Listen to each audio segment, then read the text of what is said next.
Chapter 673. Mengwan was wearing the new clothes Xiaoze had bought for her, and carrying the new school bag Xiaoze had bought for her. The book inside was also bought by Xiaoze. The school bag was very heavy, not only for this semester, but also for the previous semester. Fortunately, Mengwan's grades had always been good. Although she didn't study last semester, she believed that she would work hard to catch up. She was thinking about why the teacher called her today and didn't give her any homework. Instead, he asked her to read through the books that she had read before. If there was anything she didn't understand, she could look for her teacher. She was in a good mood and quickened her pace. After living in this bungalow for more than half a year, she was no longer as careless as when she first came here. Turn right, turn left. Just 3 more alleys, and they would reach home. But before he got there, he heard the sounds of fighting. This area was really chaotic. Mengwan couldn't help but quicken her steps. She wanted to avoid it, but she heard a familiar voice. "What? Haven't you learned your lesson from last time?" The youth's voice had already passed the stage of puberty. His voice had already begun to become clear and bright, and it was the voice she heard every day. She widened her eyes and couldn't help but stop in her tracks. She quietly walked over and hid behind the corner of the wall. She silently poked her head out. Beside the young man stood a few boys that she did not recognize. They were all about the same age as him. There were a few people lying on the ground. The leader's face was covered in blood, and the young man's foot was stepping on the man's chest. "What if you haven't learned it? I'll say it again. This place as well as the East Pier are all my territory. The next time you cross the border, I won't be polite anymore." The young man was already more than 1.8 meters tall, and he was thin. Most of the time, although he was quiet in front of her, he was gentle. Mengwan had never seen this youth before. Her heart was beating a little fast. The person he was stepping on wanted to get up. "Stinking brat, I'm telling you, don't be arrogant. Brother Liang won't let you off." "Heh." The youth laughed. It was a very arrogant laugh. He began to exert force on his leg. "Brother Liang won't let me off, right? Then let him try. Not to mention Brother Liang. Even if he had the ability to call Big Boss Hui over, I wouldn't be afraid of him. Understand?" As he spoke, his foot was pressed against the man's chin. That person's neck was stepped on, and his face was filled with pain. His face, which had already been beaten into a pig's head, looked even scarier now. You. The man started to lose his breath, but the young man had no intention of letting go. Not only did he not, but he also stepped even harder. The man's eyeballs were about to pop out of their sockets, and he was about to stop breathing. Mengwan was shocked and couldn't help but gasp. That voice was very soft, but it moved Xiaoze. The young man's gaze shifted over. Mengwan quickly retracted her body, but she was still a step too late, and was seen by the youth. The young man's expression was rather ugly. He retracted his leg, caught his breath, and coughed violently. He turned to look at the few people following him, and gave them a look. Those people began to deal with the aftermath. The people lying on the ground were quickly dragged away by them. The young man's expression was solemn as he clenched his fists at his sides. He was only stunned for a few seconds before he reacted. His slender legs walked step by step in Mengwan's direction. Mengwan's body was trembling. In the past half a year that she had been with the young man, other than occasionally coming back with some injuries, the young man had rarely been injured in the past few days. She knew that he would fight outside, but she had never seen the young man treat others like this. It turned out that the young man wasn't uninjured. Instead, had he changed from a victim to a perpetrator? Mengwan didn't dare to think about it. Her body was trembling. She didn't know what she was afraid of. However, the ruthlessness on the young man's face just now really scared her. A pair of long legs suddenly appeared in front of her eyes. She looked up along the legs and saw the young man's expressionless face. Her body actually went limp, and she sat on the ground just like that. The young man wasn't in a hurry to reach out to help her up. He was already 16 years old. He was tall and thin, and one could already see the shadow of an adult on his body. He stared at her face from above, his lips opening and closing. "You saw it."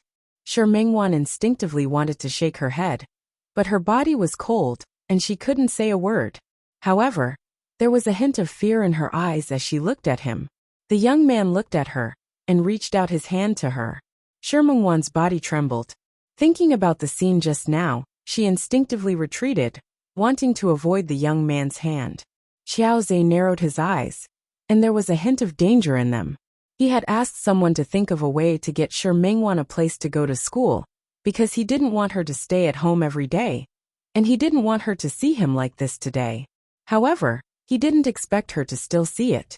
Looking at Shi Mengwan's avoiding gaze, he forcefully reached out his hand and took away Shi Mengwan's school bag. He carried it on his shoulder. Before she could react to what he was going to do, he bent down and picked her up. Shi Mengwan's body trembled even more, but she was familiar with the young man's embrace. She looked at the young man's handsome side profile and swallowed her saliva. The young man didn't seem to notice that something was wrong with her. He just carried her back to the bungalow where they were. After Shi Mengwan entered the door, her legs were still a little weak. The young man placed her on the sofa. Almost as soon as she was put down by him, she shrunk to the other side of the sofa. The young man suddenly moved his face closer. His big hand supported her side as he stared at her face. "Are you afraid of me?" Shi Mengwan looked at the young man's familiar face. These days they slept together every night. Sometimes, when she was cold, she would wake up to find herself in the young man's arms. The environment of the bungalow was bad, but she had never been cold. She had never been hungry. She suddenly shook her head. Her movements were very gentle but firm. Before the young man could take his hand away, Shi Mengwan bit her lip and said timidly, Did you want to kill him just now?" He didn't expect her to ask such a question. The young man was stunned for a moment. Then he shook his head. "No." Shi Mengwan seemed to be relieved. "You don't kill anyone, okay?" The young man looked into her eyes and caressed her face with his slender and well-defined hands. "Okay, I won't kill anyone." Shi Mengwan heaved a sigh of relief. The young man's hands were a little cold. The weather hadn't turned warm in this season. She looked at him with a hint of anticipation in her eyes. "Killing is against the law." She said this in a very low voice. The young man seemed to want to laugh, but he held it in. "Yes, killing is against the law. One really knows a lot." He was treating her like a child. Shi Mengwan gritted her teeth and suddenly raised her voice. "Don't care. If you kill someone, you'll go to prison. I won't go to see you when the time comes." She said it resolutely, but the expression in her eyes was completely different. The young man looked at her duplicitous look and raised his eyebrows. "Oh, if I go to prison, you won't come to see me?" "Of course."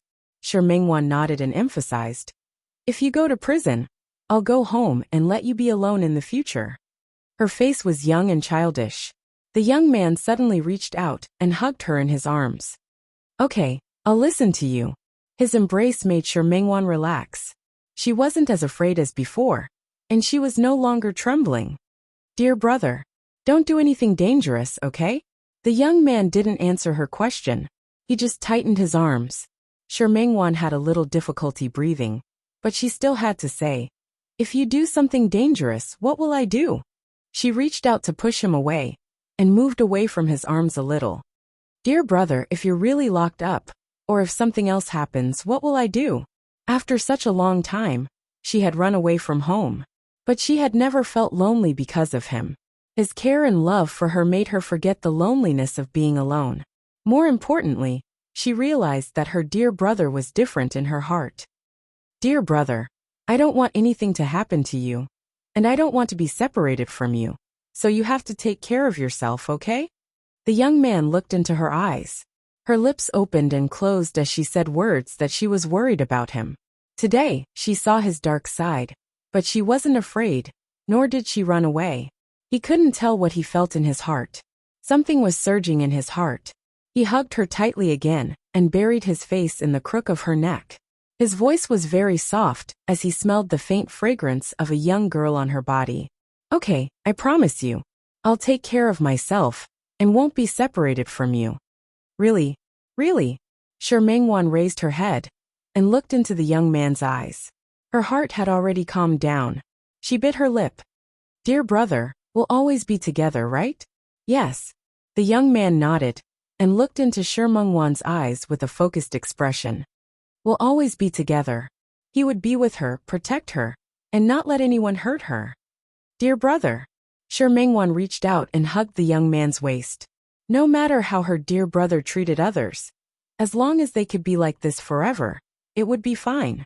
She hugged him very tightly, until she saw the trace of blood on the young man's sleeve. She was shocked and forced herself not to look and not to care. She stepped back. She gestured for him to take a shower. She washed his clothes for him, so the blood stain was naturally washed away. However, even though Shi Mengwan could wash away the blood stain, it didn't mean that she could forget the young man's ruthless expression. That night, she inevitably had nightmares. She dreamed that the young man was holding a knife in his hand and was constantly slashing at a person whose face couldn't be seen clearly. She screamed with all her might, trying to make the young man stop. When the young man saw her coming, he finally stopped. The young man walked towards her and told her not to be afraid. Shi Mengwan kept shaking her head. Looking at the police who rushed over, she wanted to tell the young man to leave quickly, but she couldn't say anything. She could only watch helplessly as the police took the young man away. No matter how much she cried, it was useless. At this moment, the scene in the dream changed. The young man's face became Zhang Haoze. When she saw Zhang Haoze again, it was through the iron window. Shi Mengwan was frightened. She wanted to pull his hand, but his figure was getting further and further away. She woke up from her dream screaming, "Dear brother, dear brother." The scene in the dream began to enlarge, and that feeling made her fall into deep despair. She opened her eyes and was shocked by the figure at the head of the bed. When she saw clearly, she realized that the person sitting there was Zhang Haoze. Zhang Haoze? She wasn't fully awake yet, nor had she recovered from the dream. She suddenly saw him, and she still felt like she was in a dream. Yes. In the next second, Shi Mengwan suddenly sat up and wrapped her arms around Zhang Haoze's neck. She hugged him tightly. "Dear brother, dear brother." When she thought of the figure in the iron window in her dream, she felt a strong sense of insecurity. She hugged him very tightly and pressed her face against his chest, listening to his heartbeat. Zhang Haoze let her hug him and didn't move. Shi Mengwan suddenly raised her head and kissed his lips. Her kiss was a little urgent and a little flustered. She was also a little scared. She didn't know what her dear brother had experienced all these years. What made him, a street thug, suddenly become a business elite? She also didn't know how he started the company and what hardships he had experienced. But she thought that he should be safe now, right? It shouldn't be like what she thought in her dream, right? She couldn't help but think of the last time they met. He seemed to be fighting with someone again. That made the feeling of insecurity even more obvious. "Dear brother." She kissed his lips haphazardly. All her experience came from him. In this aspect, she was undoubtedly clumsy. But this clumsiness made Zhang Haoze lose control. Her hands tugged at his clothes. She was a little anxious. She was so anxious that she couldn't unbuckle her belt even after trying a few times. Her face was red. But at this moment, Zhang Haoze turned the tables and pressed her down on the bed. It was a dark night, and the weather outside was a little gloomy. Spring had arrived, and there was a lot of rain. It was accompanied by the occasional sound of spring thunder. Soon it started to rain outside. The sound of the thunderstorm covered up the sound of the collision in the room. Those emotions that were out of control also existed on such a thunderstorm night. When Shi Mengwan woke up in the morning, she thought she had a dream. She dreamed that Zhang Haoze had returned, and that he was fine. She dreamed that they were the same as before. She enjoyed the pleasure of being intimate. She opened her eyes, and the feeling of exhaustion and weakness in her body suddenly woke her up. It wasn't a dream. Was Zhang Haoze really back? She sat up abruptly, ignoring the marks on her body and the discomfort on her body. There was no one in the room. She casually put on her clothes and went outside. Zhang Haoze had just closed the door. On the dining table beside him was breakfast that had just been delivered. "You're awake." Shi Mengwan blinked her eyes. Only then did she confirm that she was really not dreaming. She went forward and hugged Zhang Haoze again. She rubbed her face against his chest and smelled the mint scent on his body. Her heart slowly relaxed and she finally wasn't so nervous anymore. She looked up at him and realized that he seemed to have lost a little weight. She didn't take a closer look last night, but now that it was daytime, She took a closer look and realized that John Hausa had lost a lot of weight. Not only had he lost weight, but he also looked a little haggard. She had many questions to ask, but in the end, she could only hug him again. Thinking of his appearance, she sniffed and her eyes inexplicably felt a little hot. John Hausa let her hug him without moving. After a while he patted her back. "Let's eat." Shi Mengwan nodded and walked to the dining table to sit down. Today wasn't the weekend, and she still had to go to work. She looked up at John Hausa. "You're back from your business trip? Can you rest for the next few days?" "Yes." Shi Mengwan nodded and looked at him again. "Will you come back for dinner tonight?" John Hausa looked at her. He still had a lot of things to do. He had to leave again after a few days, but okay.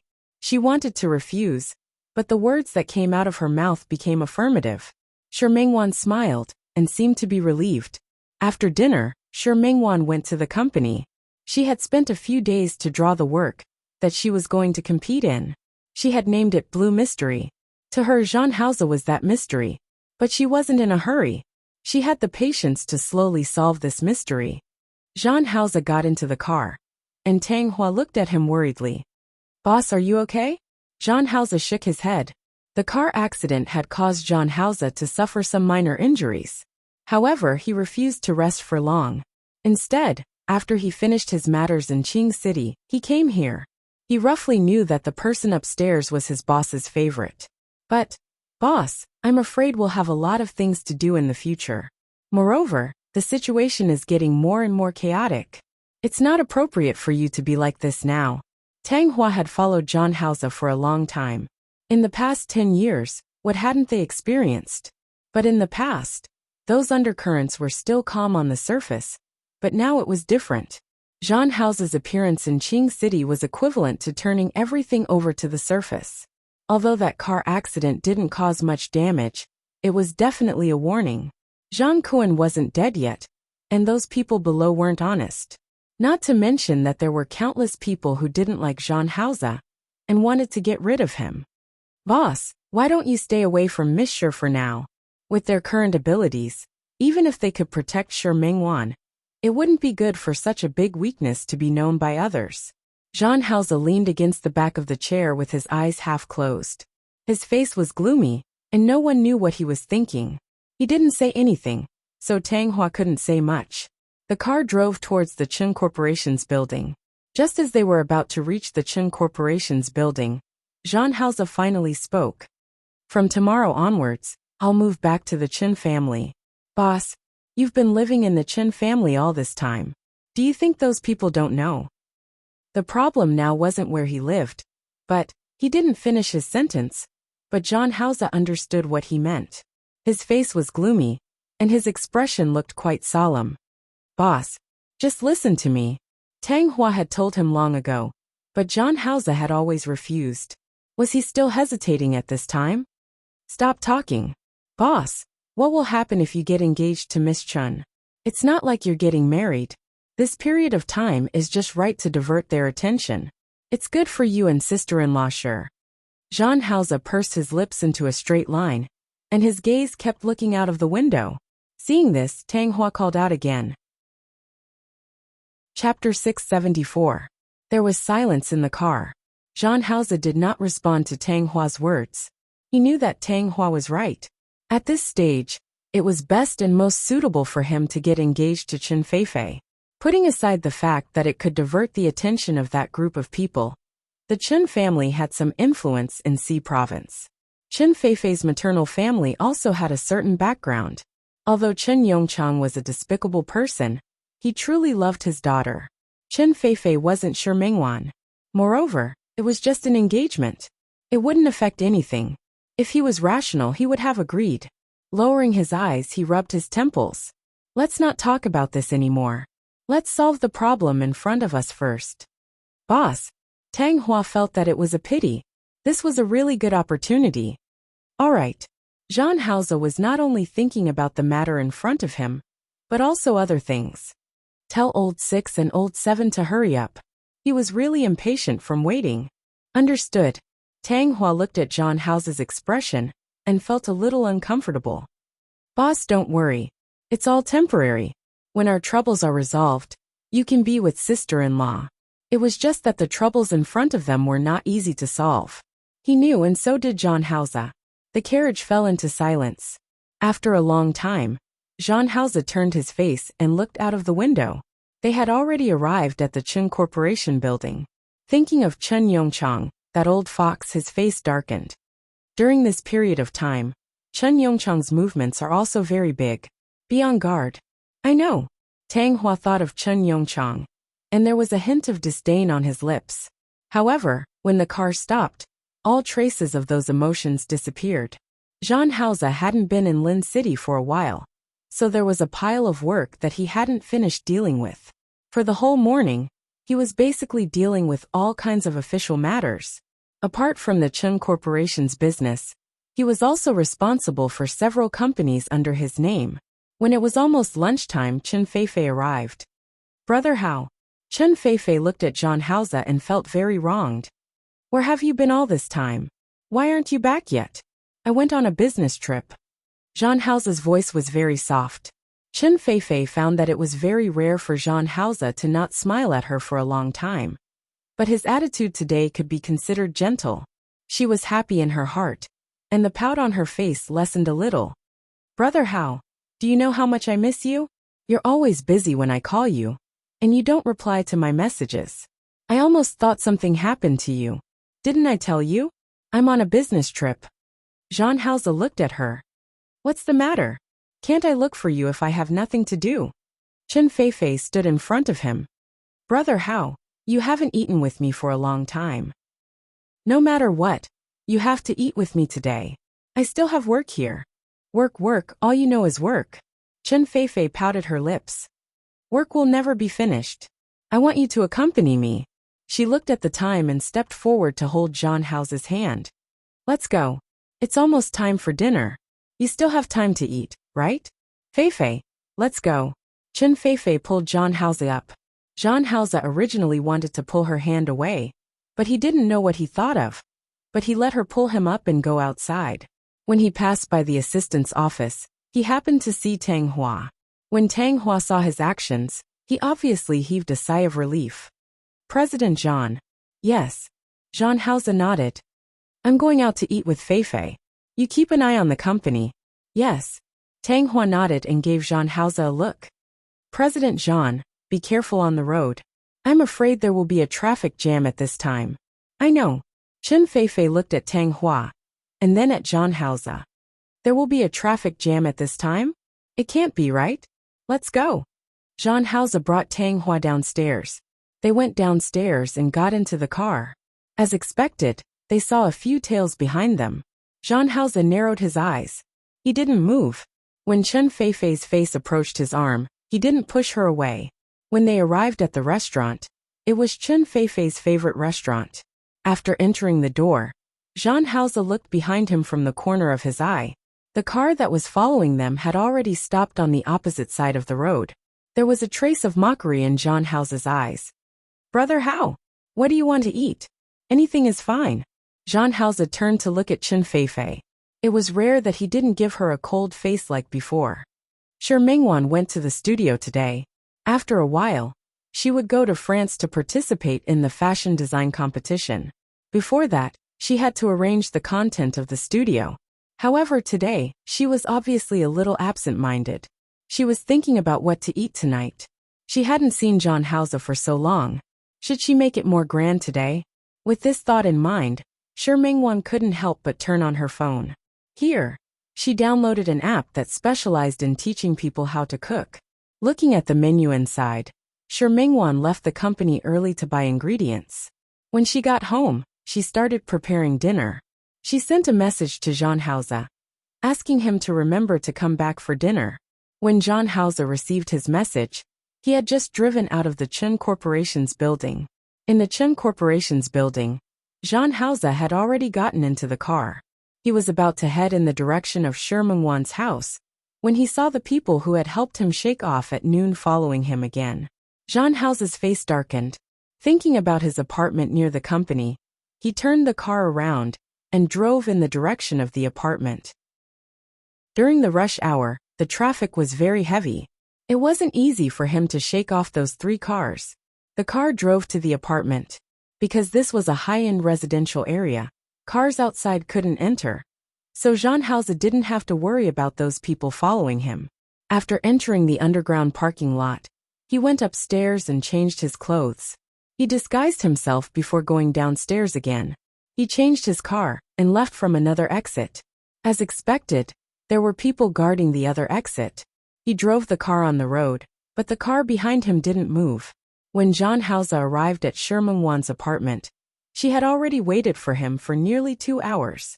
Seeing Jean Hauser enter the door, Shi Mengwan's worry was half relieved, but she couldn't help but ask, "You've been at work until now?" "Yes," Jean Hauser replied, but Shi Mengwan suddenly realized that something was wrong. "You?" Other than in bed, every time she saw Jean Hauser, he was wearing a suit and shirt. Today, he was wearing a casual jacket. "You didn't wear this to work this morning?" "Yes." Jean Hauser nodded. "I accidentally poured coffee on my clothes at the company, so I changed." In fact, he had put on a beard and a hat just now, but he had removed those disguises before coming up. Shi Mengwan felt that it was a little strange, but she couldn't tell what was strange. After thinking about it, she pulled Jean Hauser's hand. "Wait a moment. Dinner will be ready soon." Shi Mengwan gestured for him to wait for a while as she spoke. Then she went to the kitchen. Her footsteps were a little fast. Jean Hauser didn't quite understand why she was in such a hurry until he saw the dining table. There was a candlestick on the white modern dining table. Beside the candlestick was a bouquet of white roses in an exquisite vase. It looked very festive. The tablecloths and cutlery had been laid out on both sides. From everything, it could be seen that Shi Mengwan had carefully arranged today's dinner. He still remembered the clothes she was wearing. A red close-fitting dress. Jean Hauser couldn't help but get up and walk towards the kitchen. Shi Mengwan had just taken out the ingredients to process. When she saw him come in, her face was a little red. You go out. I'll be ready soon." With him here, she would be too embarrassed to show off.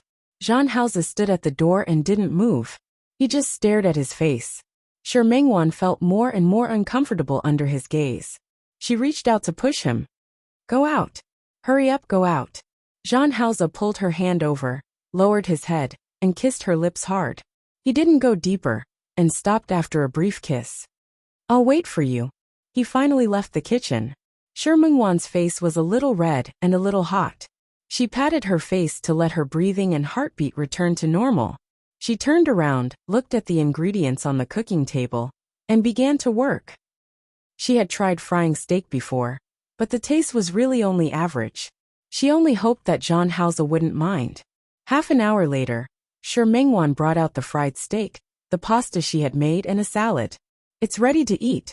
She set everything up and looked at Jean Hauser, but he suddenly grabbed her hand. "I think you've also prepared wine?" "Wine?" Shi Mengwan's pretty face turned red. She had really prepared it. But when he said it directly, it gave her a feeling that he couldn't wait. She turned around shyly and took out the bottle of red wine from the wine cabinet. It's not a particularly expensive wine. She didn't know much about wine, so she just picked a relatively expensive bottle to buy. "It's okay." Jean Hauser stood up and watched her prepare all of this. He resisted the urge to go forward and hug her. Instead, he opened the wine and poured it for her and himself. Shi Mengwan sat down opposite him. The dining table wasn't big. She picked up her glass and clinked glasses with him. Jean Hauser took the glass from her hand and stared at her face with a burning gaze. "What's wrong?" Shi Mengwan felt uncomfortable under his gaze. "Is there something on my face?" "No." Jean Hauser shook his head and gently clinked glasses with her. "I just have something to tell you." "What?" What was it that made her so serious? "From tomorrow onwards, our company has a lot of things to do. I might not be able to come here every day." He was able to leave his home and come here successfully today because those people hadn't reacted yet. Once they reacted, it wouldn't be so simple. "You can't come here every day." Shi Mengwan bit her lip, as if she was thinking about the meaning behind his words. "Then how long will it take?" Jean Hauser didn't say anything. He wasn't willing to give her a promise. "It'll take some time." Shi Mengwan lowered her head and took a sip of wine. She didn't know much about wine, but now she felt that this wine was a little bitter. Yes, did you encounter any problems? Jean Hauser looked at her and shook his head gently. It's just ordinary work. I'll be fine after I'm done with this. Oh. Shi Mengwan didn't know what else to say. Let's eat. The meal was very quiet. Shi Mengwan even forgot to light the candle on the candlestick. She sat there, feeling inexplicably depressed. However, when she looked at Jean Hauser's overly handsome facial features, she suppressed the depression in her heart. It didn't matter. There were also times when she didn't care about anything when she drew. This was just right. She was going to France to compete in a while, so it was good to take this time to prepare more. Although she thought so in her heart, her face still showed a reluctant expression. The food in front of her seemed to have become tasteless. The moment Jean Hauser raised his head, he saw her expression. He picked up the wine and took a sip. He stood up and walked in front of her. He picked her up and placed her on his lap. Unhappy? No. Jean Hauser turned her face and looked at her. Shi Mengwan bit her lip. If you want to be busy, go ahead. It just so happens that I have something to do too. So I've been very busy recently. She blinked. For some reason, she just felt that Jean Hauser wasn't telling the truth. But she didn't need him to tell the truth now. I'm going to France to compete next month. It just so happens that I need to prepare well during this period of time. Why don't you not come until I come back from France? With such a long time, it would be enough for him to finish his work, right? At this moment, her lips were suddenly kissed by Jean Hauser. He grabbed her waist and easily put his hand under the hem of her red dress. Shi Mengwan looked at him and reached out to wrap her arms around his neck. Not here. However, Jean Hauser didn't listen to her. He gently bit her lips and let go. Just here.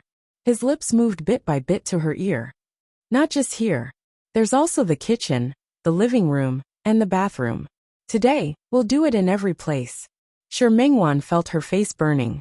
The hint in his words almost made her unable to control herself. This man didn't speak much, but the things he did and the words he occasionally said always made her feel that he was so indecent. However, she soon didn't have the energy to think more. Her body was squeezed open by him bit by bit. Her consciousness began to drift away from the ninth heaven. When Jean Hauser left Shi Mengwan's apartment, he put on his disguise again. He returned to his apartment at dawn.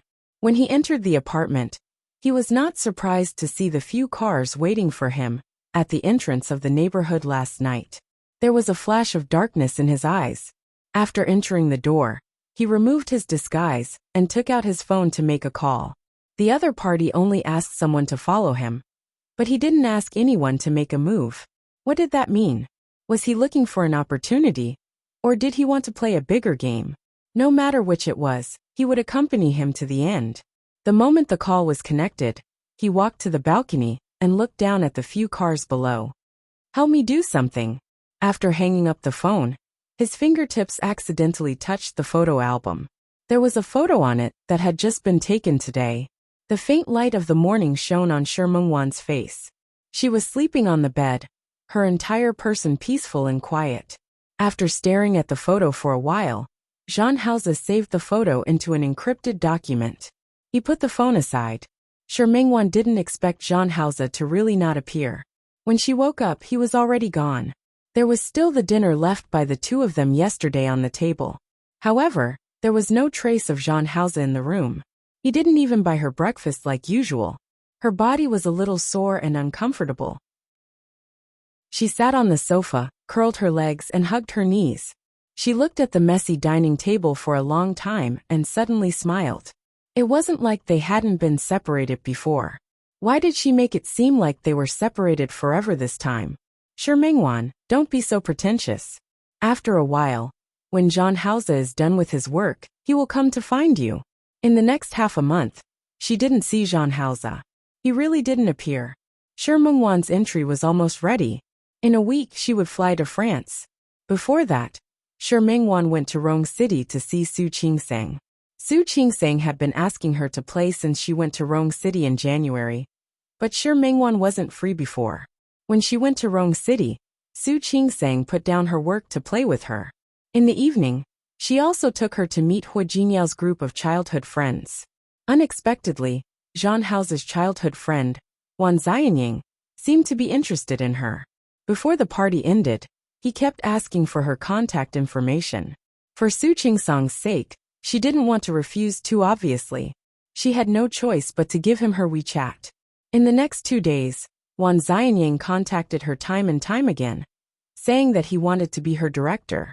Sure Mengwan had Su Qingsang to accompany her, so she pushed him away if she could. When she really couldn't push him away, she would call Su Qingsang along. Fortunately, Hu Jinyao's friends were all good. Although Wan Xianying's intentions were obvious, he didn't go too far. This also made Sure Mengwan heave a sigh of relief. After playing in Rong City for a few days, Sure Mengwan prepared to go to France. The visa and procedures were all done. Although she was a little reluctant to part with Su Qingsang, Sure Mengwan still returned to Lin City first. After returning home, Sure Mengwan called Zhang Haoza, but no one answered. She could only send a message instead. There was no reply. 2 days before going to France, Sure Mengwan went home to visit her parents. She told them that she was going to France. Although Sure Mengwan was worried, she had no reason to object to what her daughter wanted to do. Sure Mengwan accompanied her parents for a day. Before boarding the plane, she called Zhang Haoza again, but no one answered. After boarding the plane, Sure Mengwan took out her phone to look at the local news while waiting for the plane to take off. However, she saw such a piece of news on the public account of a certain news outlet. Mr. Zhang Haoza, a rising star in the city's technology industry, and Chen Feifei, the daughter of the Chen Corporation, held an engagement ceremony yesterday. Below was a detailed introduction about Zhang Haoza's identity and Chen Feifei's identity. There was also the situation of yesterday's engagement ceremony. Finally, was a company like the Chen Corporation also going to start entering the technology field? The accompanying picture was of Zhang Haoza, Chen Feifei, and Chen Yongchang's face. Chapter 675. Sure Mengwan sat there with her hand tightly gripping her phone. Her heart was beating very fast. She tried her best to remain calm, but it was very difficult. Love fascinates people, love makes people dizzy. She was blinded by love. She trusted Zhang Haoza blindly. His heart felt like it had been lightly stabbed by someone, and it hurt slightly. Feeling a little uncomfortable, she put down the phone and clutched her chest. Every scene and every moment after her reunion with Zhang Haoza appeared in her mind one by one. She pressed on the position of her heart to calm herself down. Sure Mengwan, you are going to participate in the competition now. Let's talk about these matters of love when you come back. The plane landed. Assistant Xiao Ji and designer Tong Yin came to pick her up.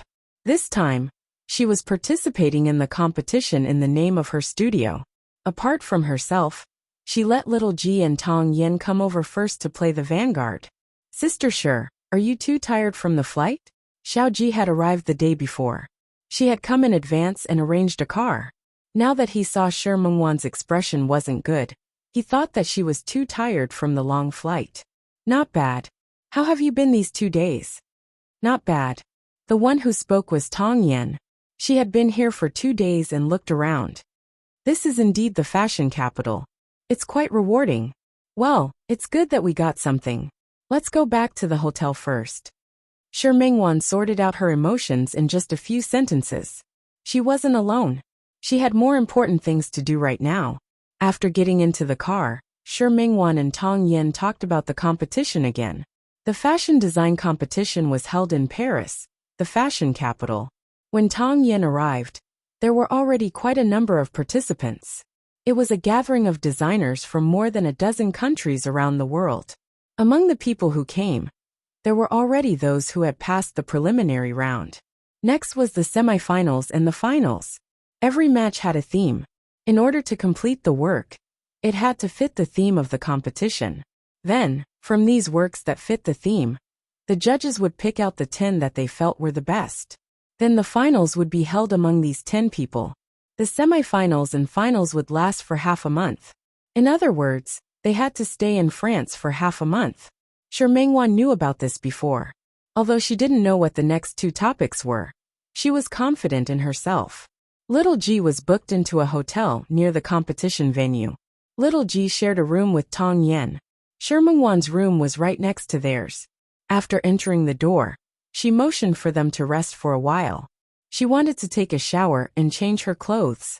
When the door closed, Shi Mengwan was left alone. She finally didn't have to hide her emotions anymore. Throwing herself on the bed, Shi Mengwan's mood was extremely low. The afternoon of the second day Shi Mengwan arrived was the time to announce the theme of the semifinals. After the announcement, all the contestants would be given 3 days to submit their works. 3 days later, the judges would use 1 day to vote and announce the list of people who had passed the semifinals. Then the submission time for the finalists was 7 days. The time given to the designer was quite short. Therefore, the organizing committee of the semifinals did not require the contestants to design the finished product. Instead, they only required the contestants to draw the design. However, the works to be submitted in the finals included the design drawings, the source of the design, and the finished product. Of course, all the materials needed for the finals would be provided by the organizing committee.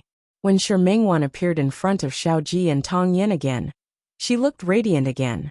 She put on makeup and went to the organizing committee to fill in the form and get back the theme.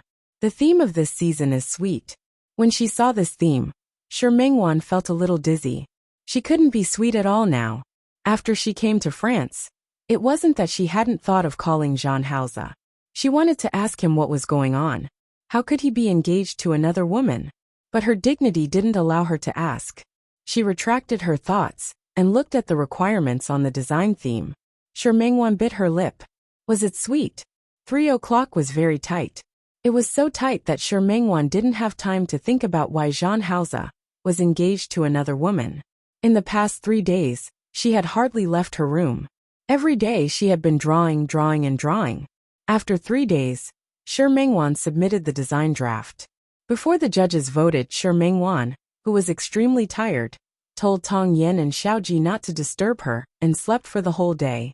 Later, she was woken up by a knock on the door. She got up and looked at the time. It was already night time. She had slept for a while, and her spirit had recovered quite well. It was just that she felt hungry after sleeping for too long. She was thinking about going downstairs to eat something later, when there was a knock on the door again. She thought it was Xiaoji or Tong Yen. She didn't expect to open the door and see Wan Xianying standing outside. "It's you." Shi Mengwan had just woken up. Her hair was messy and her clothes were a little wrinkled. In such a state, it was completely unsuitable for her to meet guests.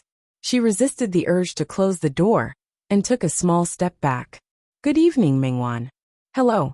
Shi Mengwan's expression didn't look that good. "What's the matter?" Wan Xianying stood at the door. "Aren't you going to invite me in for a seat? It's not convenient." Shi Mengwan's words were a little heartless. Looking at Wan Xianying, it was obvious that he had come to look for her. "Okay, it's fine." Wan Xianying wasn't angry. He placed his hand behind him. On it was a bouquet of extremely beautiful heart-shaped roses. Shi Mengwan was a little embarrassed. "Wan Xianying, flowers for a beauty." Wan Xianying forcefully handed the flowers to Shi Mengwan. "You haven't eaten, have you? If you don't mind, how about having dinner with me?" Shi Mengwan wanted to refuse, but Wan Xianying spoke slyly. "I asked the waiter. They said that you haven't gone downstairs all day. You didn't order food either, so you should be hungry, right?" Shi Mengwan's brows furrowed, but Wan Xianying seemed to know what she was thinking. "I'm sorry, I made my own decision. However, the owner of this hotel is a friend of mine, so he gave me some convenience." His attitude was quite sincere. Shi Mengwan couldn't even find a reason to refuse. "There's no hurry." Wan Xianying was quite gentlemanly. "I'll wait for you." As he spoke, he took the initiative to take a step back. With a faint smile on his face, he raised his hand gently and gestured for Shi Mengwan to help herself. Shi Mengwan closed the door in a dilemma. She looked at the large bouquet of roses in her hand and placed it on the coffee table. After staring at the bouquet of flowers for nearly a minute, Shi Mengwan suddenly smiled. Forget it, it was just a meal. Moreover, Wan Xianying was Hua Jinyao's childhood friend. She would have a meal with him, and then explain things clearly. Even if she wasn't with John Hausa, she didn't have the intention to start a new relationship for the time being. He cleaned himself up as fast as he could and changed his clothes. When Shi Mengwan came out of the room, she was not surprised to see Wan Xianying's stunned gaze. How about French food? Wan Xianying suggested. Shi Mengwan felt that it was too long, but Wan Xianying smiled. You came to France to participate in the competition. I think you haven't tried authentic French food during this period of time, right? Shi Mengwan indeed hadn't. She realized that Wan Xianying was indeed a businessman. His ability to be watertight was even better than Xiao Qi's. Let's go. I know there's a Michelin-starred restaurant that tastes pretty good. It's nearby. Half an hour later, Shi Mengwan and Wan Xianying sat in the restaurant. The environment in front of them was quite good. Shi Mengwan's nervous mood these few days was more or less relaxed because of this elegant environment. I came to France that year and accidentally discovered this restaurant. Later, as long as I came to France, I would definitely come. Shi Mengwan heard Wan Xianying speak French to the waiter quite well. Her French wasn't very good, so she could only understand some simple greetings. Do you come to France often? He spoke French so fluently. Often. Wan Xianying nodded and moved his body slightly closer. Do you know why? Shi Mengwan shook her head. She knew that Hu Jiniao was very rich. His friend wasn't a simple person. I told you last time that our family is in the antique business. You also know that over the years, there have been a lot of treasures in our country that have been lost outside. So every time there's an auction here, I'll come over. Shi Mengwan looked at Wan Xianying, and her impression of him changed. I didn't know that you were quite patriotic. How should I put it? Those patriotic overseas Chinese are very dedicated to these things. So I'll do my best. Shi Mengwan nodded. She wasn't familiar with Wan Xianying, and Wan Xianying didn't mention what had happened before. He only talked about some of the things he had encountered at the auction. This was a field that Shi Mengwan had never come into contact with before. It was quite new to her. For a moment, she actually felt that listening to Wan Xianying's words was quite interesting. French cuisine was famous for taking a long time. Shi Mengwan didn't feel bored after eating the meal. Her nerves, which hadn't been able to relax from rushing to draw, were also relaxed a lot because of this delicious meal. After coming out of the restaurant, Shi Mengwan looked at Wan Xianying and thanked him very seriously. Wan Xianying, thank you. Thank me for what? Wan Xianying looked at her with a mischievous smile in his eyes. Thank me for treating you to a meal? You don't have to thank me. You can treat me tomorrow. Okay. Shi Mengwan didn't refuse. She should have treated him back. The weather is good today. Do you want to take a walk? Shi Mengwan wanted to refuse, but Wan Xianying made a gesture of invitation. She thought for a moment and followed beside him. Okay. The temperature in Paris was still very low at this season. It was only in the teens. Lin City was already in the 30s. But Paris was so cold. Shi Mengwan really wasn't used to it. Tightening the coat on her body, Shi Mengwan couldn't be happy when she thought that she would have to stay here for a few more days. Mengwan. Wan Xianying took off his windbreaker and was about to put it on her. Shi Mengwan was shocked and subconsciously took a step back. Wan Xianying's action of holding the coat stopped in midair. He looked at Shi Mengwan as if he knew that he was being abrupt. Sorry, I just thought that you would be cold. I'm not cold. Shi Mengwan felt that it was time to make things clear to Wan Xianying. Wan Xianying. She stood at the intersection and looked at his face under the street lamp. Seriously speaking, Wan Xianying wasn't bad looking, had good qualifications, and was a good person. But sometimes feelings really couldn't be explained clearly. Wan Xianying. I know that it might not be appropriate for me to say this. You might even think that I'm being self-sentimental. But I really want to say that the two of us aren't suitable. Wan Xianying didn't expect her to be so direct. He was a little surprised, but after the surprise, there was a faint smile on his face. Are you rejecting me? I guess so. Shi Mengwan nodded. I just don't want you to waste time on me.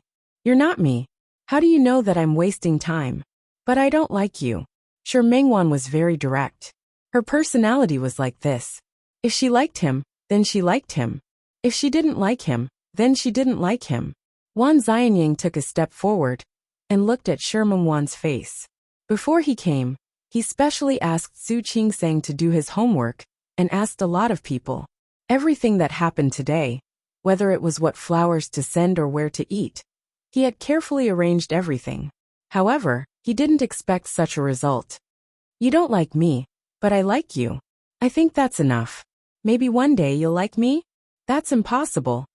Shi Mengwan's words were quite absolute. Wan Xianying looked at her. Do you have someone you like? Yes. Do I know him? No. Wan Xianying looked at her and suddenly said, You didn't deliberately make up such a person to make me give up, did you? No. Shi Mengwan didn't want to say more. Anyway, I have someone I like. I can't forget him in a short period of time, so don't waste time on me. There's something wrong with your argument. Wan Xianying waved his hand and didn't take her words to heart at all. If I don't succeed with you in the end, it'll be a waste of time. But if I move you in the end, and you get together with me, it'll be worth it. How can it be a waste of time? Wan Xianying. Shi Mengwan was speechless by his words. Alright, it's getting late. I'll send you back to rest. Wan Xianying. Let's go. Wan Xianying obviously didn't want to listen to her, so Shi Mengwan didn't say anything else. The two of them walked back along the road. Wan Xianying looked at the hotel building not far away in front of them. His attitude was different from yesterday. When they were about to reach the hotel, Shi Mengwan's foot suddenly tripped over something, and she was about to fall. Wan Xianying supported her body in time. Are you okay? I'm fine. Shi Mengwan stood firm, and was glad that she didn't wear high heels today. Thank you. Mengwan, you don't have to be so polite to me. Wan Xianying was serious for a while before he became a little sloppy again. Shi Mengwan seemed to be used to him being like this, so she wasn't very surprised. She stood properly, and didn't refuse, when Wan Xianying said that he wanted to send her back to her room. Mengwan, can I still come to see you tomorrow? I have something to do tomorrow. Tomorrow was the announcement of the shortlist. Only 10 people could be shortlisted. 1 week after the shortlist, she could bring 2 assistants to the venue specially arranged for the finalists. Whether she could be shortlisted or not, she would only know tomorrow. If she could, then she would naturally be busy next. If she couldn't, then she would really be free. It's okay. I know you're here for the competition. I can wait for you to finish the competition. Shi Mengwan didn't reply. After saying goodbye to Wan Xianying, she entered the room. She walked to the sofa and sat down. Looking at the big bouquet of roses, her emotions were very complicated. She couldn't help but think of Jean Hauser again. During the time she was with him, Jean Hauser didn't seem to have given her roses. She sighed in her heart. Actually, it didn't matter what he gave her. It was only at this time that she could tell that Jean Hauser really didn't have her in his heart. Otherwise, why would he be engaged to another woman? She got up to take a shower and rest. There was a knock on the door. She thought it was Wan Xianying who had returned. Without much hesitation, she went forward and opened the door. When she saw who the tall figure outside the door was, she closed the door without hesitation. However, her movements were still a bit too slow. Before she closed the door, Jean Hauser entered the door first. Without saying a word, Shi Mengwan began to push her away, trying to push her out. Jean Hauser easily pulled her hands into his arms and turned around. At the same time the door was closed, her body was also pressed against the door. Shi Mengwan was anxious. She raised her foot and kicked Jean Hauser. Jean Hauser held her hand and wanted to block her foot. She struggled very hard, so he wasn't paying attention, and was actually kicked by her. After the kick, Shi Mengwan used even more force. She raised her other foot and kicked him. Although she wasn't wearing high heels, she was wearing a pair of pointed shoes today. It was also very painful to kick someone. Jean Hauser was kicked twice by her. When she was about to kick him for the 3rd time, he lifted her body up. In 3 steps, he carried her body to the side of the bed and threw her down. The soft bed made Shi Mengwan's body bounce a few times. Just as she steadied herself, she raised her foot and kicked his body again. Shi Mengwan, what are you doing? Even Jean Hauser couldn't help but press down on her body. He pressed down tightly, and didn't let her move anymore. He held her hands together and raised them above his head, looking into her eyes. What are you doing? He had been very busy during this period of time. When he had some time to look for her, he realized that Shi Mingwan wasn't at home. She had gone abroad to participate in some competition. Am I messing around? Yes, if I'm messing around, you can go find someone who doesn't mess around. Shi Mingwan glared at him with a gloomy gaze. Zhang Haoze, get lost. I don't want to see you. Zhang Haoze's brows were tightly furrowed. Looking at the anger on Shi Mingwan's face, he seemed to be a little puzzled. Are you angry that I haven't come to see you during this period of time? Who's angry? Shi Mingwan didn't want to talk to him anymore. I don't have time to be angry with you. Get out of the way. I said, I don't want to see you. Shi Mingwan. Shi Mingwan closed her eyes. Yes, she should have understood long ago. Look at how Zhang Haoze addressed her.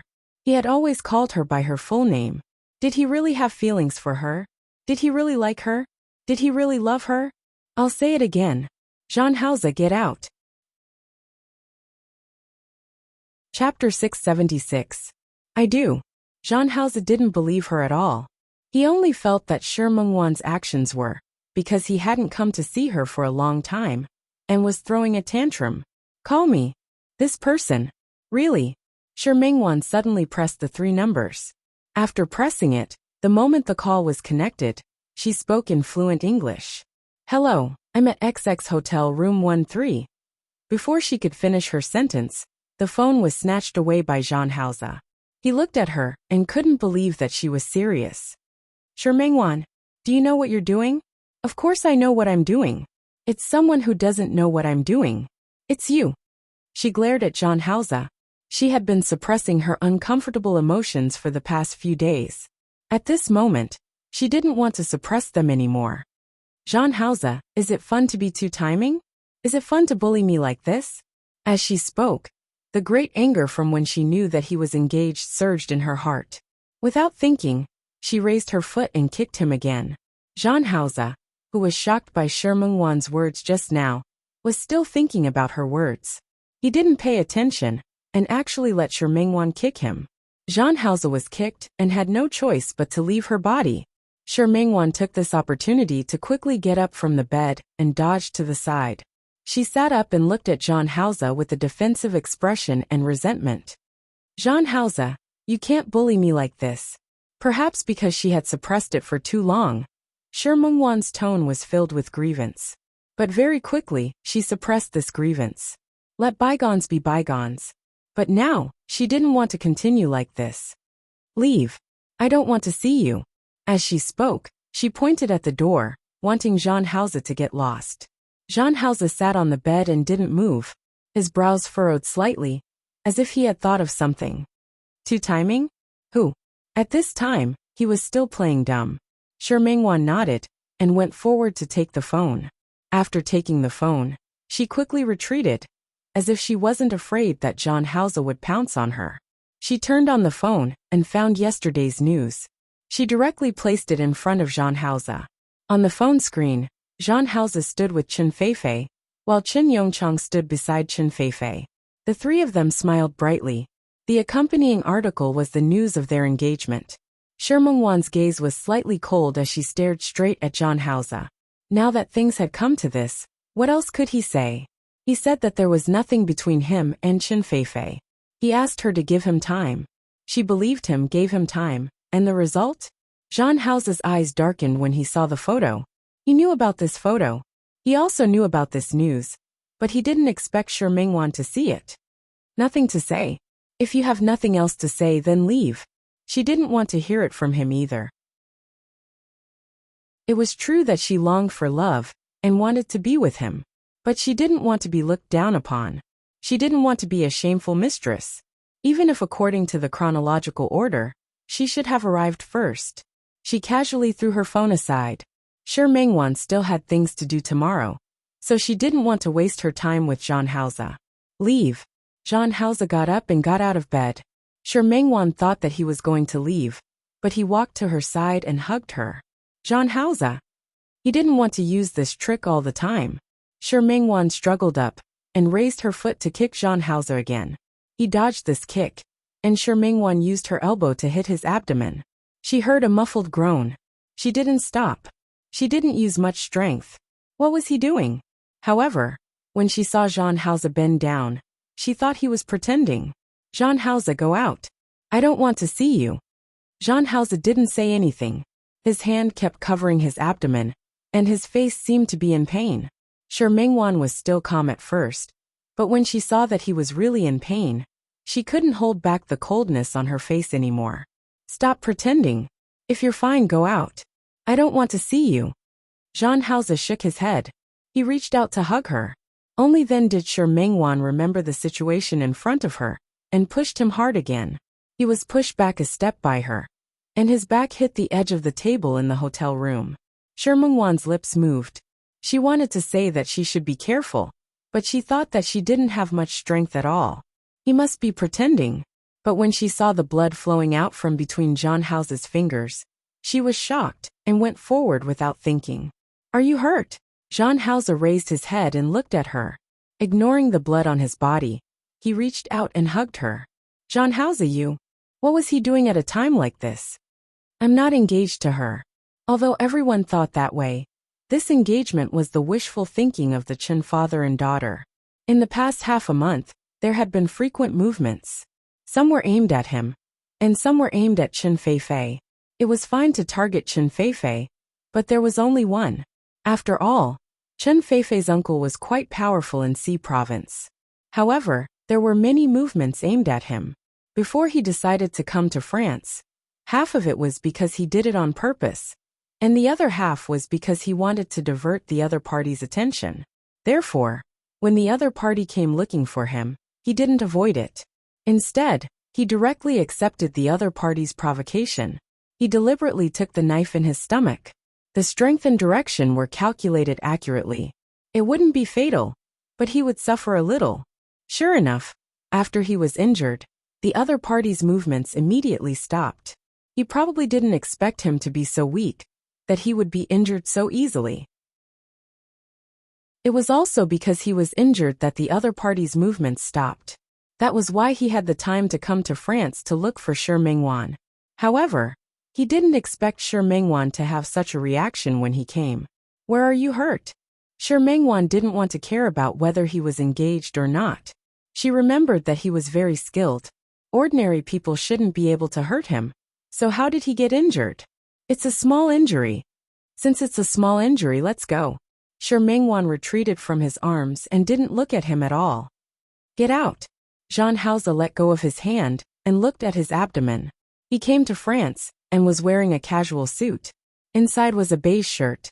The shirt was already stained with blood, and blood leaked out from between his fingers. Shi Mingwan turned her face away and wanted to say get out again. However, her absent-minded mind took a step forward and walked in front of Zhang Haoze. She bent down and took Zhang Haoze's hand away. She unbuttoned his shirt. She saw that there was a circle of gauze wrapped around his abdomen. The gauze was now completely red. She pursed her lips into a straight line and stared at the wound for a long time. She turned around and pressed the front desk to ask them to send the first aid kit up. When the other party asked if he needed a doctor, she thought about it and agreed. When the doctor came, she asked Zhang Haoze to lie down. Don't stand. Lie down. The doctor will be here later. You're not going to chase me away. Zhang Haoze's words made Shi Mingwan look sideways. She stared at his face for a long time, and finally shook her head. After the doctor sees your injury, you can leave. Wan. Zhang Haoze's address made Shi Mingwan's heart tremble. It seemed that ever since the two of them got together, he hadn't called her name like this. I'm not engaged to Chen Feifei. Shi Mingwan lowered her head in disbelief. Zhang Haoze took 2 steps forward to approach her, but she raised her hand. Don't move. Lie down. The worry in her eyes was too obvious.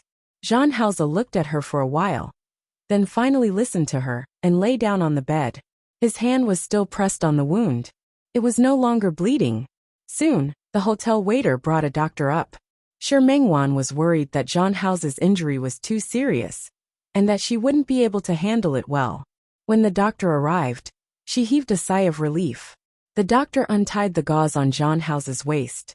Only then did Shi Mingwan see that there was a wound about 5 centimeters long on his abdomen.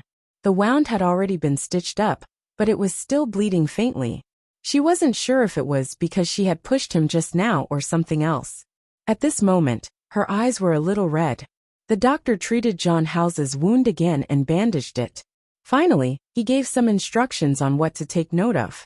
What surprised Shi Mingwan was that John House could actually speak fluent French. This made her unable to help but look sideways. After sending the doctor away, Shi Mingwan asked the waiter to change the blood-stained bedsheets. She looked at John House and wanted to chase him away. John House had already laid down on the bed first. Shi Mingwan took 2 steps forward. John House, you can't sleep here. You, Wan. John House reached out and held her hand. He looked at her with his usual cold face, but there was a hint of gentleness and fatigue in his eyes. I'm very tired. During this period of time, apart from those people who wanted to deal with him in the open and in the dark, he had also suffered a lot of interference in his work. Whether it was in Lin City or Qing City, he still had a lot of things to do. However, because he hadn't seen her for a long time, he ignored the injuries on his body and flew for more than 10 hours to see her. He didn't rest on the plane. Instead, he dealt with some very important business matters first. This time, he was really tired. Wan, let me sleep for a while. When he said this, Shi Mingwan finally noticed that other than the injuries on his body, there was a faint shadow under his eyes. Her lips moved. She wanted herself to be more heartless and harden her heart, but she couldn't do it no matter what. She could only watch as John House closed his eyes. His hand was still holding her hand. Sleep with me for a while, okay? John House didn't even open his eyes. He just held Shi Mingwan's hand and didn't let go. Shi Mingwan stood by the bed and looked at John House, who seemed to have lost a little weight. She didn't sleep as he wished. Instead, she withdrew her hand and took a step back. John House looked at her with half-opened eyes. At this moment, John House unexpectedly made Shi Mingwan feel fragile. Fragile? How was that possible? That was definitely not an emotion that should appear on John House. In her heart, this person was similar to a robot. How could he be fragile? Wan. He called her again. This time, Shi Mingwan decided not to be affected by him. She turned around and went straight to the bathroom. Her footsteps were very fast. After entering the bathroom, she quickly closed the door. She placed her hands on the edge of the sink and stared at her face in the mirror. Don't be soft-hearted. Don't believe it. That man was already someone else's now. If you were soft-hearted, it would be equivalent to harming yourself again. No, absolutely not. Shi Mingwan was in a bad mood. She took more than 10 minutes to take a shower than usual before coming out. She was wrapped in a hotel bathrobe. When she saw John House, his eyes were tightly closed. His breathing was long and balanced, as if he had really fallen asleep. Shi Mingwan walked to the bedside and stood still, staring at John House's face. Many thoughts flashed through her mind, such as shaking him awake and telling him to leave. Or perhaps she simply went to get another room. However, when she saw the injury on John House's abdomen, she temporarily put down those thoughts and suppressed them.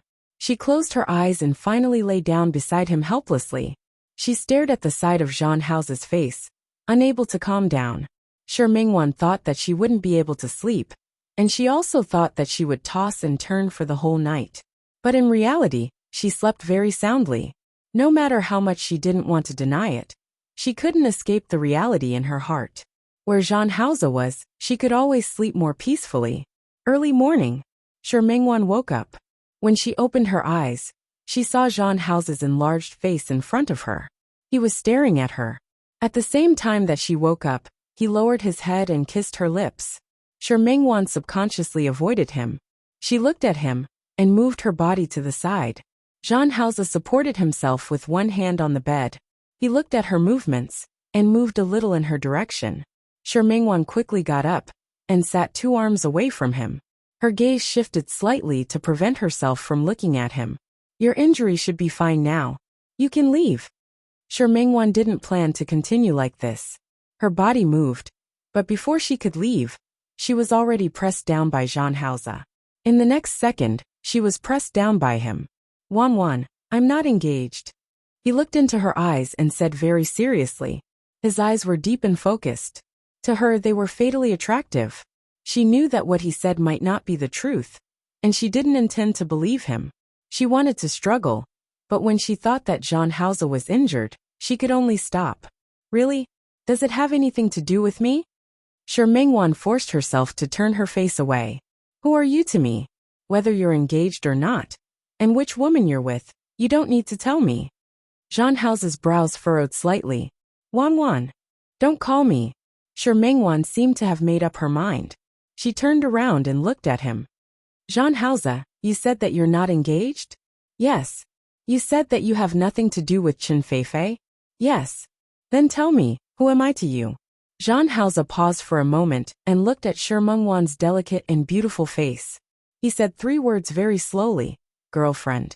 I'm your girlfriend? Yes. Was she not? Okay. You said I'm your girlfriend. Shi Mengwan suddenly reached out to hold his face and looked into his eyes very seriously. Then, do you dare to publicize our relationship? Publicize it to the entire Lin City. Tell everyone that you're my man, and I'm your woman? Do you dare? Do you dare to let everyone know that I'm your girlfriend? Chapter 677. In a quiet room, 2 men were lying on the same bed. One was on top, and the other was on bottom. The posture was ambiguous, but the atmosphere was completely different. Zhang Hauser didn't expect Shi Mengwan to ask such a question. The air suddenly became silent. He still had an injury on his abdomen. After supporting himself like this for a long time, it caused a slight throbbing pain. His expression changed slightly because of the pain. In Shi Mengwan's eyes, this change directly became proof that he didn't want to admit his identity. Shi Mengwan sneered. It seemed that she was no exception to this result. She let go of her hand and gently pushed him to the side. She was about to get up when Zhang Hauser grabbed her hand again. Wan, let go. It's not what you think. Zhang Hauser rarely explained to others. His brothers had been with him for a long time. There were many things that he didn't need to say or explain. They would directly execute them, and very few people would question his words. Then what is it? Tell me, I'll listen. Shi Mengwan waited for him to explain. Even if she really wanted to be with him, she hoped that she could understand his thoughts. Even if they couldn't be together, she hoped that the breakup could be done cleanly. Zhang Hauser had been supporting himself for a long time. At this moment, he simply sat up and pulled her to sit up with him. His movements affected his wound. He snorted in a very low voice. Shi Mengwan seemed to have only realized at this moment that Zhang Hauser was injured. She turned her face away and forced herself not to soften and not to give in. Wan, I can't disclose our relationship for the time being. Shi Mengwan sneered and turned her face away. She felt that it was a matter of course. She knew that this person was just saying it to sound nice. I'm sorry. Zhang Hauser rarely said sorry to anyone. There were even fewer women who could make him say sorry.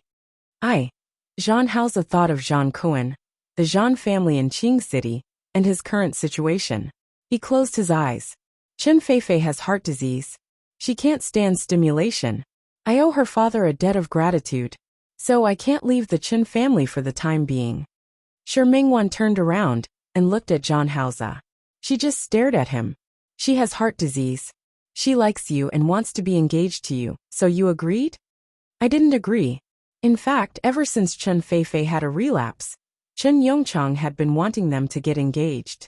But he didn't agree. He didn't want to agree either. But later, Chen Feifei was almost attacked. Chen Feifei was scared half to death because of this. Her heart wasn't good to begin with, so Chen Yongchang decided to get them engaged. But perhaps she was afraid that he would be unhappy if he knew. Chen Yongchang didn't tell him. Instead, he said that the Chen Corporation was holding an anniversary meeting. The Chen Corporation's anniversary celebration was around the same time. As the general manager of the Chen Corporation, it was impossible for Zhang Hauser not to attend. When he went to Wuxia, he found out that Chen Yongchang and Chen Feifei actually wanted them to get engaged to him, and they didn't reveal any news between them. At that time, It was impossible for Zhang Haoze to leave just like that. So when Chen Yongchang asked him to go on stage, he could only go up. After that, Chen Yongchang said a lot of good things to him in private. After explaining for a long time, he finally said that if he really didn't want to, he could wait until Chen Feifei's body got better, and then break off the engagement with her. As for the current situation, it was better to let Chen Feifei rest well and recuperate. This way, even if Zhang Haoze didn't agree, it would still cause the fact that they were engaged. But in his heart he didn't agree. Wan, it's not what you think between me and her. I understand it's not what I think.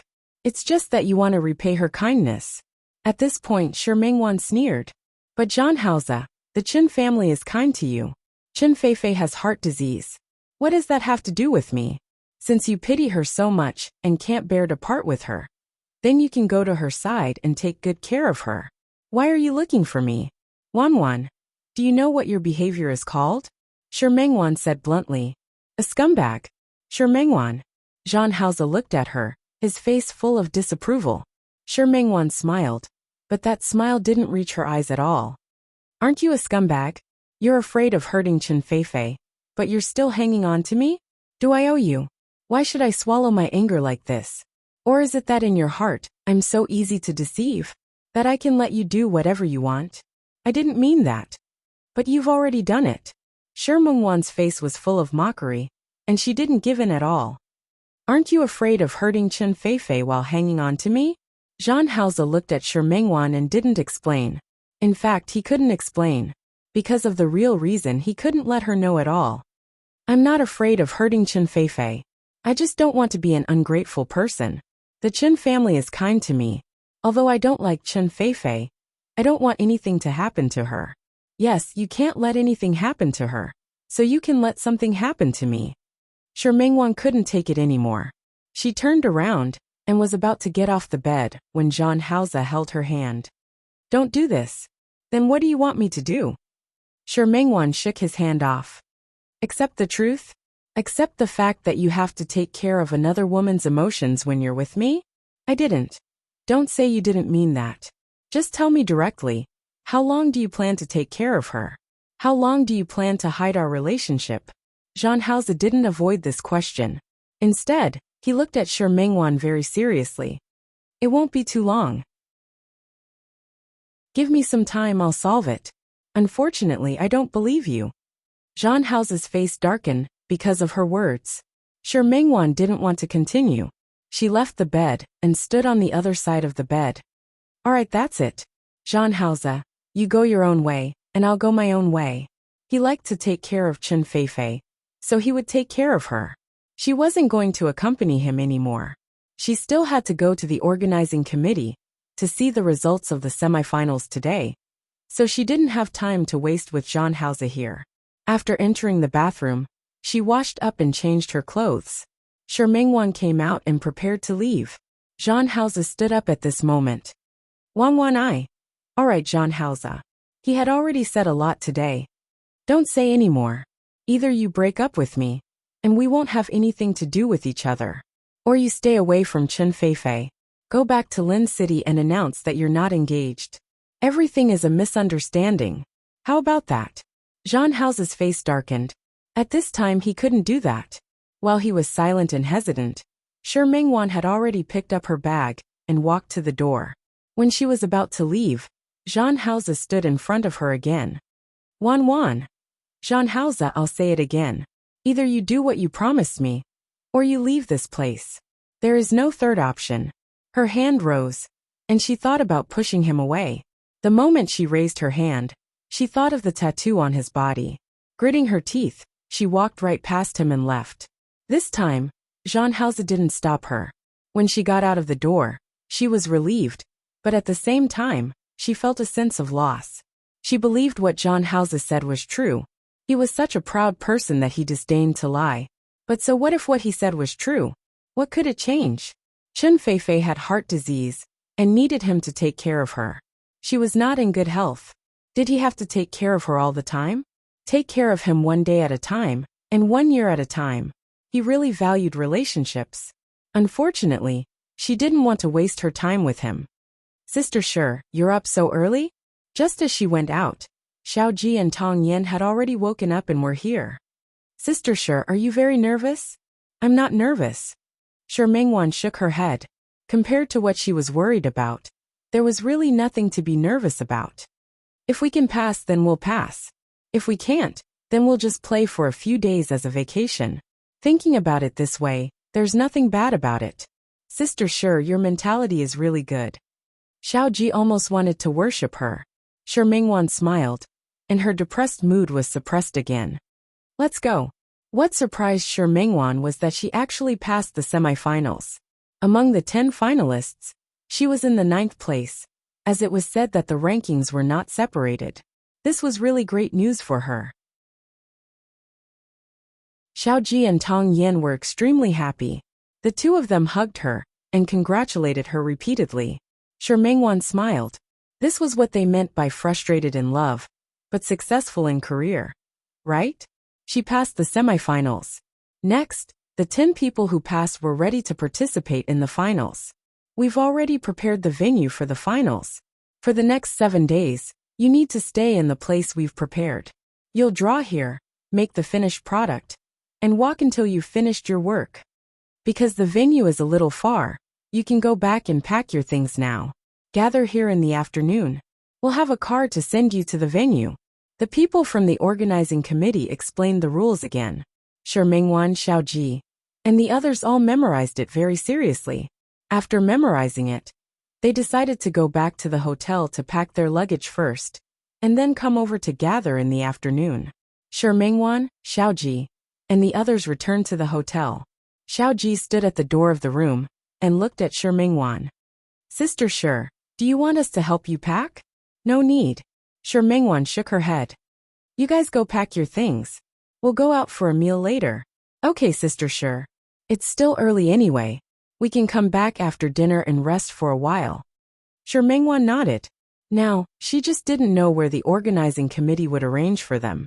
After entering the door, Shi Mengwan thought that John Hauser had already left. She didn't expect him to still be in the room. Seeing that he hadn't left yet, Shi Mengwan's expression didn't look too good. Why haven't you left yet? John Hauser stood up. Wan, don't call me. Shi Mengwan took a step back. Just as she was about to open the door and let him leave, someone knocked on the door first. Shi Mengwan was shocked. She stood at the door and wasn't in a hurry to open it. Instead, she looked out through the peephole. Chapter 678. Shi Mengwan's body was pressed against the door. Wan Xianying was outside, and John Hauser was inside. She was a little confused. Her only thought was that she couldn't let the two of them meet. Turning around, she suddenly faced John Hauser's approaching body. It was rare for her to feel a little nervous. What do you want? After asking this question, Shi Mengwan realized how stupid her question was. She almost bit her tongue off. John Hauser, go to the bathroom and hide for a while. John Hauser narrowed his eyes and looked at her without moving at all. John Hauser. There was another knock on the door. Shi Mengwan's eyes were a little anxious. She started to reach out to push him. However, considering that he was injured, she didn't use too much strength. John Hauser suddenly grabbed her hand and pulled her into his arms. He lowered his head and kissed her heavily on the lips. Shi Mengwan sucked in a breath of cold air. But he took advantage of this moment to barge in. He forcefully plundered her. It seemed like it had been a long time since he kissed her like this. John Hauser's heart was moved, and he couldn't control himself. His kiss had always been irresistible to her. Before long, she was completely immersed in his kiss. She wrapped her hands around the back of his waist and slowly moved up. There were a few more knocks on the door, and Shi Mengwan came back to her senses from John Hauser's kiss. She pushed hard and John Hauser took 2 steps back. Shi Mengwan stood there and kept adjusting her breathing. John Hauser, if you plan to let others know that you're with me now, you can continue. John Hauser didn't continue. He looked deeply at Shi Mengwan, then nodded and turned to enter the bathroom.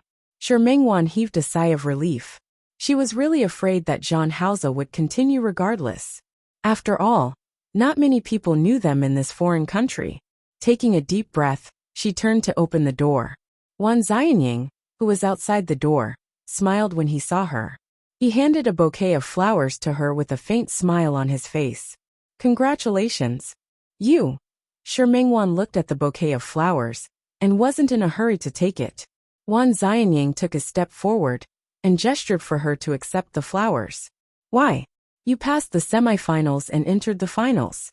Isn't it worth being happy about? Thank you. Shi Mengwan took the flowers. Wan Xianying looked at her face, and his gaze fell on her body. Her clothes were a little messy, but he couldn't tell if he didn't look closely. His gaze shifted upwards and landed on the other party's lips. Wan Xianying narrowed his eyes slightly. It was only for a moment before he quickly put on a smile. What? Aren't you going to invite me in? This was not convenient at all. Shi Mengwan looked at the bouquet of flowers in her hand, but she couldn't refuse. Please come in. You don't have to be so polite. Wan Xianying entered the door and quickly scanned the room. He didn't see anyone. Finally, he glanced in the direction of the bathroom and sat down on the sofa in the room. That's right, you've passed the semifinals. Next should be the finals, right? I heard that you guys are going to complete your work in isolation?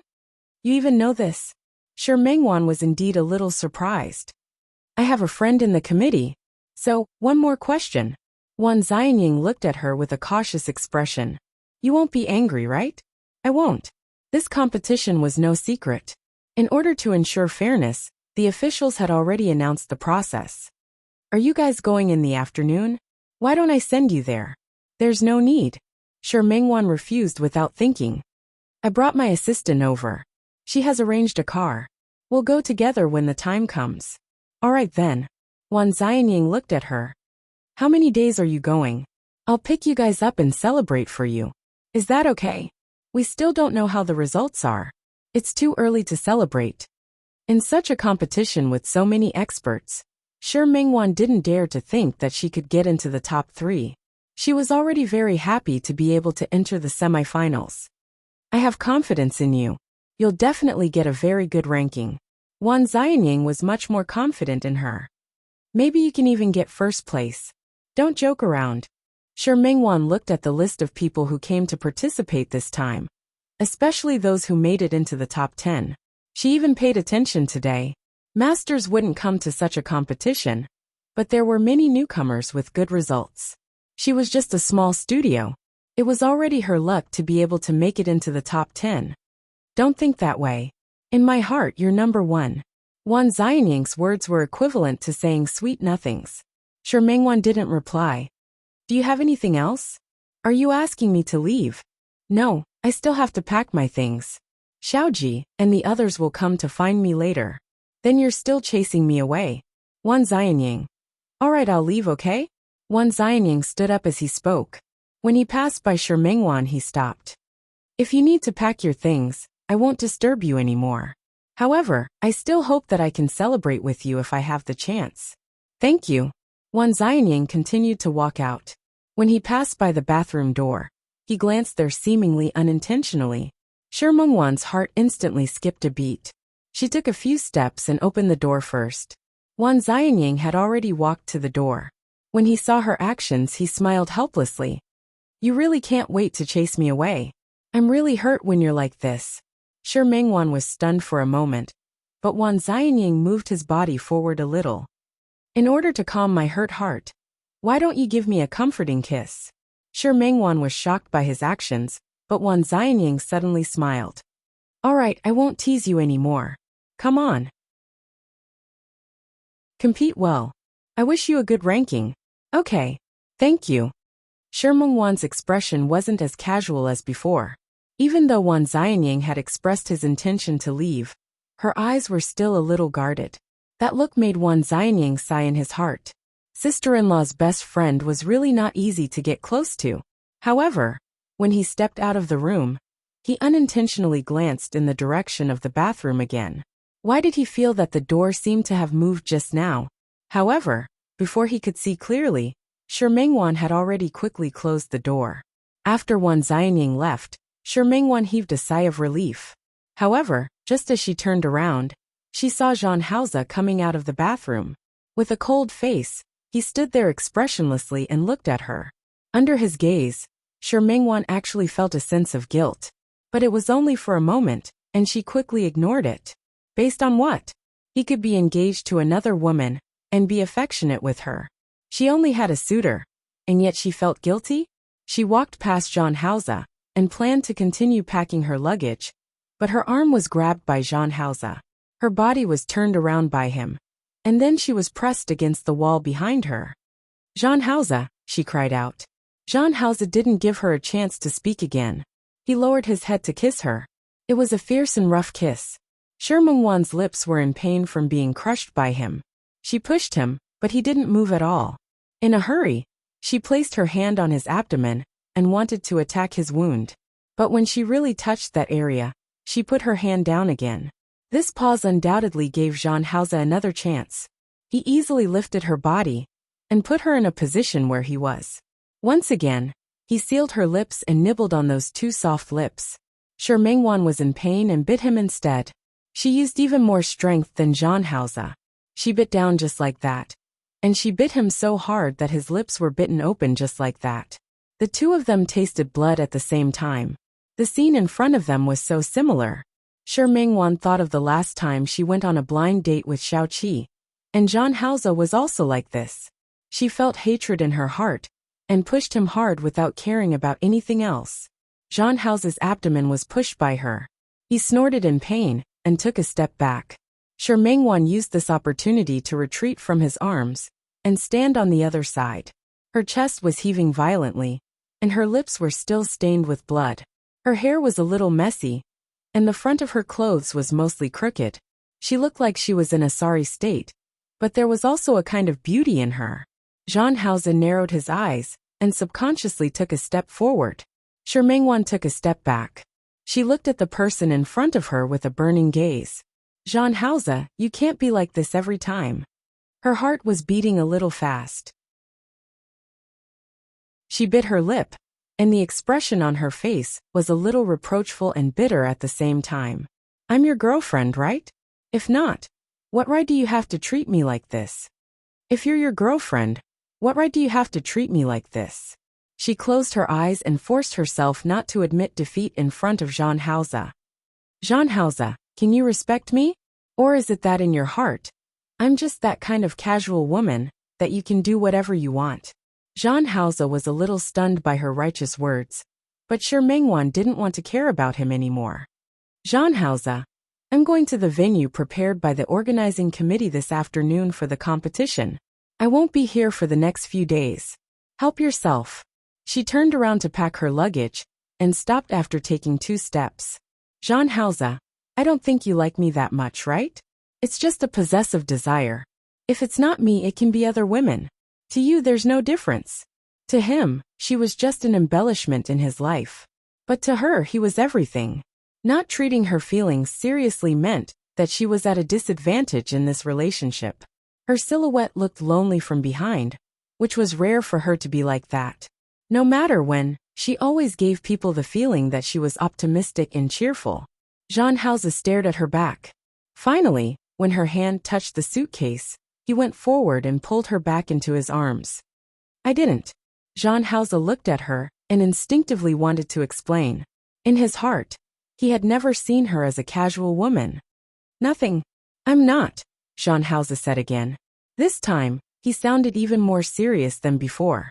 Shi Mingwan looked at him, and inexplicably understood what he meant. He said that he wasn't being possessive. Are you trying to say that you like me? Shi Mingwan looked at him, and returned to yesterday's question. Then do you think of me as your girlfriend? Zhang Haoze looked at her face and nodded gently. His expression was extremely serious. Shi Mingwan looked at him. Then, after we go back, can you make our relationship public? The problem was back to square one. But Shi Mingwan was especially concerned about this problem. If a man couldn't even let a woman stand by his side publicly, and let everyone know that she was his girlfriend, what was the use of such a man? No. Zhang Haoze refused without thinking. There were still many dangers around him. This injury was just a warning. Shi Mingwan suddenly smiled, as if she wasn't surprised by this answer at all. She pulled her hand out of Zhang Haoze's hand bit by bit. Zhang Haoze, you're really a bastard. Without looking at him, Shi Mingwan turned around and went to pack her luggage. There wasn't much to pack. They were outside anyway. In less than 20 minutes, she had packed everything. She pulled her suitcase and walked past Zhang Haozi to look for Xiao Ji and the others next door. Zhang Haozi took a step to the side, wanting to block Shi Mingwan's path. Shi Mingwan looked at him coldly. Zhang Haozi, this competition is very important. Please move aside. Wan. Zhang Haozi didn't know what to say, but he couldn't let her know what had happened. Just now you don't have to explain. She looked at his conflicted expression and could roughly tell what he wanted to say. Unfortunately, she didn't want to hear it. The problem between us isn't about your actions just now. It's about your actions, your attitude towards me. I don't mean to look down on you, but now is really not the right time to make it public. Yes, it wasn't suitable, it just couldn't be. Then when was the right time? When could it be? Did he have an answer? I'm afraid not. She felt tired and didn't want to continue. Forget it. You'll never understand. She glanced at him. I'm going to the competition. Make yourself at home. Pulling her suitcase, Shi Mingwan left the room without looking back. This time, the organizing committee had really put in a lot of money. The venue for the finals was actually an ancient castle. The ancient castle was provided by the president of one of the sponsors this time. The first, second, and third designers also had the chance to work for this company. It had always been a world-class clothing brand. Such an opportunity was an excellent opportunity for all the participants. However, Shi Mingwan didn't have such plans. Her goal wasn't even to promote her studio. After all, if she wanted to talk about fame, she already had her own regular clients in Lin City. She came just to prove her ability, to prove that she could do it. The 10 points for the competition were arranged in the rooms on the first and second floors of the villa. For the next few days, except for special circumstances, all the participants were not allowed to leave. However, all the electronic equipment in the room was available. When Shi Mingwan entered the castle, she also received the theme of the finals, First Love. When she received this theme, Shi Mingwan felt Xiao Ji and Tong Yin looking at her worriedly. Sister Shi. Xiao Ji looked as if the sky had collapsed. You've never been in love before. Why did you choose such a theme? The sweet one from before was still a little better. Sweetness didn't just refer to love. Family, friendship, the little warmth of society. In this life, there would always be times when one would feel sweet, right? But this first love? Xiao Ji's face was inexplicably full of worry. Shi Mingwan glanced at Xiao Ji and gently knocked her on the head. All right, think about how you can help me. Let's go. The room Shi Mingwan was assigned was on the second floor. There was a large balcony here. There was a sofa and a coffee table on the balcony. From the balcony, one could see the beautiful scenery in the distance, as well as the well-tended garden downstairs. Shi Mingwan couldn't help but sigh. This sponsor had really put in a lot of money. She sat on the sofa and looked at the beautiful scenery outside. She wasn't in a hurry to draw. First love? Her first love was Zhang Haozi. But this first love, where did it begin? Now, or more than 10 years ago? She picked up the black tea prepared by the organizing committee on the table. Shi Mingwan's heart flew back to the year when she was 12 years old. She and Zhang Haozi depended on each other. When they met, it was when they were at their most miserable. She was actually a good girl. In the past, she, who had been strictly educated by Mother Shi, almost didn't dare to think that one day, she would have a relationship with a boy who was like a hooligan. But now not only did it happen, but it also happened so unexpectedly. They were each other's comfort and support. She believed that if it weren't for Zhang Haozi, she might have admitted defeat long ago and gone home. She also knew that if it weren't for her, her dear brother at that time definitely wouldn't have taken good care of himself. He would have fought everywhere. And then when he was injured, he would only casually treat his wounds. She once thought that if her dear brother was willing, she could stay with him like that for the rest of her life. But her dear brother didn't give her that chance. The heavens didn't give her that chance. After going around in circles, they could be considered to have met now. But some things were already the same, but the people had changed. Shi Mingwan thought of a certain scene, and suddenly stood up. She walked to the table and took out a pen and paper. When Xiao Ji and Tong Yin settled down and came in, they saw Shi Mingwan, who had already devoted herself to her work. She lowered her head and drew very seriously. This room happened to face the west. The sunlight shone in from the huge balcony, dyeing Shi Mingwan's body with a layer of gold. Xiao Ji was shocked by such a scene. She couldn't help but take out her phone and quietly take a few photos of Shi Mingwan. After taking the photos, she logged into Shi Mingwan's Weibo. Song-seeking studio didn't set up a Weibo. However, Shi Mingwan had one. Most of the time, she managed her Weibo by herself. Occasionally, when the company had activities, she would ask Xiao Ji to post some activities. The picture attached to, during the finals, was the photo that Xiao Ji had just posted. She even made a 9-grid grid. After posting the photo, she glanced at Tong Yin. Tong Yin also had some ideas at this moment. He went into the room and found a place to sit down. Then he took out his tools. Xiao Ji looked at the two of them and turned around to be in charge of logistics. Time passed very quickly. In the blink of an eye, 7 days had passed. The main color Shi Mingwan used this time was green, a faint green. What was first love? It was youth, it was budding, that moment of heartbeat. It was like a tender bud that had just grown in spring, just emerging. She still remembered how she felt back then. When she left her dear brother, she felt uncomfortable, conflicted, and painful. However, there was more joy, beauty, and a smile on her face when she recalled the past. This was what Shi Mingwan thought. She designed a total of 3 pieces of clothing. This was also the requirement of the competition.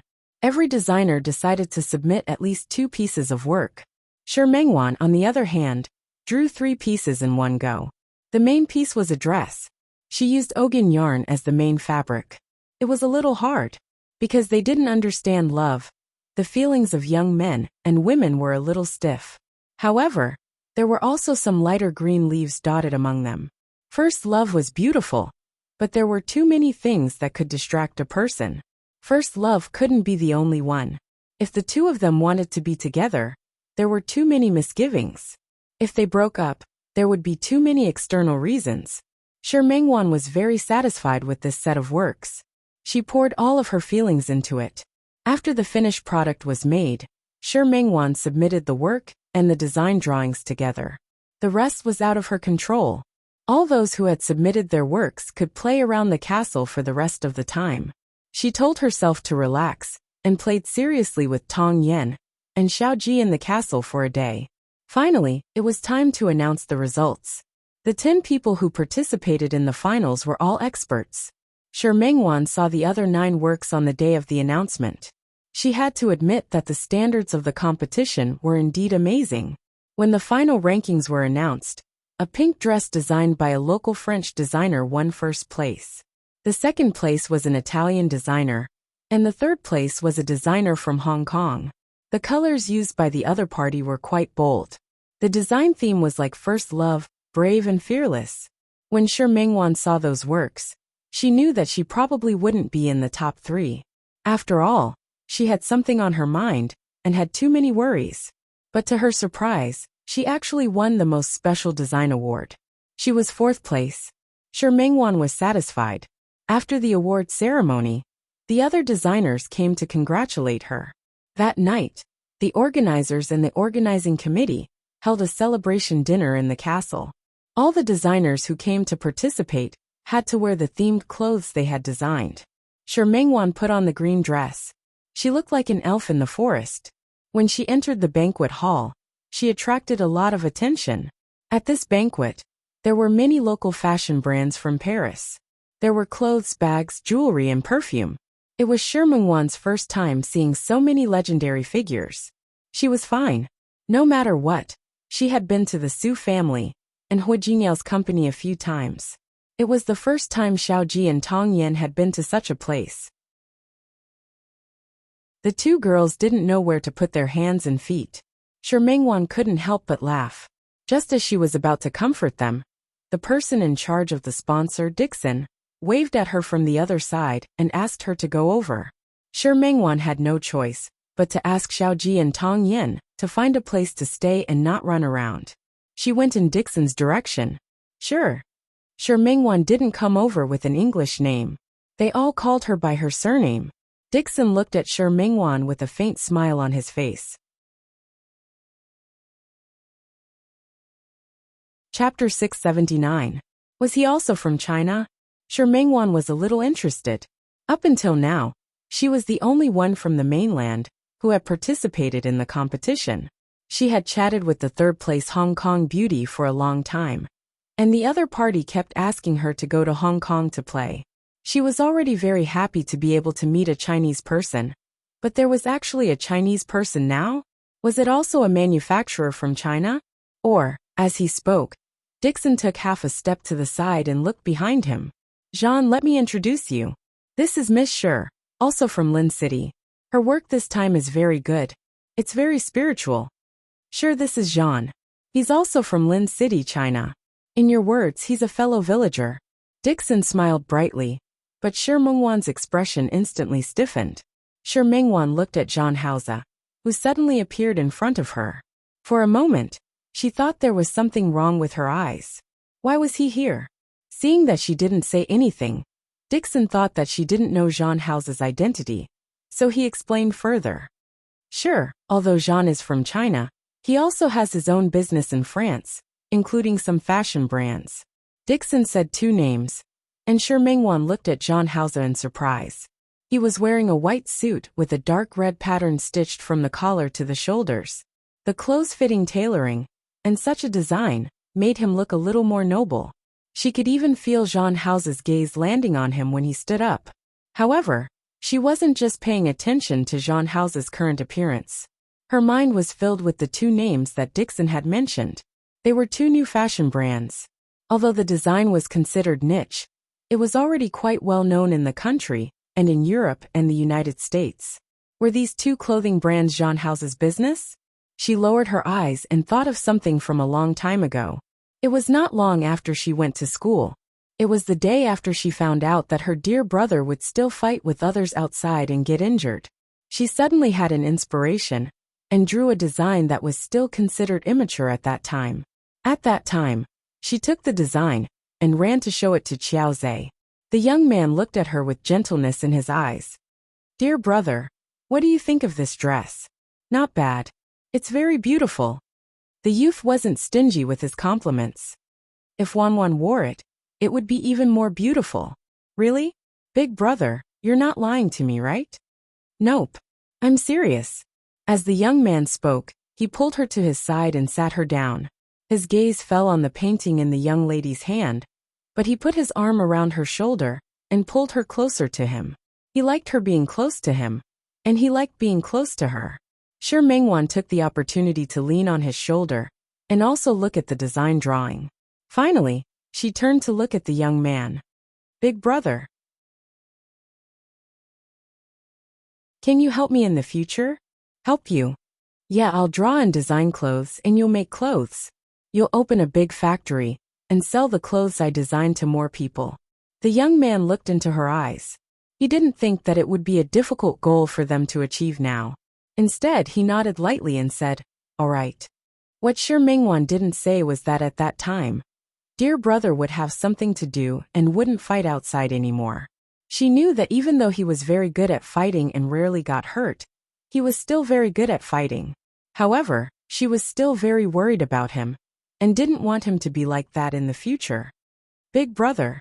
In the future, I will definitely draw a lot of beautiful pictures. At that time, there will definitely be a lot of people who will buy the clothes I design. At that time, you must help me, okay? Okay. Dear brother. Yes. In the future, when we earn money, we can move to a big house, and we can travel around the world.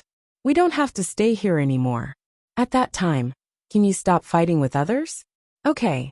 The young man pressed her body into his arms. He used a little too much strength. He smelled the young lady's scent on her body, and his eyes were firm. Dear brother, every time you go out, I'm very worried about you. I don't like you fighting with others. Next time, you really don't fight with others, okay? Okay. Dear brother, you're so nice. The young lady smiled happily. The young man looked at the self-destruction on her face, and forced himself to calm down. Then, he looked at her and said very firmly, "I don't fight with others. When you grow up and become a fashion designer, I'll open a clothing company. I'll specialize in selling clothes designed by you. Okay, then I'll wait for you." The young lady smiled brightly. At that moment, the dilapidated bungalow seemed to have welcomed a sky full of stars. Dixon's voice brought her back to her senses. "Sorry, I was a little distracted." Shi Mengwan looked at that handsome face and forced herself to look away. Did John Hauser create those two clothing brands for her? Could she think like that? But looking at him, she couldn't link these two things together at all. Dixon acted as if he didn't notice the loss of composure on her face, and continued to talk about John Hauser's identity in high spirits. "These are all brands under Jean's banner. You're all from China. I think you two should have something to talk about." After Dixon finished speaking, someone happened to be looking for her. She excused herself to the two of them and left first. Only Jean Hauser and Shi Mengwan were left standing there. Shi Mengwan stood still. She thought about what Dixon said just now. Jean Hauser actually had a business in France? Didn't he run a technology company? What had he been doing outside all these years? What had he experienced? She couldn't help but feel a trace of curiosity. However, she forced herself to look away and nod at John Hauser. "Congratulations." John Hauser stood beside her. A waiter happened to pass by. He picked up 2 glasses of champagne from the tray and placed one of them in Shi Mengwan's hand. Shi Mengwan looked at him for a while and finally reached out to take it. "There's nothing to congratulate." She didn't enter the top 3 again. Jean Hauser's gaze fell on her. The extremely fresh green color contrasted with her snow-white skin. The top was a one-shoulder design that was tailored to fit her body. A leaf just extended to her shoulder, and the bottom was layered with light muslin. Jean Hauser gently clinked his glass with hers. "In my heart, you're number 1. Shi Mengwan was stunned by his words. Her hand that was holding the glass stopped there, and she just looked at him. Realizing that she was affected by him again, Shi Mengwan turned her face away. She didn't let herself sink any further. She casually took a sip of champagne. Standing next to Jean Hauser made her feel uncomfortable. She put the glass aside and turned around to leave. However, Jean Hauser put down the glass and held her hand. Shi Mengwan looked at that hand, and then at the other people in the banquet hall. She lowered her voice and was a little anxious. "Let go." The music in the hall changed at this moment. Jean Hauser looked at Shi Mengwan and reached out his hand to her. Shi Mengwan understood what he meant and took a step back. "You. Let's go. Dance with me." As Jean Hauser spoke, he held her hand and led her to the dance floor in the middle of the hall. Shi Mengwan wanted to retreat, but his hand had already wrapped around her waist. He led her around the edge of the dance floor. Bit by bit, they slid into the middle of the dance floor. Being led by him like this, even if Shi Mengwan didn't want to, she could only dance and spin with his steps. After dancing a few steps, she realized that Jean Hauser's dancing skills were pretty good. She was a little surprised. Her dancing skills weren't considered good. After all, she wasn't a rich young lady. There weren't many opportunities for her to attend banquets. Now that Jean Hauser was leading her, she looked at Jean Hauser in front of her. There were more and more secrets about him that she couldn't figure out and couldn't see through. However, not only could she not let go of these secrets, but she also wanted to get closer and know more. Shi Mengwan's footsteps turned in a circle. This kind of thinking was very dangerous. She had to suppress it. Jean Hauser was very dangerous. She had to stay away. Her rationality kept reminding her, but when she looked at Jean Hauser's deep eyes, she could only dance with his footsteps. "You're very beautiful today." Jean Hauser moved his face closer to Shi Mengwan's ear. He spoke in a soft voice, and the hot air he blew out was right next to her ear. Her ears turned red and she subconsciously shrank her neck. She wanted to avoid him, but she and Jean Hauser were already dancing. Where could she hide? Jean Hauser's hand around her waist slightly tightened, and she moved closer to him instead. Shi Mengwan had already made up her mind to stay away from him. His actions made her want to escape from his arms. Have you ever thought about cooperating with these big European and American brands? Promote your designs all over the world. The sudden voice above her head stunned Shi Mengwan. She looked up at him with a hint of shock in her eyes. Zhang Haozi, you? Have you never thought about it? Zhang Haozi looked at her and said indifferently, if you want, whether it's Dixon or any other company, you can think about it. The information revealed by these words was too much. Shi Mengwan furrowed her brows. She looked up at Zhang Haozi's face, as if it was the first time she had met him. Zhang Haozi, who exactly are you? Dear brother was 15 when he met her, and he was 16 when they separated. The two of them had been separated for 12 years. What exactly had Zhang Haozi done in the past 12 years? What had he experienced? Was he really her dear brother? With his situation back then, it was really a little scary for him to have achieved what he had today in 12 years. Putting aside the two clothing brands that Dixon had mentioned just now, it was definitely not easy to be able to reach such a level abroad. After she met Xiao Qi, she specially went to investigate the technology company that she had mentioned. She also investigated Zhang Haozi. Although their company's website didn't have a photo of Zhang Haozi, the introduction on it was very clear. The technology company that Xiao Qi was talking about was founded by Zhang Haozi. Now, its market value was countless times higher than when it was founded. With such ability and such methods, she thought of the young man, who only knew how to fight back then. She really couldn't connect the person in front of her with that young man. Zhang Haozi looked into her eyes, and tilted his head slightly. A kiss fell on her lips just like that. His voice was very soft. I'm your man. Shi Mengwan's face suddenly turned red. She wanted to push Zhang Haozi away, but she realized that he had brought her to the edge of the dance floor. The music changed at this moment. Zhang Haozi took the opportunity to let go of her hand and brought her to the corner of the hall. As one of the invited guests, Zhang Haozi also had a room in the castle. He brought Shi Mengwan upstairs. Shi Mengwan tried to break free from his hand a few times, but she didn't get what she wanted. When she went up to the second floor, she was surprised to find that Zhang Haozi's room was actually arranged next to hers. Her body was brought in by him, and her hand grabbed the door handle. Zhang Haozi, don't do anything rash. There were still so many guests downstairs, and Dixon was also there. Could it be that he was thinking? Zhang Haozi looked at the resistance on her face, and easily carried her body. With a tap of his toes, the door was closed. He pushed her against the door, and gently caressed her collarbone with his big hand. I wanted to do that just now. As he spoke, he lowered his head and planted a kiss on the spot where his fingertips touched. Zhang Haozi barely managed to retain some rationality. He didn't tear her dress apart, but the slow process of taking it off made Shi Mengwan's face turn red. Her body had already become unlike her own. She could only follow his movements to climb up or down. He was like a sharp sword, avoiding her, and she was the sea, containing his every attack. The moment he got off her, he didn't let go of her. Instead, he pulled her into his arms. Shi Mengwan couldn't move. She looked at the ceiling above her head, not quite understanding how things had turned out like this. She turned to look at him, and he was also looking at her. Shi Mengwan felt a little uncomfortable under his overly passionate gaze. When she shifted her gaze away, she saw his bare upper body. There was a scar on his abdomen, and it could be seen very clearly. This was the wound from a few days ago. The stitches had been removed, but the scar was still there.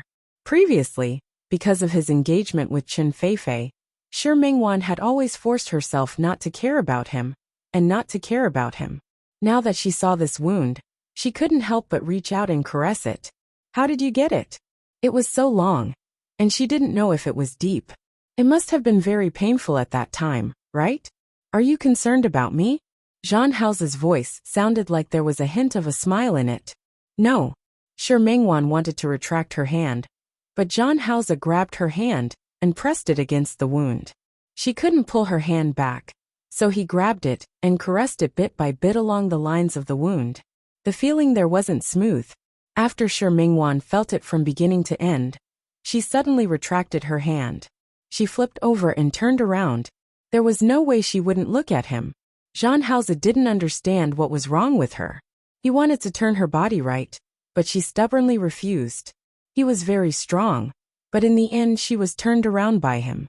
Only then did he realize that her eyes were red, and there was a faint mist in them. Wan. Shi Mengwan lowered her head, and didn't look at him. She remembered that the young man had promised her that he wouldn't fight with anyone again. But whether it was when she met him in the alley of the bungalow district or this time.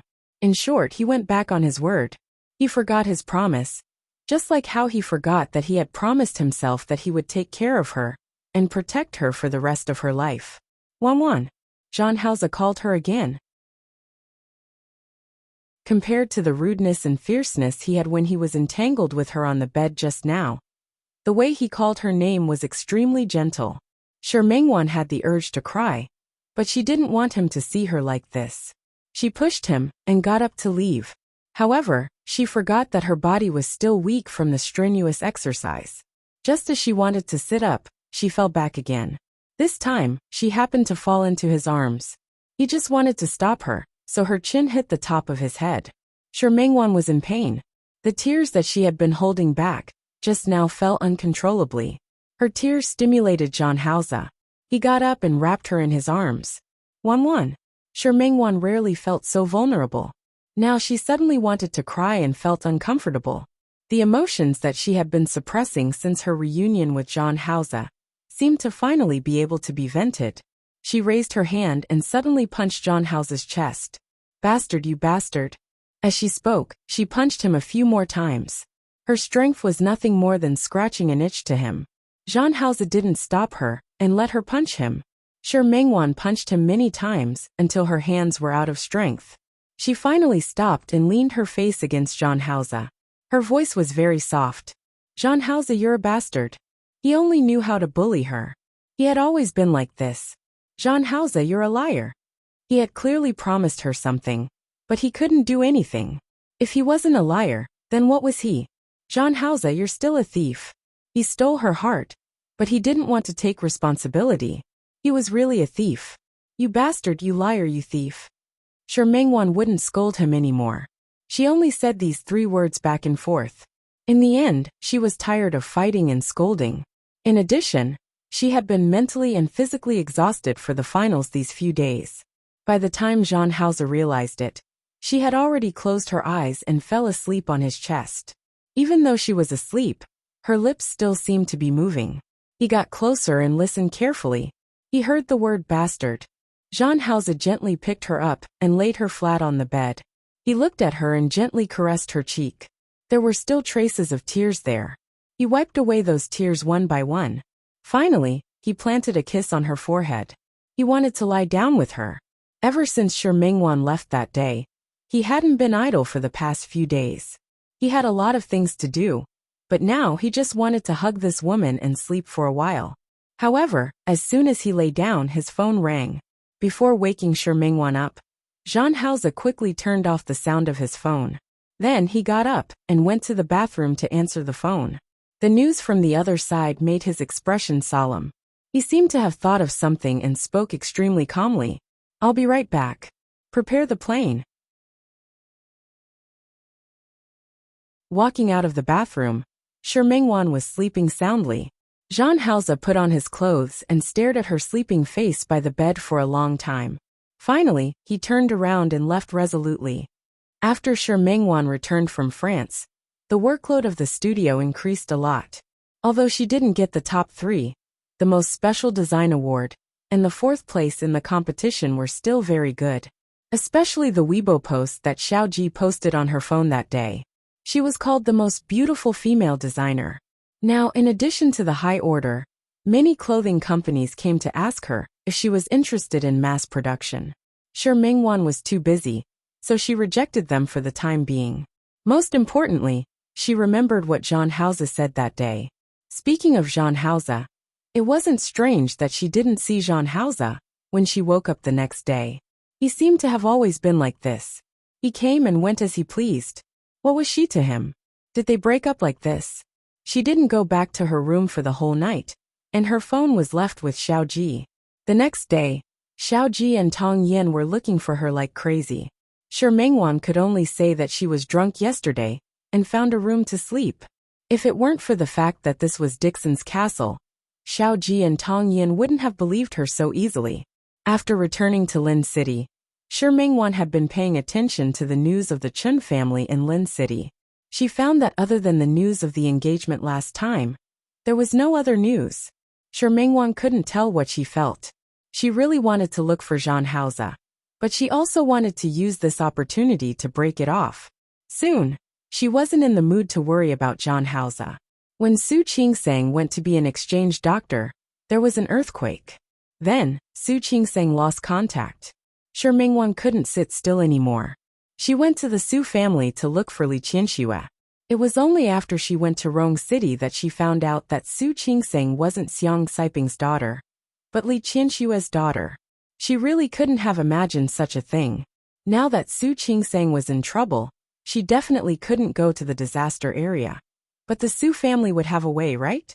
Li Qianxue was also worried, but she received a call from Hu Jinyao. Hu Jinyao comforted her and said that he had already brought supplies to the disaster area and told her not to worry. No matter how anxious she was now, she knew that with her physical and mental state, going to the disaster area would only cause more trouble. No matter how worried she was, she could only trust Hu Jinyao now.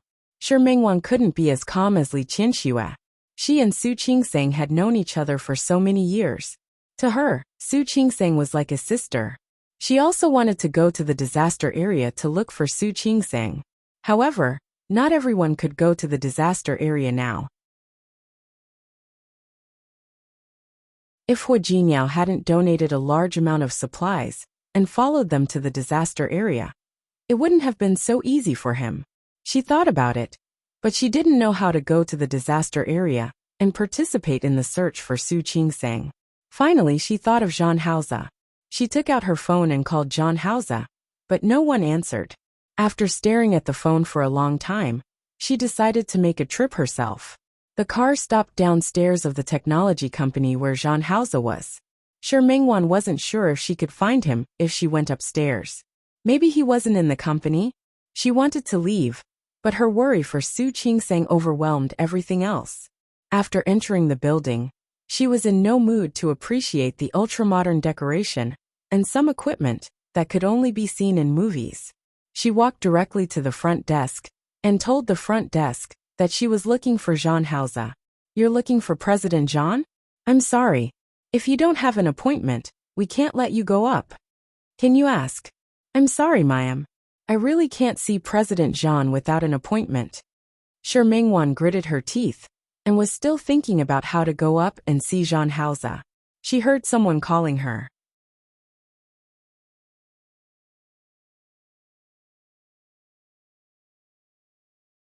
Chapter 680. Mengwan. Xiaoqi's voice made her turn around. She was relieved to see an acquaintance, but at the same time, she felt a little uncomfortable. "Why are you here? Are you here for me?" Xiaoqi had been sent to the branch office by Zhang Haoze. Today, he happened to be here to report, but he didn't expect to see Shi Mingwan. "No." Shi Mingwan stood there a little hesitant. She didn't know if she should tell Xiaoqi. "Then what are you doing?" "I'm looking for Zhang Haoze." Shi Mingwan looked at him. Her voice was a little obscure and a little shy. "But they said that I can't go up without an appointment. You're looking for President Zhang." Xiaoqi was stunned. He didn't seem to understand what kind of relationship Shi Mingwan had with Zhang Haoze. "Yes, I have something to talk to him about." Shi Mingwan looked at Xiaoqi. She knew that she shouldn't, but she still said, "Do you have a way for me to see him?" "Come with me." He was doing well in the new company, so he still had some face in front of Zhang Haoze. "Thank you." Shi Mingwan nodded. Xiaoqi didn't ask further and led her to the elevator. With Shorky leading the way, this one went very smoothly. When she went upstairs, Tang Hua happened to be there too. He was stunned when he saw Shi Mingwan. He glanced at Xiaoqi with obvious disapproval in his eyes. Xiaoqi was a little embarrassed. In fact, he didn't know what the relationship between Shi Mingwan and Zhang Haoze was. "She has something to talk to President Zhang about. Assistant Tang, can you help inform him?" He knew that Zhang Haoze had just finished a meeting and should be in his office. Tang Hua looked at him and turned to Shi Mingwan. He naturally knew Shi Mingwan. "Wait a moment." Tang Hua entered the door. Xiaoqi looked at Shi Mingwan. and wanted to ask several times. Jean, thank you. Shi Mengwan looked at him and remembered that she still owed him an explanation. If there's a chance next time, I'll tell you. It doesn't matter. Xiao Qi waved his hand. It doesn't matter if you don't want to tell me. I believe in you. Shi Mengwan didn't say anything, but there was a rare hint of emotion in her eyes. Her relationship with John Hauser had almost become her own bitter journey. She couldn't tell her family, she couldn't tell her friends, and she couldn't even let others know. Although she was separated from John Hauser, not only did she not get any relief, but she also felt more and more uncomfortable. John Hauser was like a poison to her. She couldn't get rid of it. If he wanted to quit, he would feel the pain of being skinned and having his bones pulled out. A minute later, Tang Hua came out and glanced at Shi Mengwan. President John asked you to go in. Shi Mengwan's heart was in her throat. She stood there and wanted to retreat for a moment. Xiao Qi didn't seem to notice that something was wrong with her. Then Mengwan, I still have something to do. You can do as you please. Okay, thank you. Shi Mengwan thanked him sincerely. After Xiao Qi left, Tang Hua opened the door for Shi Mengwan. Shi Mengwan stood there, closed her eyes and walked in. It was her first time in John Hauser's office. The cold air brushed against her face, calming her nerves a little. John Hauser's office was very large. The high space was still full of technological design. Shi Mengwan took a few steps and stood in the middle of the office. She didn't continue to go inside. John Hauser was dealing with documents. It could be seen that he seemed to be very busy. There was a lot of information by his hand. Other than a laptop on the table, there was also a desktop computer. Both of them were turned on. The screen of the desktop computer was half facing the door. She could see the red and green lines on it. John Hauser held a pen in his hand. He signed the document in front of him and put it aside. He didn't even raise his head. Come here. Shi Mengwan paused for a moment. Her footsteps were a little heavy. John Hauser took another document. He raised his head and looked at her. Come here. Shi Mengwan gritted her teeth. She had the urge to turn around and leave. However, when she thought of the purpose of her visit today, she still lifted her feet and walked over step by step. When he walked behind the desk, John Hauser seemed to be dissatisfied with her spending so much time. He stretched out his hand and pulled her onto his lap. John Hauser, In front of her was John Hauser's enlarged face. His dense kisses were like a net trapping her in it. There was nowhere to escape. After the kiss ended, Shi Mengwan's hands and feet went limp. Her entire body leaned weakly against his chest. Realizing her purpose for coming here, she pushed against his chest and tried to stand up. John Hauser held her hand, grabbed her waist, and turned her body to face him. John Hauser. Shi Mengwan pressed her hands against his chest, and her breathing was a little rapid. I came to look for you for something. As John Hauser spoke, he held her hand in his. His calloused hand played with her fingertips one by one. It was clearly her hand, but Shi Mengwan felt like she was being played with. She wanted to pull her hand out, but he held her finger and put it into his mouth. What is it? Her finger was half bitten by him. Shi Mengwan wanted to retract it, but his grip was very tight. She became more and more uncomfortable, and her voice was a little intonated. There was an earthquake in S province. I want to go to the disaster area, but now they won't let me go. John Hauser stopped biting her finger for a moment. He looked into her eyes. Why are you going there? Qingsang is there. There's still no news of her. I'm very worried about her. TCH. Her finger was bitten hard by him. She felt the pain and quickly pulled her hand back. John Hauser looked at her with a deep gaze. His meaning was unclear. Shi Mengwan didn't know what was wrong with him, but she wouldn't forget her purpose. I heard that you can go in with the supplies. I want to know if you can. No. John Hauser directly refused. John Hauser. I can donate supplies, but I won't let you go to S province. There are still aftershocks there. It's very dangerous. It was rare for John Hauser to say a string of words in one breath. His voice sounded very calm, but the concern in his words was not less. Shi Mengwan refused to give in just like that. It's precisely because it's very dangerous that I want to go. Do you know that Qing Sang is my best friend? Hua Jinyao will naturally take care of her matters. You don't have to worry too much. Hua Jinyao won't let anything happen to her. He had seen Hua Jinyao and Su Qingsang together. Hua Jinyao doted on his wife very much. He believed that he wouldn't let anything happen to Su Qingsang. How can it be the same? Hua Jinyao was Hua Jinyao, and she was her. I can't tell what's the difference. As Zhang Haozi spoke, he grabbed Shi Mengwan's hand and gently bit it again. Shi Mengwan was in pain, but this time, she couldn't even pull it back. Zhang Haozi, I must go. I also said, you're not allowed to go. You, Shi Mengwan pushed him hard. At the same time, she pulled her hand out and took a big step back. Her movements were too big, and the back of her waist accidentally hit his desk. This was much more painful than being bitten on her finger. Her facial features were squeezed together. Zhang Haozi quickly got up and wanted to check her waist. Where did you hit? Don't touch me. Shi Mengwan's temper flared up. She had already decided to break up with Zhang Haozi. She came because she really didn't have anyone else to look for. However, with Zhang Haozi's attitude, she knew that she couldn't count on him. She would think of another way. She ignored the pain on the back of her waist and turned to leave. Zhang Haozi pulled her body over and fixed her in his arms again.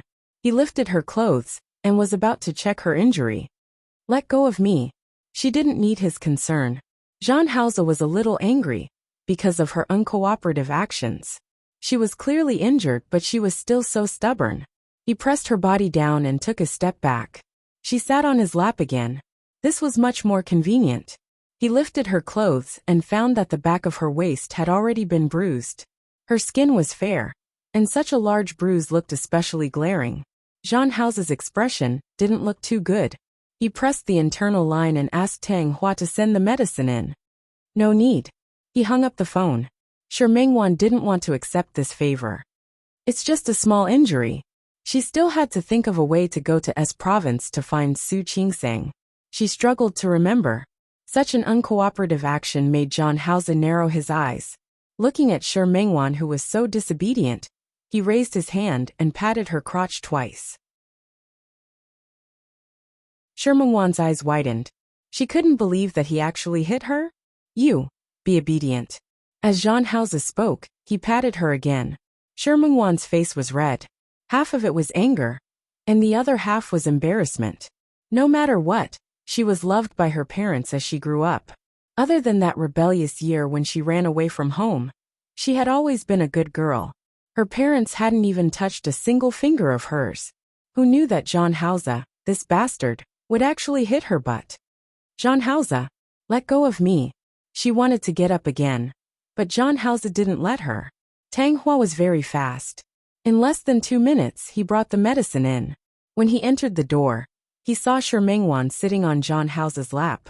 Tang Hua's expression was strange for a moment, but it was only for a moment. He quickly returned to normal. He put down the medicine, turned around and left. Before he left, he even considerately helped Zhang Haozi lock the door. The sound of the door locking made Shi Mengwan inexplicably nervous. She remembered that Zhang Haozi had already lifted her clothes again. He picked up the ointment at the side, opened it, picked out a little, and helped her apply it to her waist. His movements were considered gentle, but Shi Mengwan felt itchy, and her body unconsciously twisted. Don't move. Zhang Haozi held her waist in place, and held her waist with his big hand, not letting her move. Shi Mengwan forced herself not to move, and let him apply the ointment for her. However, as he applied it, the movements of his hand changed. It was no longer lingering on her waist, but slowly moving down and down. It had already reached the edge of her dress. She was wearing a 2-piece dress suit today, which definitely made it easier for him to move. Seeing that his fingers were about to reach inside her dress, Shi Mengwan grabbed his hand and turned to look at him. She resisted the urge to run away immediately. She stared at his face and said word by word, I want to go to S province. Zhang Haozi's hand stopped there. Her skin was smooth and delicate, making him feel a little reluctant to part with it. I want to go to S province. She said it again, her voice even louder than before. Zhang Haozi looked at the determination on her face, leaned over, and gently bit her lips. She was in pain, But she didn't move away. Instead, she placed her hands on the front of his clothes and said word by word. Jean Hausa, did you hear me? I said I want to go to S province. Jean Hausa slowly retracted his hand and slowly moved it up. Finally, it landed at the butterfly bone behind her. If I let you go, how are you going to thank me? The hint in his eyes was too obvious. Sure, Mengwan had been with him for more than half a year. So how could she not understand what he meant? She gritted her teeth. How do you want me to thank you? Jean Hausa reached out to lift her chin and looked her in the eye. Don't break up. Sure Mengwan's face turned pale. She looked at him with a complicated expression. Impossible. Then there's nothing to talk about. Jean Hausa let go of her hand. Go. I still have a lot of work to deal with. Jean Hausa. Sure Mengwan didn't leave his lap. She was really worried about Su Qingsang. Other than this, anything else is fine. He clearly had a fiancée. And he clearly didn't lack women. Why did he have to treat her like this? I don't want anything else, just this. Jean Hausa's words made Sure Mengwan even more discouraged. She looked at him and really didn't understand what he was thinking. Jean Hausa, what kind of woman do you want? Why do you have to keep staring at me? Jean Hausa stared at her face, gently retracted his hand behind her, and pressed his forehead against hers. I just want you. His low voice carried a hint of heat, and Sure Mengwan trembled. But you have a fiancé. Sure Mengwan forced herself to be rational, and not be swayed by a few words from him. I don't. Jean Hausa kissed the tip of her nose gently. I only have you. Such a Jean Hausa was simply poison to her. Sure Mengwan trembled. She watched as Jean Hausa's face magnified in front of her. His lips moved from her forehead, to her eyelids, to her cheeks, and then to the tip of her nose. Finally, he kissed her lips again. She couldn't resist, and there was nowhere to escape. Unknowingly, the kiss on the road to philanthropy had changed. His kiss was urgent, forceful, and full of predatory aura. She had nowhere to run. Her body was carried by Jean Hausa. The moment she was suspended in the air, she was afraid of falling, so she instinctively wrapped her arms around his neck. She felt him carry her into a door on the side. When she entered the door, she realized that it was a lounge. The room was pure white. The room wasn't big, but it had everything. There was a bed, a small table, a wardrobe, and a bathroom inside. Her body was placed on the bed inside by Jean Hausa. As he approached, she pressed her hands against his chest. I want to go to S province. She said it again. At this time, she still refused to give up. Jean Hausa's response to her was to kiss her lips again, not giving her a chance to speak again. The bed under her was clearly used for a short rest. But it was unexpectedly soft. Sure Mengwan had a feeling, as if she was stepping on clouds.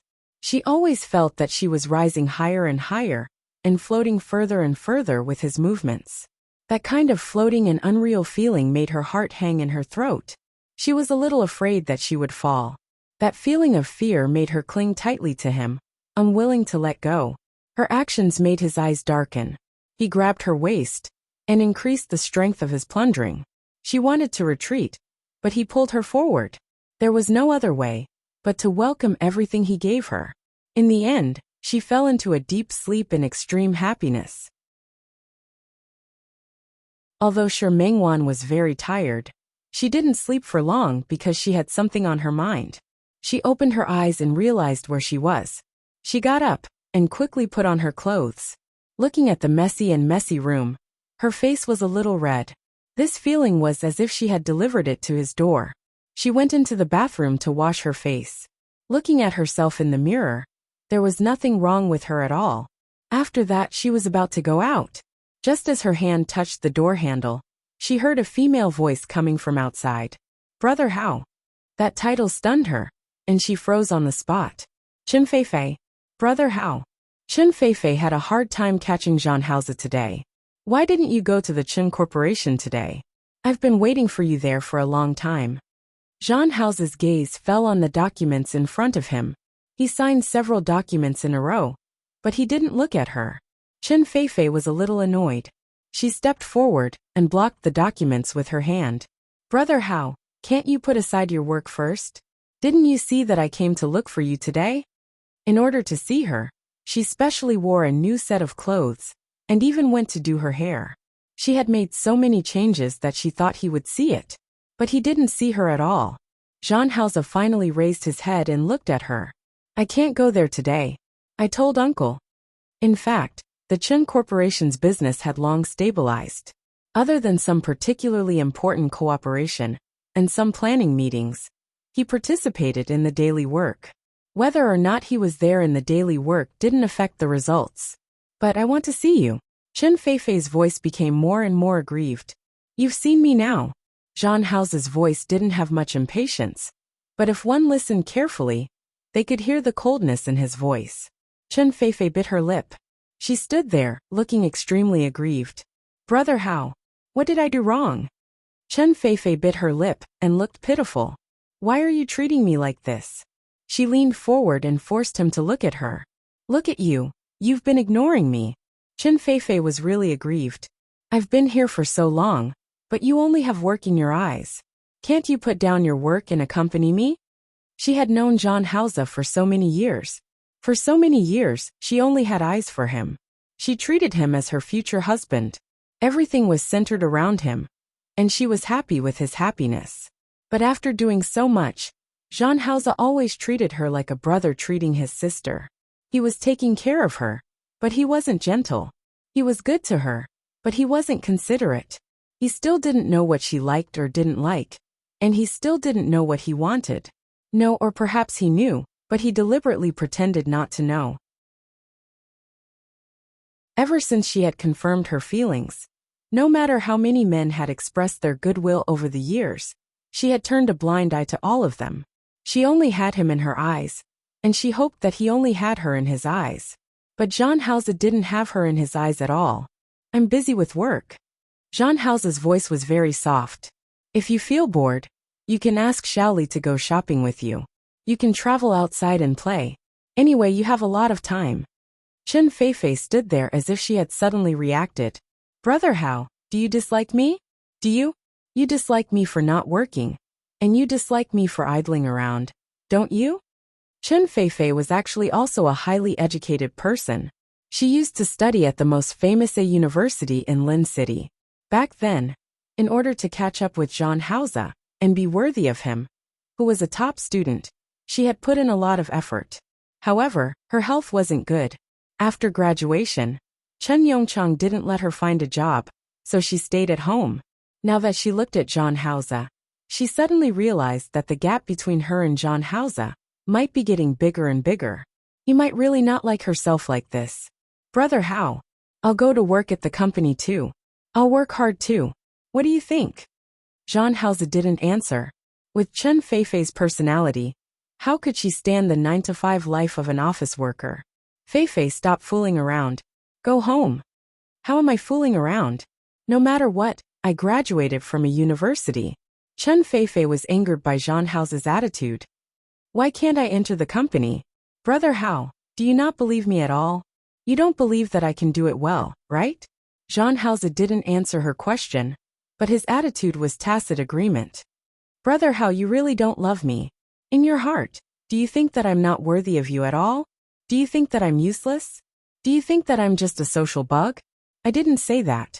Jean Hauser wanted to take her hand away and continue reading the documents. Chen Feifei was hurt by Jean Hauser's nonchalant attitude.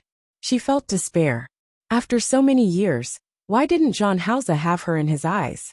Logically speaking, they were childhood sweethearts and had been living together since they were in their teens.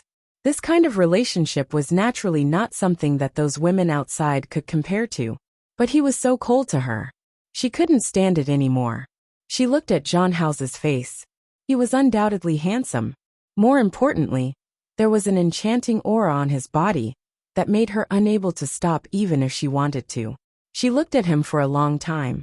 Suddenly, as if she had made up her mind, she walked around the desk and sat on Jean Hauser's lap. Brother Hao, why? Why can't you see me? I just like you. Can't that be okay? Can't I like you? As Chen Feifei spoke, she put her arms around Jean Hauser's shoulders. She leaned over and was about to kiss him. Jean Hauser avoided it.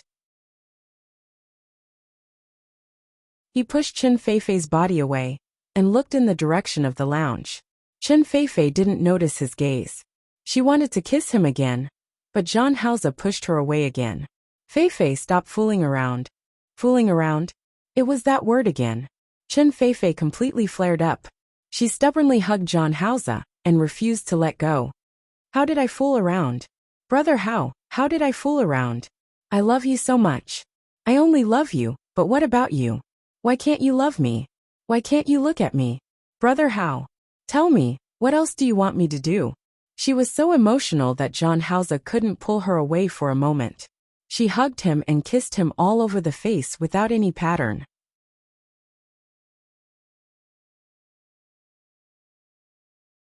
Chapter 681. Zhang Haoze looked at the door of the lounge, and then at Chen Feifei. Chen Feifei had already lost control of her emotions. Brother Hao, I like you. I just like you. I love you. She was about to kiss his lips again, but he reached out and pulled her away again. Feifei, calm down. I'm very calm.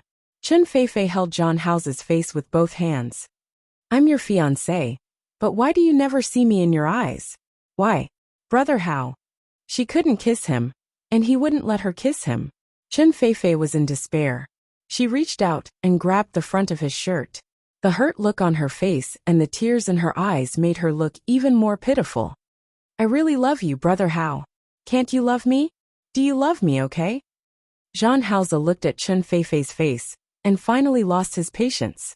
When she pestered him again, he pressed the internal line. Soon Tang Hua appeared. Ah Hua, Feifei isn't feeling well today. Send her home. Brother Hao. Chen Feifei hooked her arms around Zhang Haoze's neck and refused to let go. I'm not feeling well. I don't want to go home. You know what I mean? Don't think about chasing me away just like that. Zhang Haoze didn't want to talk to her anymore. He waved his hand, and Tang Hua understood. He stepped forward and pulled Chen Feifei's hand. Miss Chen, President Zhang still has a meeting to attend later. You don't want others to see you like this, do you? Chen Feifei stood there without moving, and Tang Hua couldn't really act recklessly. One had to know that she was Chen Yongchang's beloved daughter. Miss Chen, don't make things difficult for President Zhang, right? Zhang Haoze looked at Chen Feifei expressionlessly. Feifei, you can go back first. Chen Feifei bit her lip. She felt that her dignity had been thrown to the ground. She looked at Zhang Haoze and sniffed, forcing herself not to cry. Okay, you don't want to see me. You have something to do later. I'll leave. But you have to go home and have dinner with me today. Otherwise, I won't leave today. Zhang Haoze's brows were tightly knitted. He looked in the direction of the lounge from the corner of his eyes, and finally nodded. He agreed. And Chen Feifei finally felt that she was not so embarrassed. She took a step forward and stood in front of him. Brother Hao, I really like you. I promise you that I will work hard for you and become a better version of myself. But before that, you are not allowed to like other women. Did you hear me? After saying that, she tiptoed and kissed Zhang Haoze on the cheek. Zhang Haoze clenched his fists tightly and glanced at Tang Hua. Chen Feifei turned around and walked past Tang Hua. I don't need you to send me off. I'll go back myself. Brother Hao, I'll wait for you. After Chen Feifei left, Tang Hua breathed a sigh of relief. He could roughly guess what was going on, so he glanced at the lounge. Then he looked at Zhang Haoze. He was glad that the person inside was not as mischievous as Chen Feifei. Otherwise, there would be a good show to watch. After Tang Hua left, the office became quiet. Zhang Haoze walked to the door of the lounge. Just as he was about to open the door opened first. Shi Mingwan stood at the door for a long time. She didn't look at him. She walked past him and was about to walk out.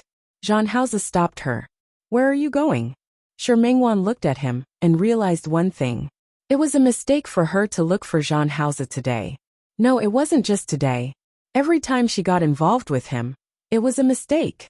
She walked past him from the other side, and Zhang Haoze grabbed her hand. Where are you going? Home. Shi Mingwan didn't need to stay any longer. Can't I? Her appearance made Zhang Haoze inexplicably panic. He didn't want her to leave just like that. Aren't you going to S province? Will you help me go? Shi Mingwan stared straight at his face. She believed that he wouldn't let her go to S province at all. Zhang Haoze was silent. He indeed wouldn't let her go. Sure Mengwan knew that he wouldn't let her go. He was just keeping her hanging. Wan. Zhang Haoze.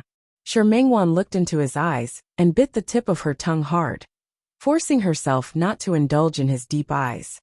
I won't look for you in the future. I won't see you again. You already have Chen Feifei. So please don't look for me. Her footsteps were firm. Zhang Haoze's heart trembled.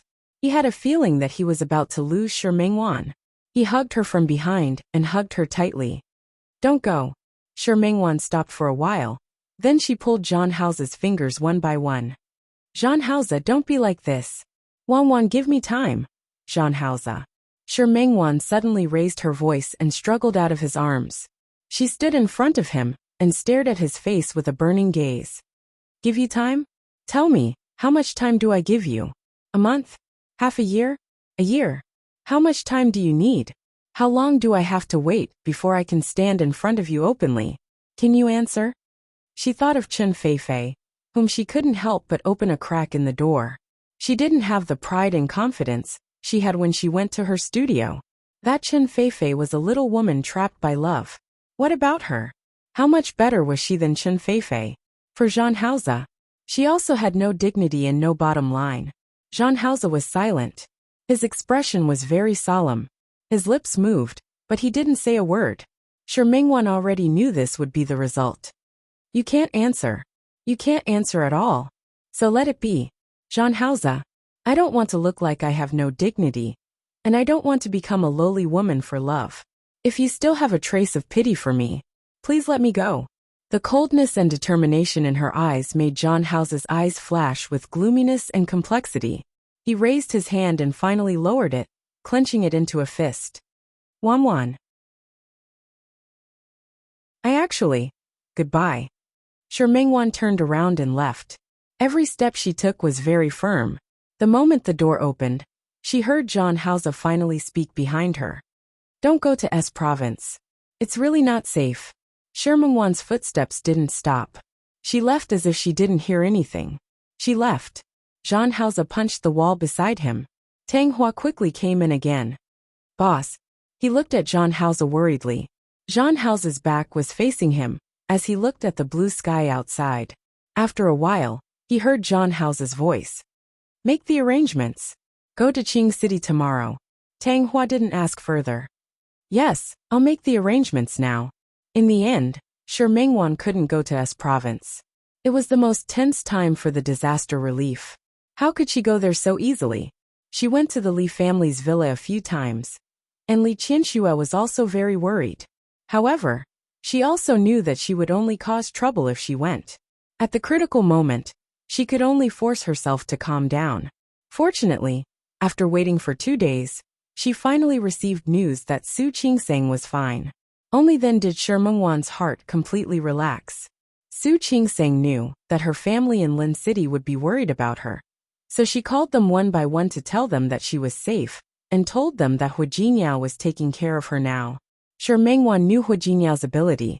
With him around, she believed that she could worry less. After she was relieved, she heard that Su Qingsang had actually chosen to stay in the disaster area as a volunteer doctor. Even Hu Jiniao stayed behind. She sighed in her heart. She really admired Su Qingsang and Hu Jiniao now. She couldn't do anything else. After thinking about it, she donated a sum of money to the disaster area.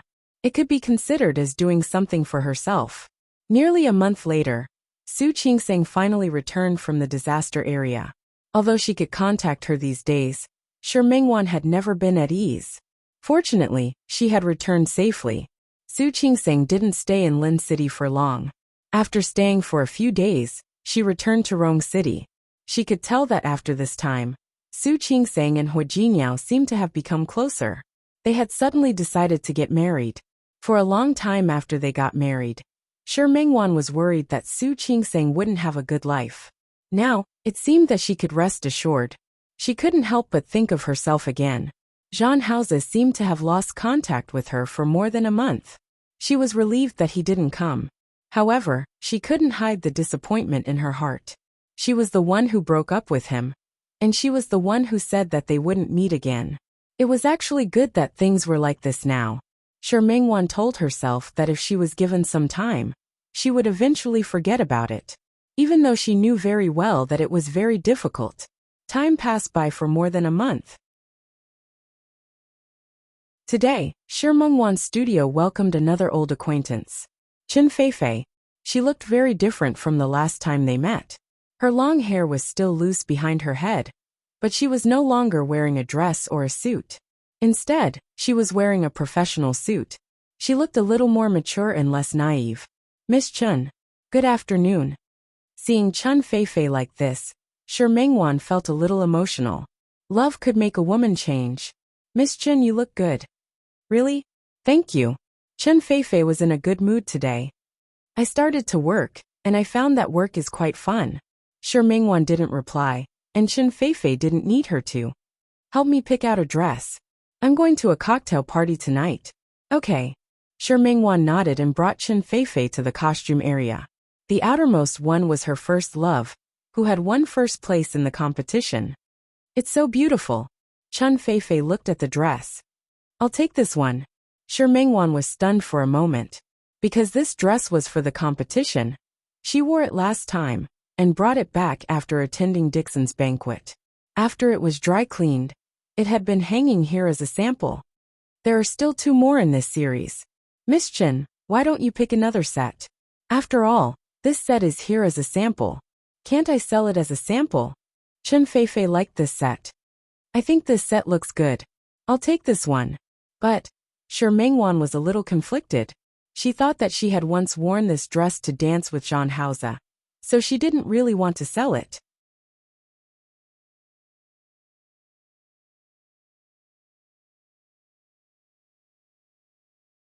Chapter 682.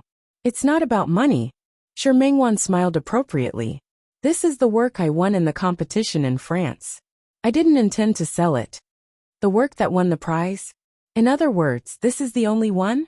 When Chen Feifei heard this, she was even more determined to win. Then I'll take this one. Miss Chen. Alright, aren't you guys doing business when you open the door? Chen Feifei looked confused. How can you not do business when you open the door?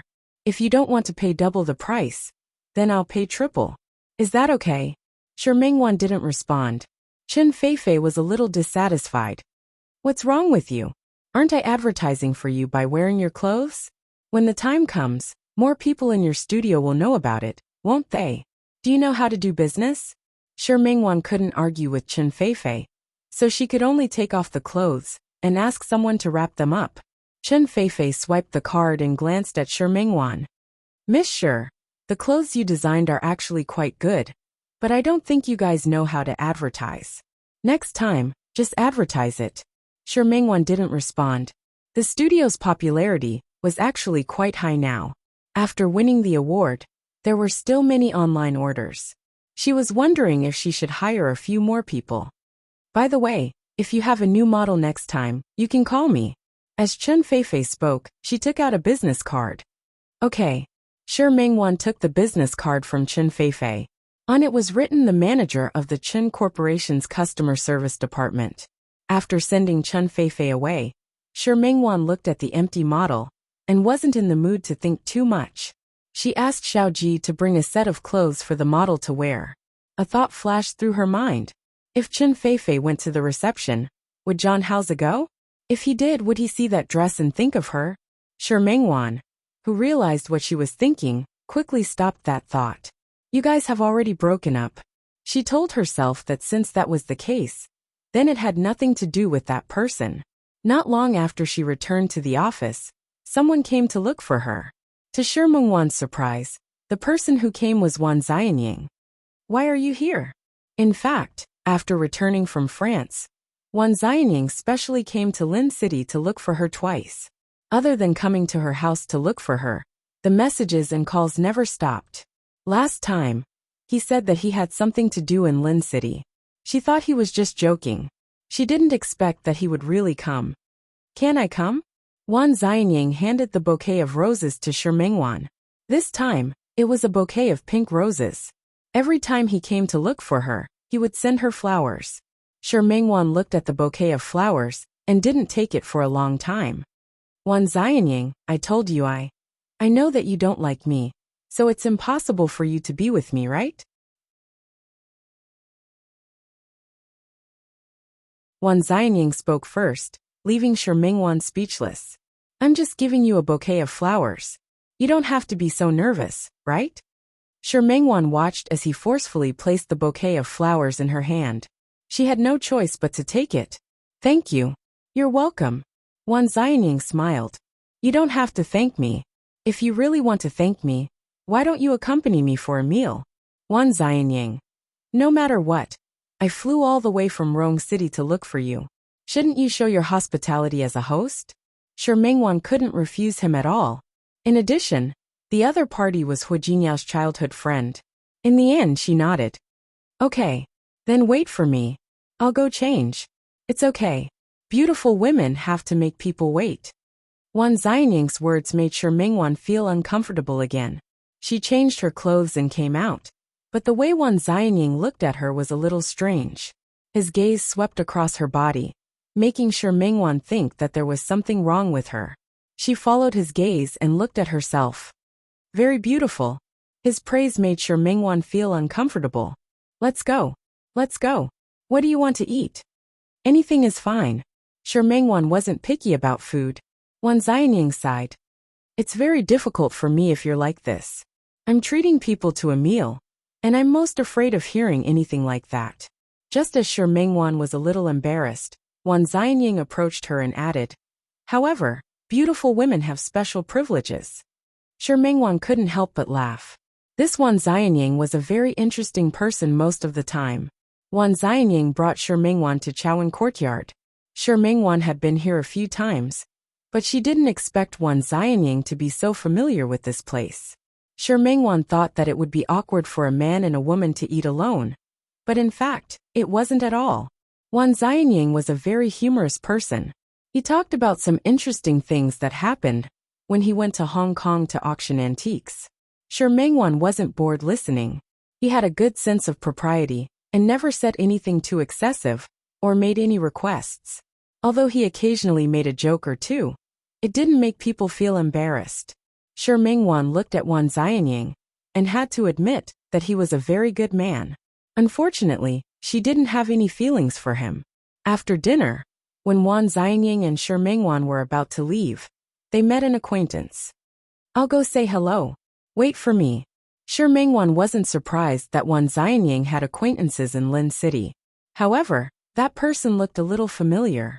Later, she remembered that he seemed to be in an antique business in Lin City. His daughter had once come to her studio to order a dress. Thinking of Wan Zinying's business, it wasn't strange that he knew him. After exchanging pleasantries with him, Wan Zinying came back with an apologetic look on his face. Sorry to have made you wait for a long time, right? It's okay. Let's go. After sending Shi Mingwan to the apartment building, Wan Zinying watched her get out of the car and called out to her. Aren't you going to invite me up for a seat? Shi Mingwan became nervous because of his words. I'm afraid it's not convenient. I'm joking. Wan Zinying got out of the car and stood in front of her. It's the middle of the night. Even if you let me go up, I'm afraid I won't be able to control myself. Shi Mingwan felt a little embarrassed again. Wan Zinying, I really... Stop. Today's night is very beautiful to me. You don't have to say those disappointing words anymore. Okay. I won't say it. That's right. Wan Zinying turned around and picked up a small box from the back seat of the car. This is for you. This isn't appropriate, right? There's nothing inappropriate about it. Just treat it as a thank you for accompanying me to dinner. There's no such logic. You're treating me to dinner, but I still have to accept your gift. Shi Mingwan refused to accept it, but Wan Zinying stubbornly placed the small box in her hand. Don't worry, it's not a ring. You don't have to be so nervous. Wan Zinying. Shi Mingwan pushed the box back. You really don't have to do this. I'll be embarrassed if you do this. If you really feel embarrassed, how about you accompany me to a banquet tomorrow? A banquet? Shi Mingwan was stunned. What banquet? Don't be so nervous. Wan Zinying smiled. It's the Mr. Dong I met today. Tomorrow is his father's 70th birthday. My grandfather has some friendship with him. When he saw me, he invited me to attend. Logically speaking, I should go. So can I trouble you to be my female companion? This isn't appropriate, right? How could that be? I don't think it's inappropriate. Or are you not willing to help me? Wan Xianying's attitude was too open and aboveboard. Shi Mengwan met the sincerity in his eyes and finally nodded. Okay. I promise you. Since Shi Mengwan had promised Wan Xianying, she would naturally prepare well the next day. Before she got off work, she picked out one of the dresses from the series that she had passed the semi-finals. The aqua blue gown had a calm color. It was very suitable for her to attend the birthday banquet. Xiaoji knew that Shi Mengwan was going to attend the banquet, so she was even more excited than herself. She followed the other two assistants of the company and tormented Shi Mengwan. Her long hair was tied up at the back of her head, leaving two strands hanging by her ears, coupled with a pair of high heels of the same color. She looked elegant and imposing. It wasn't time to get off work yet, but Wan Xianying came to pick her up. When he saw Shi Mengwan like this, Wan Xianying's gaze fell on her and didn't move away. I regret it. Wan Xianying stood there with a conflicted expression. I don't want to bring such a beautiful female companion out. I want to hide you. His words made Shi Mengwan's nervousness disappear without a trace. Thank you. You're also very handsome today. Wan Xianying was wearing a white suit today. The bow tie on his chest was dark blue. There was also a faint blue in the pocket on his chest. From this, it looked like the two of them were wearing a couple's outfit. Shi Mengwan felt that it was a little strange, but Wan Xianying was glad that he had chosen this set of clothes today. He was afraid that Shi Mengwan would lose face, so he didn't tease her about it. Let's go. Shi Mengwan was about to walk out, but Wan Xianying stopped in his tracks. He took out the small box from yesterday from his pocket. Opening it, there was a pair of blue diamond earrings inside. Look, don't we have a tacit understanding? The gown you chose is the same color as the gown I chose? As he spoke, he even looked at himself. It wasn't just the color of the earrings that matched, but the clothes also matched. In short, everything matched. Shi Mengwan couldn't answer him. Wan Xianying went forward and was about to put it on for her. There's no need, right? Don't reject me. Wan Xianying went forward and took out the pair of earrings. It really suits you. Just treat it as a thank you gift for accompanying me to the banquet. This person could always find so many reasons. Before Shi Mengwan could refuse, Wan Xianying had already put the earrings on for her. Shi Mengwan couldn't see her own appearance. Wan Xianying took a step back with obvious admiration in his eyes. So beautiful. I really don't want to bring you along anymore. What should I do? Although he said that, Wan Xianying still brought Shi Mengwan to the hotel where the banquet was held. When Shi Mengwan and Wan Xianying entered the banquet hall, there were already a lot of people there. When the two of them came in, they tried their best to keep a low profile, but they still attracted a lot of attention. The man was handsome and the woman was beautiful, but they were unfamiliar faces. They didn't seem to be from Lin City's circle. Wan Xianying's antique shop was in Rong City, but he had been flying all over the world to buy antiques all these years. More importantly, his family had a long history. Although he was young in the antique appraisal industry, he was already very experienced. The host of today's banquet, Old Master Dong, had dealt with Wan Xianying's family a lot, so he naturally knew him. When Old Master Dong's son, Dong Yi, saw Wan Xianying coming over, he immediately came over. He met him yesterday, and he was also the one who invited Wan Xianying to today's banquet. Xianying is here? My dad is talking about you. Dong Yi was from the same generation as Wan Xianying's father, so it was natural for him to call Wan Xianying by his name. Old Master Chung is thinking about me.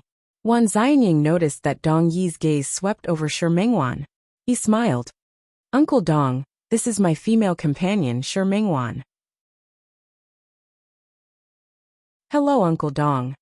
After greeting him, Wan Xianying followed behind Dong Yi to congratulate Old Master Dong on his birthday. Although he came in a hurry, he had prepared a very sincere birthday gift. Old Master, congratulations. After giving the gift, Wan Xianying had a faint smile on his face. I wish old master good luck and longevity. You're too polite. Kid from the Wan family. I didn't expect Ai to not lie to me. You're really in Lin City. Yes, I have something to do. I heard that it's old master's birthday, so I shamelessly came over to ask for a drink. Old master, please don't blame me. Ha ha ha ha. Ai, look at this kid's mouth. It's exactly the same as his father back then. That's right. Old master, don't tease me. When I came, my grandfather asked me to say hello to you. Okay. Also say hello to your grandfather for me. Tell him to come to Lin City to play when he has time. I don't dare to say anything else here, but the air here is pretty good. Okay, I'll definitely tell him. If there's a chance, let grandfather come to Lin City. After Wan Xianying congratulated him, he introduced Shi Mengwan. Old master, this is Shi Mengwan, my friend. Hello, old master. Shi Mengwan was quite generous. I wish old master good health. May you live a long life. Okay. Old master Dong smiled. He looked into the distance. My girl is about the same age as your friend. Kid from the Wan family, take your friend to play. You don't have to accompany an old man like me here. Wan Xianying said a few polite words, and was about to bring Shi Mengwan to the dining table at the side. There was a commotion at the door. Shi Mengwan was taken a step back by Wan Xianying. With this step back, she faced the entrance of the banquet hall. Naturally, she saw who the people who came in at the entrance were. Zhang Haoze and Chen Feifei. Chen Feifei happened to be wearing that gown. It had to be said that she looked very good in this gown. Chen Feifei's appearance was originally weak and pitiful. The light green made her look even more pure. Zhang Haoze, who was beside her, was dressed in a black suit. He was mysterious and elegant. When the two of them walked in, many people's gazes turned towards them. The two of them were quite famous in Lin City. Moreover, the news of Chen Feifei and Zhang Haoze's engagement had spread. Dong Yi went up to welcome them as usual. Before Shi Mengwan and Wan Xianying could leave, Chen Feifei and Zhang Haoze had already walked over. Shi Mengwan and Zhang Haoze's gazes unexpectedly met in midair.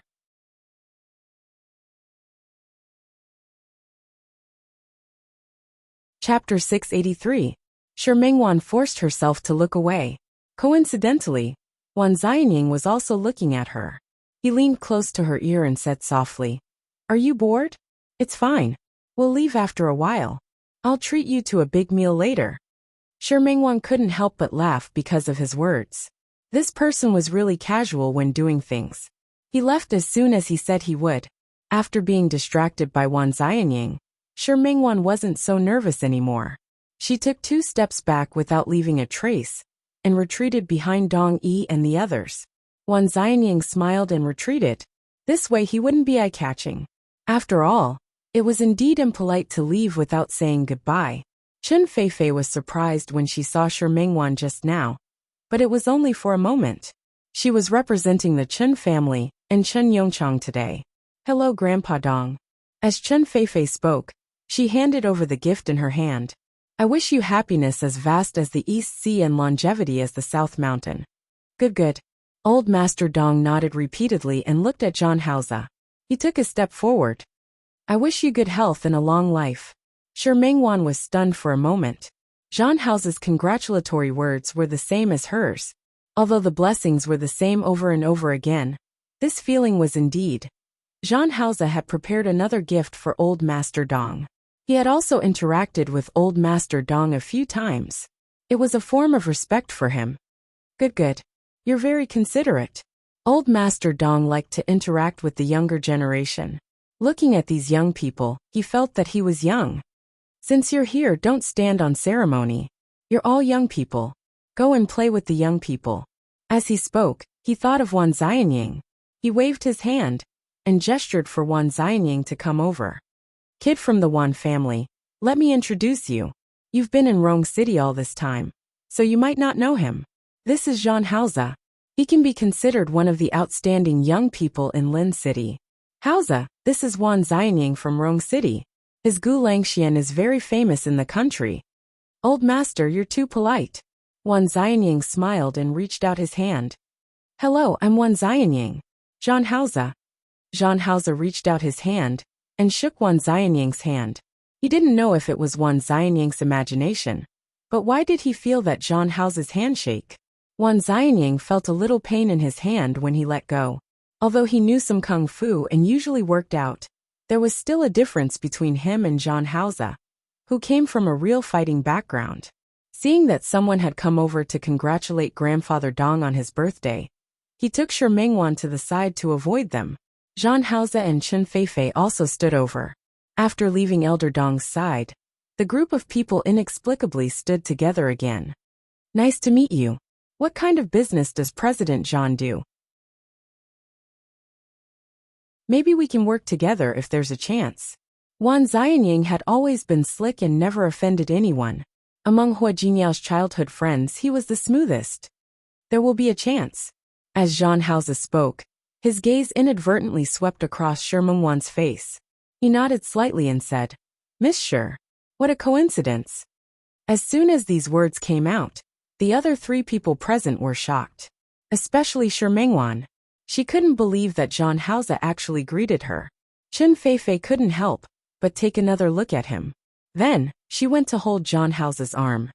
"Brother Hao, do you still remember Miss Shi? Wasn't your clothes designed by Miss Shi?" Zhang Hao said it casually. When Chen Feifei appeared in front of him wearing this today, she even shocked him. He thought that this set of clothes was different for Shi Mengwan, and that she wouldn't be willing to sell it. Who knew that not only did she sell it, but she also sold it to Chen Feifei. Chen Feifei pouted, and remembered that she had indeed mentioned it when she was wearing this set of clothes today.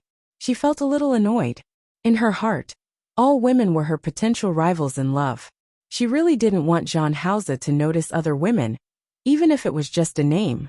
Because of Zhang Hao's words, Wan Xianying looked at Shi Mengwan. There was obvious admiration and surprise in his eyes. "I always knew that you were very powerful, but I really didn't expect you to be even more powerful." Shi Mengwan was a little embarrassed. She smiled faintly. "It's nothing. There's just a specialty in the industry." Seeing that Chen Feifei and Zhang Hao were still standing there without moving, she looked at Wan Xianying. "I'm a little hungry. Let's go sit down." "Okay." Wan Xianying nodded and glanced at Zhang Hao and Chen Feifei. "Excuse me." They left. Zhang Hao stood there with a gloomy gaze. Chen Feifei's hand was still hooked around his arm, so he retracted his hand without a trace. "Brother Hao, let's go find a seat and sit down." Zhang Hao retracted his hand when Chen Feifei was about to hook her hand over again. The two of them went to their seats and sat down. "Brother Hao, there are really a lot of people here today. Not to mention anything else, Chen Feifei also saw Su Qinghui. One had to know that the Su family's identity wasn't ordinary. Usually, they wouldn't come to a banquet like the Dong families." Zhang Hao didn't hear Chen Feifei's words. He looked in Su Qinghui's direction. If he remembered correctly, Su Qinghui seemed to have gone out on his own. "Brother Hao, are you listening to me? Eat." Zhang Hao's voice was indifferent. Chen Feifei gritted her teeth. Today, she wore a new dress and specially dressed herself up. But Zhang Hao just didn't look at her. This made her very discouraged, and her expression became more and more unsightly. "Brother Hao, she wanted to flare up. But this was someone else's place, so she couldn't go too far. She could only turn around and sulk, thinking that Zhang Hao would coax her. Who knew that Zhang Hao still wouldn't look at her, which made Chen Feifei quite angry. On the other side, Wan Xianying kept teasing Shi Mengwan. He was afraid that she would feel uncomfortable in such a place, so he would find some interesting things to make her happy from time to time. Shi Mengwan was so amused by him that she really forgot about what happened before. There was a smile on her face. However, she didn't know that her smile became more and more gloomy in Zhang Hao's eyes. Halfway through the banquet, Wan Xianying left with Shi Mengwan. Before leaving, she casually looked around the banquet hall and found that Zhang Hao and Chen Feifei weren't there. She quickly retracted her gaze and left with Wan Xianying. Wan Xianying was also a wonderful person. He left the hotel but didn't bring her home. Instead, he found a place to change out of the flamboyant gown he was wearing. Shi Mengwan looked at the t-shirt and jeans on her body and couldn't come back to her senses. "Where are we going?" "Guess." Wan Xianying kept her in suspense. When he put on his suit and gown, he looked like a successful person. However, when he changed into jeans and a t-shirt, he looked a little unrestrained. What surprised Shi Mengwan even more was that he actually brought her to the snack stall behind the university town. When Shi Mengwan got out of the car, she thought that there was something wrong with her eyes. I guess you haven't been here for a long time, right? Shi Mengwan nodded. It had indeed been a long time since she came. She used to come with Su Qingsang. However, Su Qingsang was very busy. A medical student couldn't be compared to a fashion design major like her. She had to take a lot of exams. Even when she wasn't rushing for her thesis, she still had a lot of things to do. However, they still came here a lot of times. Shi Mengwan smelled the familiar smell in the air and really missed it. Let's go. I heard that the oyster omelette at the first stall is especially delicious. You even know this. Shi Mengwan was even more surprised now. Wan Xianying smiled very proudly. Of course, I did my homework. He brought Shi Mengwan to the stall inside. Shi Mengwan looked at the familiar stalls on both sides. It had to be said that her background made her feel that this kind of environment was more suitable for her. Those banquets with toasts and fragrant clothes looked elegant. But in fact, she really didn't like it. Shi Mengwan used to come here often, and Wan Xianying had also done his homework. The two of them picked some delicious stalls and ate from the street. When Shi Mengwan ate to the end of the street, she felt a little full. I'm so full. Do you want to go for a walk to digest your food? Shi Mengwan looked at the time and shook her head. There's no need, right? It's very late. I still have to work tomorrow. That's a pity. Wan Xianying sighed. I still wanted to spend more time with you today. After all, I'm leaving tomorrow. Seeing that Shi Mengwan didn't feel any reluctance to part with him, Wan Xianying clicked his tongue. You're so cold. I've said so much. Can't you pretend that you can't bear to part with me? Shi Mengwan couldn't pretend. Wan Xianying, actually you're a very good person, but... Stop. Wan Xianying stopped her. As for me, I don't think I'm a good person, so I don't need you to give me a good person card. Shi Mengwan smiled. Well, then you're not a good person, but I am, so we're not suitable. Mengwan, you really know how to hurt me. When Wan Xianying was in the direction of the parking lot, he took her in the direction of the parking lot. I'm really curious now. What kind of man do you want to be in your eyes? Could it be that you want to be a god? He had asked Su Qingsang many times, but Su Qingsang just refused to tell him, which made him extremely depressed. Zhan Hao's face flashed across Shi Mengwan's mind. She said self-deprecatingly, no, maybe not a god but Satan. Ha ha ha. Wan Xianying really couldn't help laughing this time. What should I do? Mengwan, I really like you more and more. That's difficult. Shi Mengwan could tell that he was joking, so she also regained some calmness. Because although you're not a good person, you're not Satan. Wan Xianying smiled even more brightly. The two of them walked to the parking lot, and it was almost time to stop. They got into the car. It wasn't far from Shi Mengwan's apartment. Not long after, they arrived at the apartment building. Shi Mengwan got out of the car and was about to go home, but Wan Xianying stopped her. He got out of the car and took out the dress that Shi Mengwan had changed out of at the clothing store from the back seat. You haven't carried this yet. Thank you. Shi Mengwan thanked him. Remembering that the other party's earrings were still on her ears, she raised her hand to take them off. You don't have to return this to me. Wan Xianying looked at Shi Mengwan. You've already rejected me, and now you're returning my things. You're too cruel to make me think about how I was rejected by you every day. You can give it to someone else.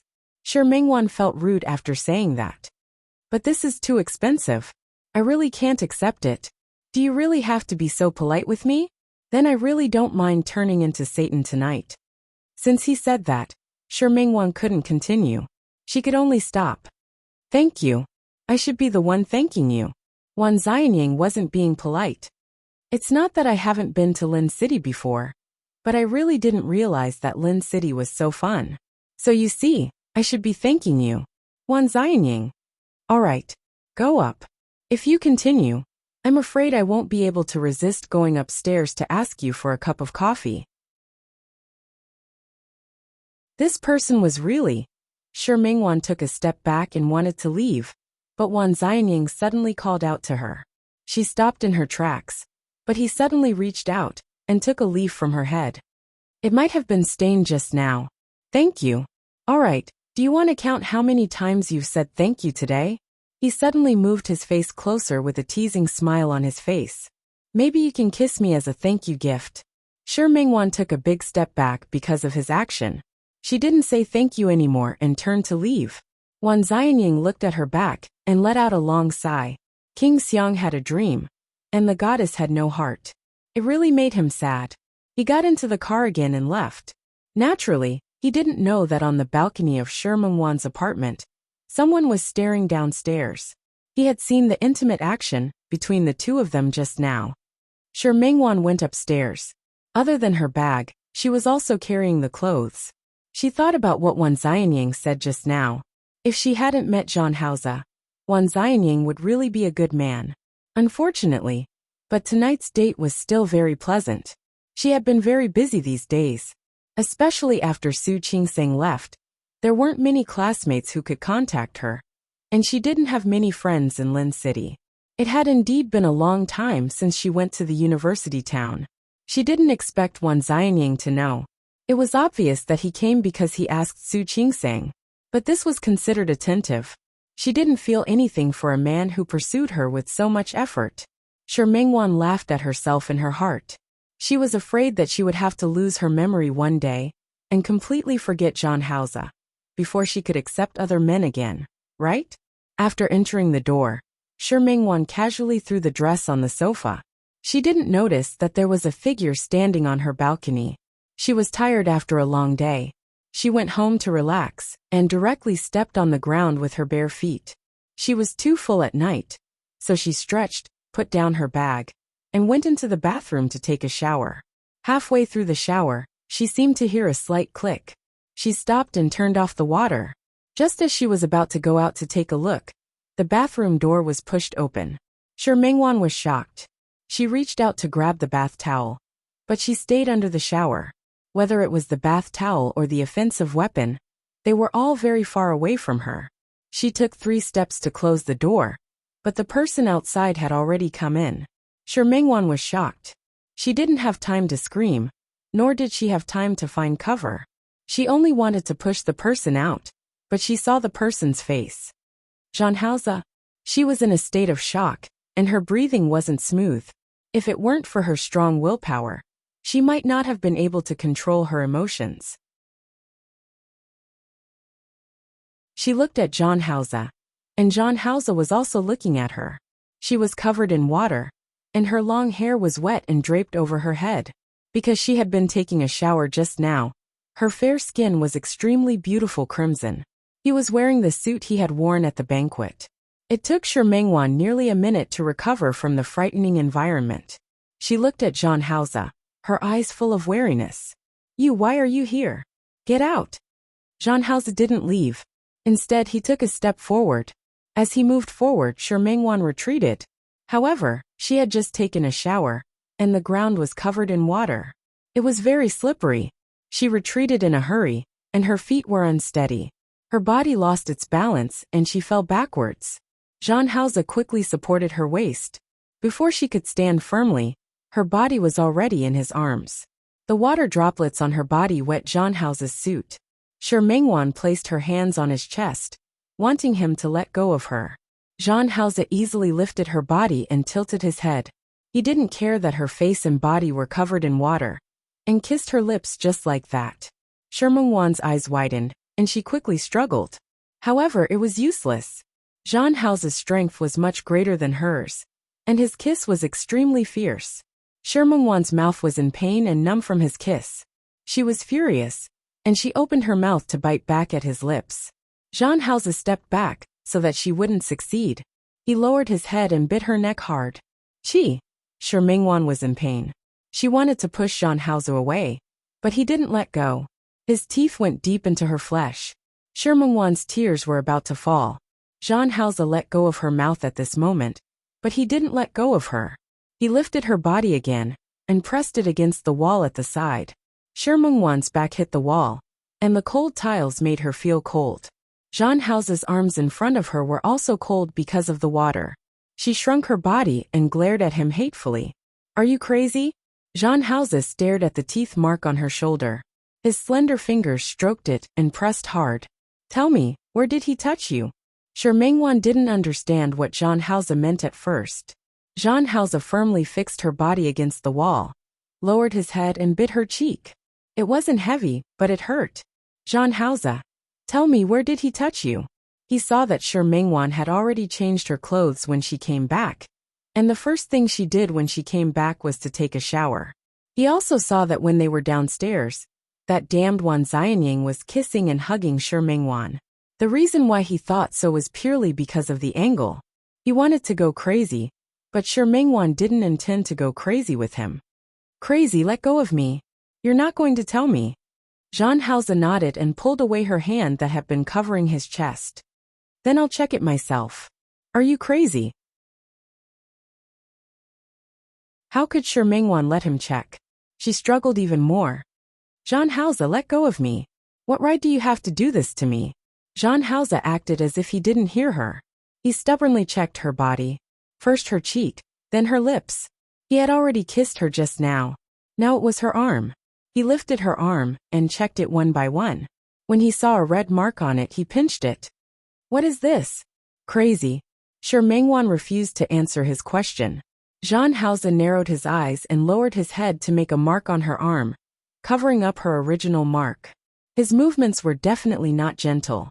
Sure Mengwan wanted to pull her hand back, but she wasn't his match at all. He changed her arm, and didn't find the mark he thought he was looking for. He seemed to be a little disappointed. He went to check her body again. In order to wear a gown today, she didn't wear a traditional underwear.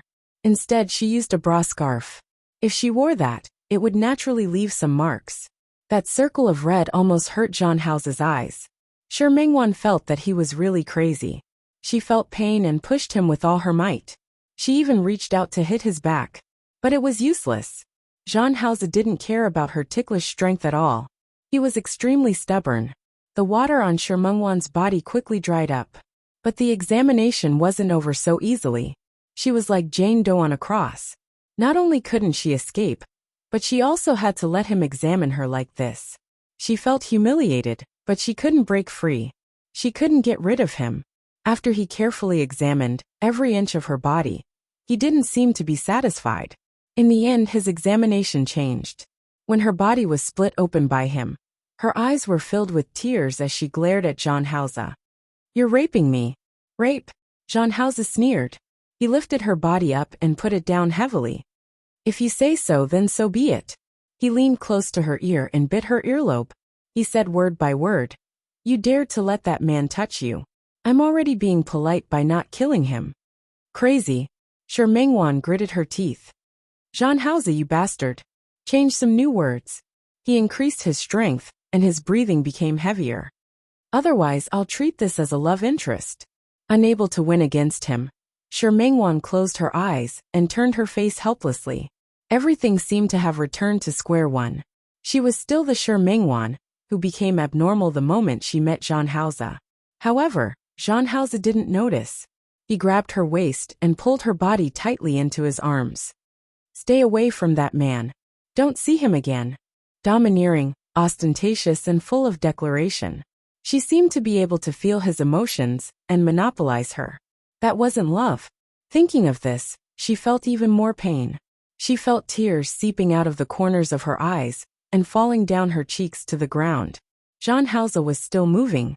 When he felt her tears, he stopped for a moment. Looking at Sure Mengwan, who had her eyes tightly closed, he suddenly leaned over and kissed away her tears one by one. This was a complete plunder. He not only wanted her body, but also her heart and everything about her. You're mine. Sure Mengwan couldn't say anything. She wanted to say that she didn't belong to anyone. She belonged to herself. But she couldn't open her mouth anymore. Jean House didn't need her to speak. He lowered his head and kept repeating that sentence in her ear. With his movements, he was bound to make her remember it.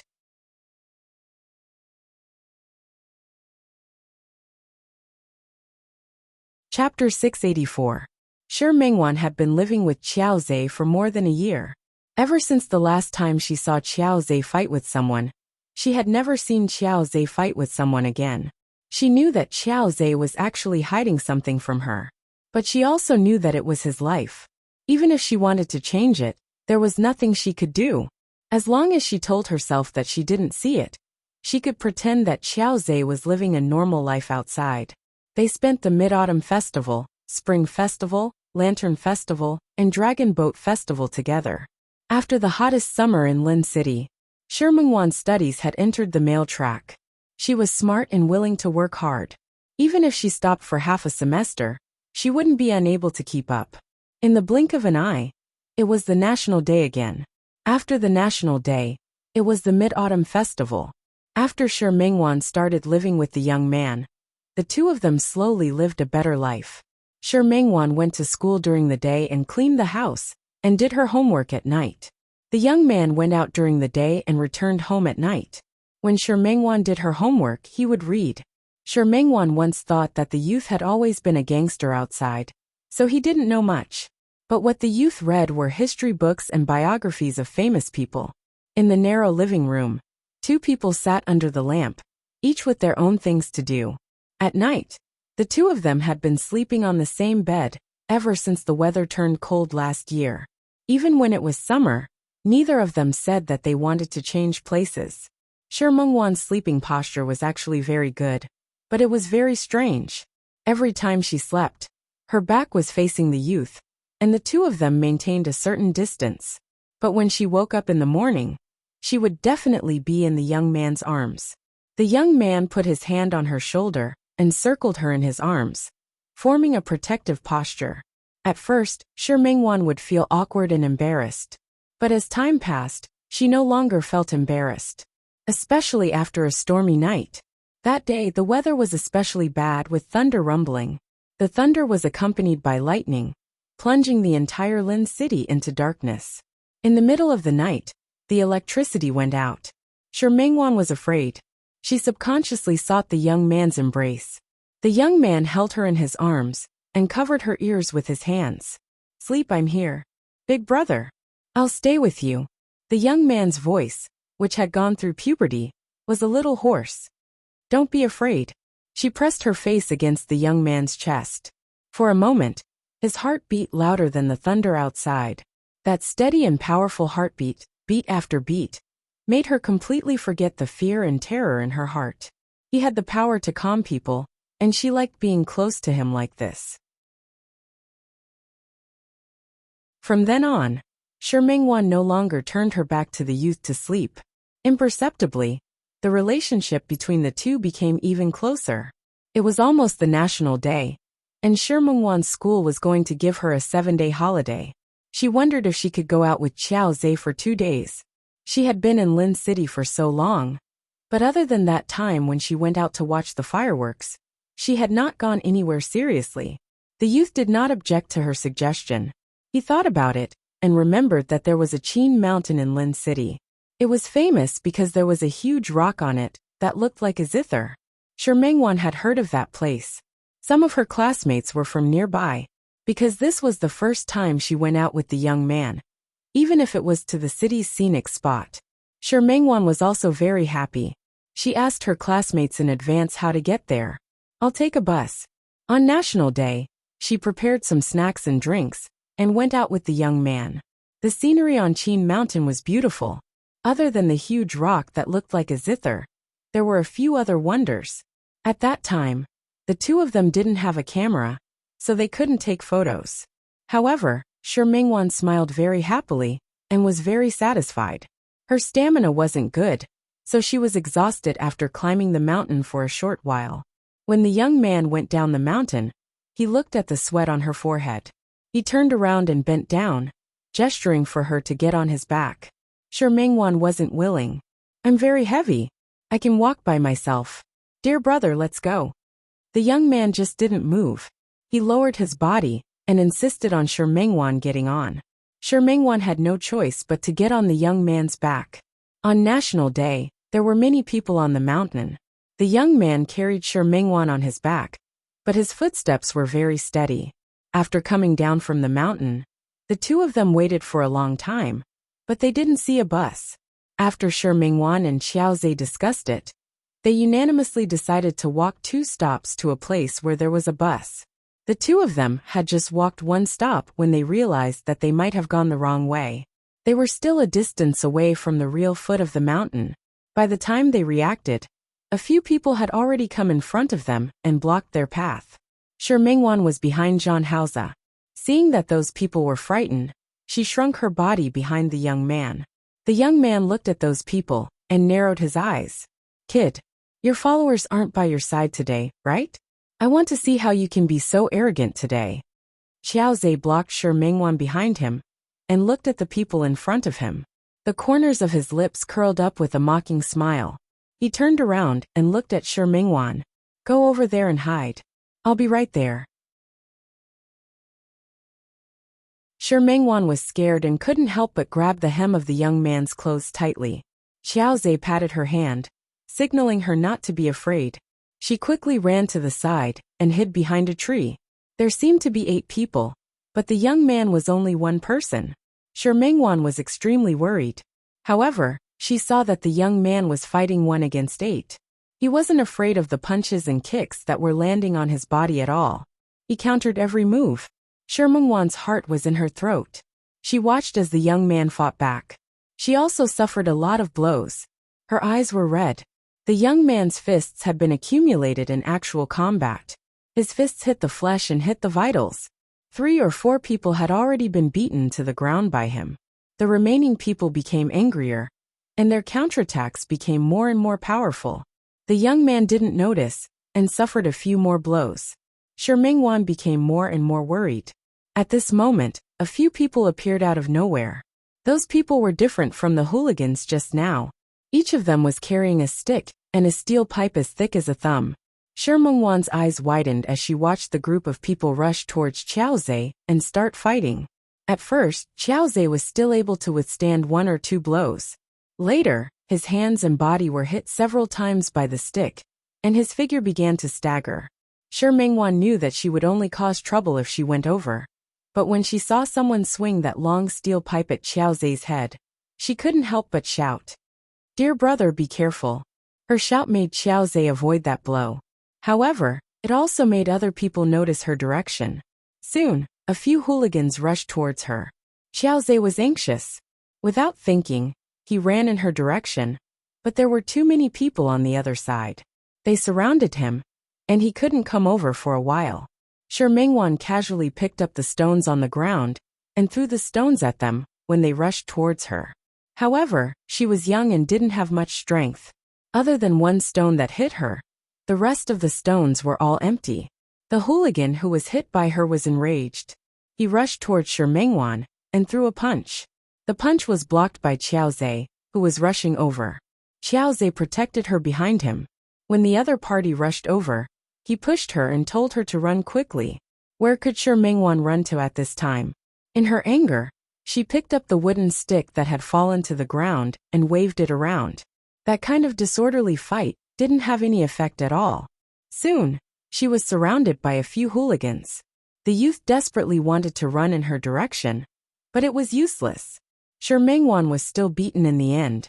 Shi Mingwan was a little girl. When had she ever suffered this? Her body was knocked back a few steps and fell to the ground. The remaining hooligans weren't people who had tender feelings for the fairer sex. Those sticks swung towards Shi Mingwan. At first, she could still protect her head with her hands. Later, she was hit on the head and felt dizzy. She forced herself to tell her dear brother to run, but another blow struck her on the head. She completely lost the ability to resist. The youth wanted to rush over, but a hooligan from before took out a knife and stabbed it at the youth.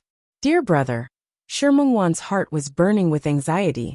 She desperately wanted to save her dear brother, but it was useless. She was hit on the head again, and she started to feel dizzy. Before she fainted, she saw her dear brother dodge the knife, but he didn't dodge the steel pipe waved by a hooligan behind him. His body also fell down. Dear brother! She wanted to scream, but she couldn't. She could only let the darkness pull her consciousness away. When she woke up again, she was already in the hospital. Beside her were the worried father Sher and mother Sher. They had been looking for her for more than a year. They had even put her on the missing persons website. She was clearly in Lin City, but her parents didn't know. She didn't know how she got to the hospital. Later, she heard that someone had called the police. When the police arrived, she was already there. Other than her, there were also a few injured hooligans. Sher Mengwan was rescued by the police and brought to the hospital. They found her parents and informed the Sher couple to pick her up. When she woke up, it had been 3 days since the attack. She asked her parents where her dear brother was, but no one knew where he was. Even the police said that there was no such person. Not only that, but those hooligans also said that they had never met Xiao Zhe. Xiao Zhe seemed to have disappeared from the world. No matter how she asked or searched, there was no information about Xiao Zhe. The police even told Sher Mengwan that there was no one called Xiao Zhe in Lin City. She didn't believe it and insisted on the police investigating. They found a few people called Xiao Zhe, but none of the information matched. She could only ask the police to investigate again, but no one believed her. She didn't have a photo, and she couldn't find a witness to prove what she said. Everyone only treated her as a child. After that, she was brought back to town by her parents. She kept begging her parents to let her find her dear brother. But Lin City was so big. Even the police said that there was no one, so her parents wouldn't care. No one believed her words, and no one listened to them. Even if she wanted to find her dear brother, no one would help her. Most importantly, after running away from home this time, Sher Mengwan's mother was scared by her. She even ignored the fact that she only had 2 daughters and ran to have a vasectomy. She said that she wouldn't have a 3rd child, and used this to beg her not to leave home again. In the end, Sher Mengwan had no choice but to listen to her parents and stop thinking about coming to Lin City to find her dear brother. However, she couldn't restrain her longing for Xiao Zhe. Every night, every sunrise, every festival, she would think of the young man who protected her behind him. That kind of longing didn't fade with the passage of time. Instead, it became clearer and deeper. She missed him crazily. However, she didn't expect that when they met again, the two of them would reach such a stage. Her dear brother had changed his name, and was no longer the same person. Not only did he not care for her at all, but he also hurt her again and again.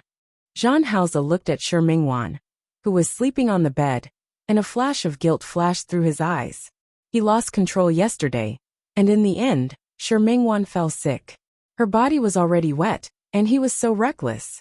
In the end, she fainted because of him. Even though he dealt with it in time, wiped her hair clean, and cleaned her body, Sher Mengwan still fell sick. He called her to call the doctor. She had a high fever of 39 degrees.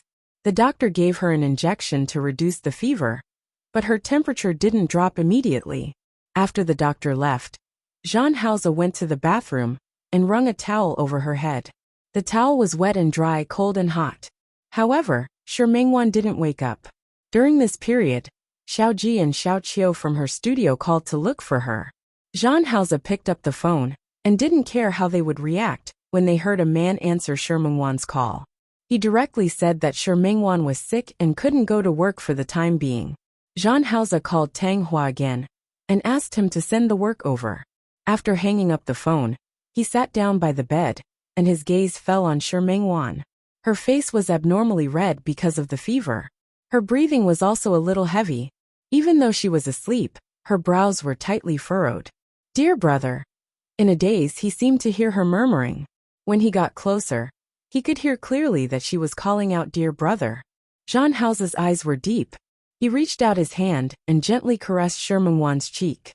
The fever was intense, and the temperature was much higher than usual. The moment his hand touched it, perhaps because Sher Mengwan felt waves of coolness, her furrowed brows even relaxed a lot. "Dear brother." Sher Mengwan felt like she had had a long dream.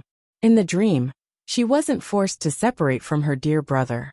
There weren't those hooligans who came looking for trouble, and there wasn't Zhang Haoze who made her sad. There was only her dear brother, who had always been by her side and protected her. She dreamed that she had opened a studio and set up a company. She dreamed that her dear brother had started a business with her. She dreamed that they had been together since they were young.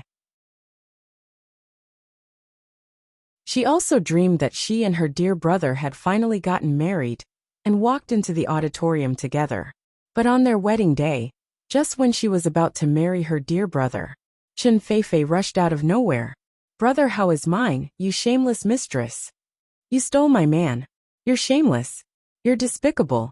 The wedding became noisy because of Chen Feifei's arrival. All the guests who came to watch the ceremony looked at them, as if they were watching a farce. I'm not a mistress. She was the one who met Zhang Haoze first. How did she become a mistress? Shi Mengwan was shocked.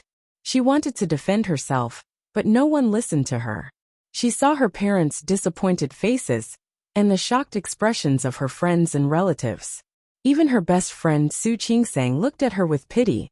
"Wanwan, give up on him. Give up on him."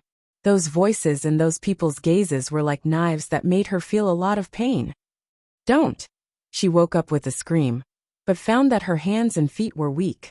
Not only that, but her entire body was covered in sweat.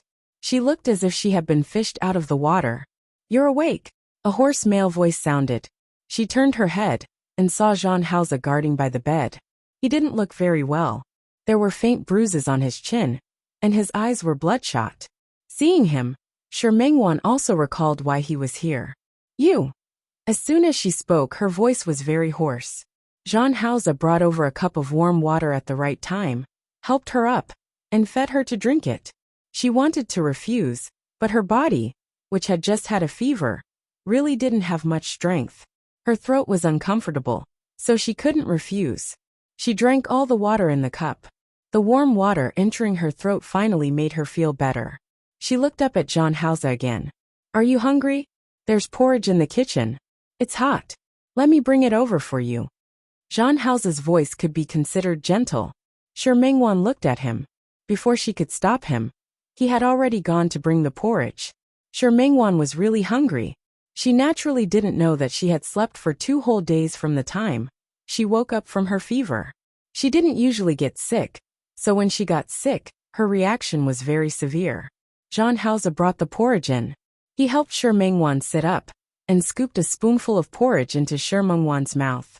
Shi Mengwan tilted her head and avoided his hand. "Zhang Haoze." Her voice was hoarse, and she looked rather powerless. "Why haven't you left yet? Eat the porridge first." The spoon in Zhang Haoze's hand was still there. "You've been sick for 2 days. You have to eat." Shi Mengwan's brows were tightly furrowed. With her current condition, he could naturally guess that she was sick. She didn't forget who the culprit was that caused her illness. "Zhang Haoze, I don't want to see you. Get out."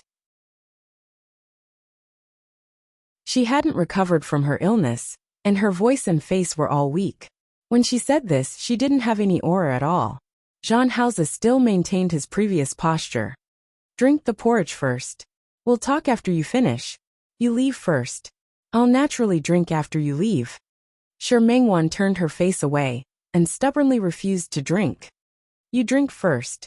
I'll naturally leave after you finish." Zhang Haoze's words made Shi Mengwan angry. She couldn't help but glare at him.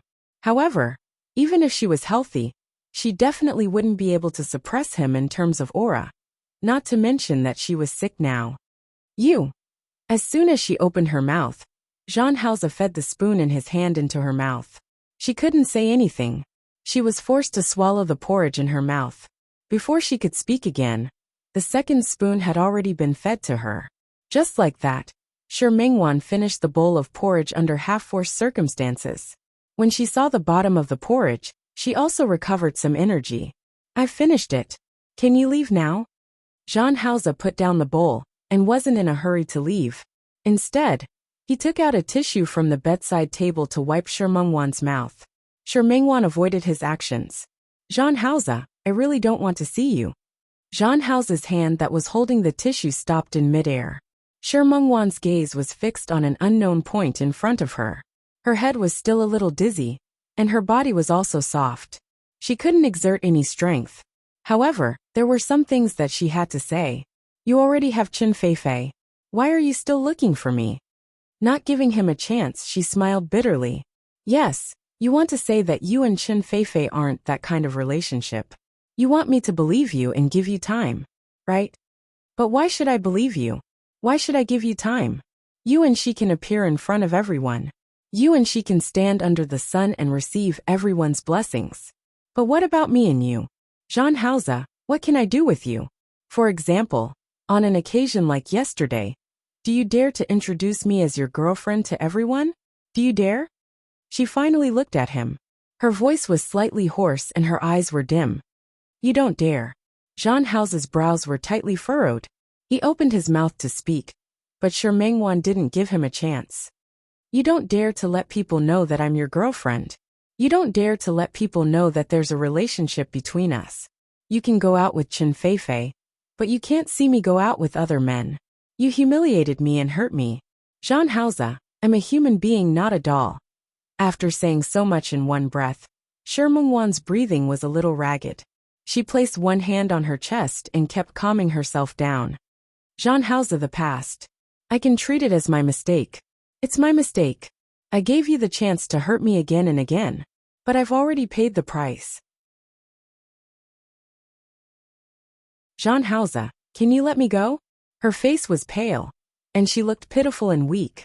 She was completely different from her usual bright and charming self. Jean Hausa felt his heart tremble. He looked at Shi Mengwan and couldn't react for a moment. His surprise fell into Shi Mengwan's eyes. She thought that he still didn't want to let go just like that, and her eyes were a little red. Jean Hausa, I'm really tired, very tired. I don't want to continue. Can I? You don't want me to fall out with you, do you? It was rare for her to be so stubborn. I think if Chen Feifei finds out about our relationship, she'll probably be unhappy, right? Jean Hausa's expression changed slightly. He thought of Chen Feifei's usual methods. What happened to that Ling Shui from before? If that happened to Shi Mengwan, he suddenly didn't dare to think any further. Shi Mengwan saw that his face was pale, and knew that he definitely didn't dare to let Chen Feifei know. The corners of her lips curled up, and she smiled mockingly. You can go. Shi Mengwan was really uncomfortable. She felt tired and uncomfortable. She shrank back into the blanket, and turned her face away.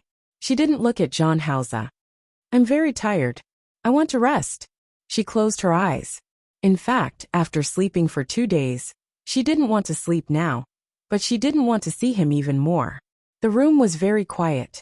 She didn't move, and Jean Hausa didn't move either. She could feel that he was still sitting there, and she felt uncomfortable. She wanted to chase him away, but she knew that she didn't have the strength now, and she wasn't his match. Many thoughts flashed through her mind, from when she was young until now. From when she reunited with Jean Hausa until now. Finally there was that dream. Chen Feifei pointed at her nose and scolded her for being a shameless mistress dream. Her eyes were a little sore, and she felt a little uncomfortable. She resisted the urge to rub her eyes, but in the next second, she felt an extremely gentle kiss on her forehead.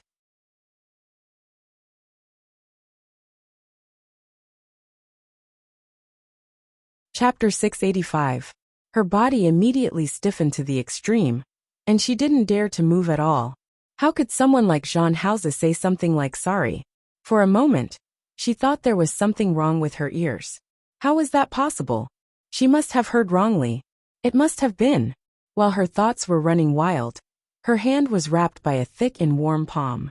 The kiss that was as soft as a feather fell again. This time, it fell on her eyelids. I'm sorry. Those 3 very soft words sounded again. This time, they were even clearer than before. She didn't dare to move, but her trembling eyelashes betrayed her current emotions. She forced herself not to open her eyes.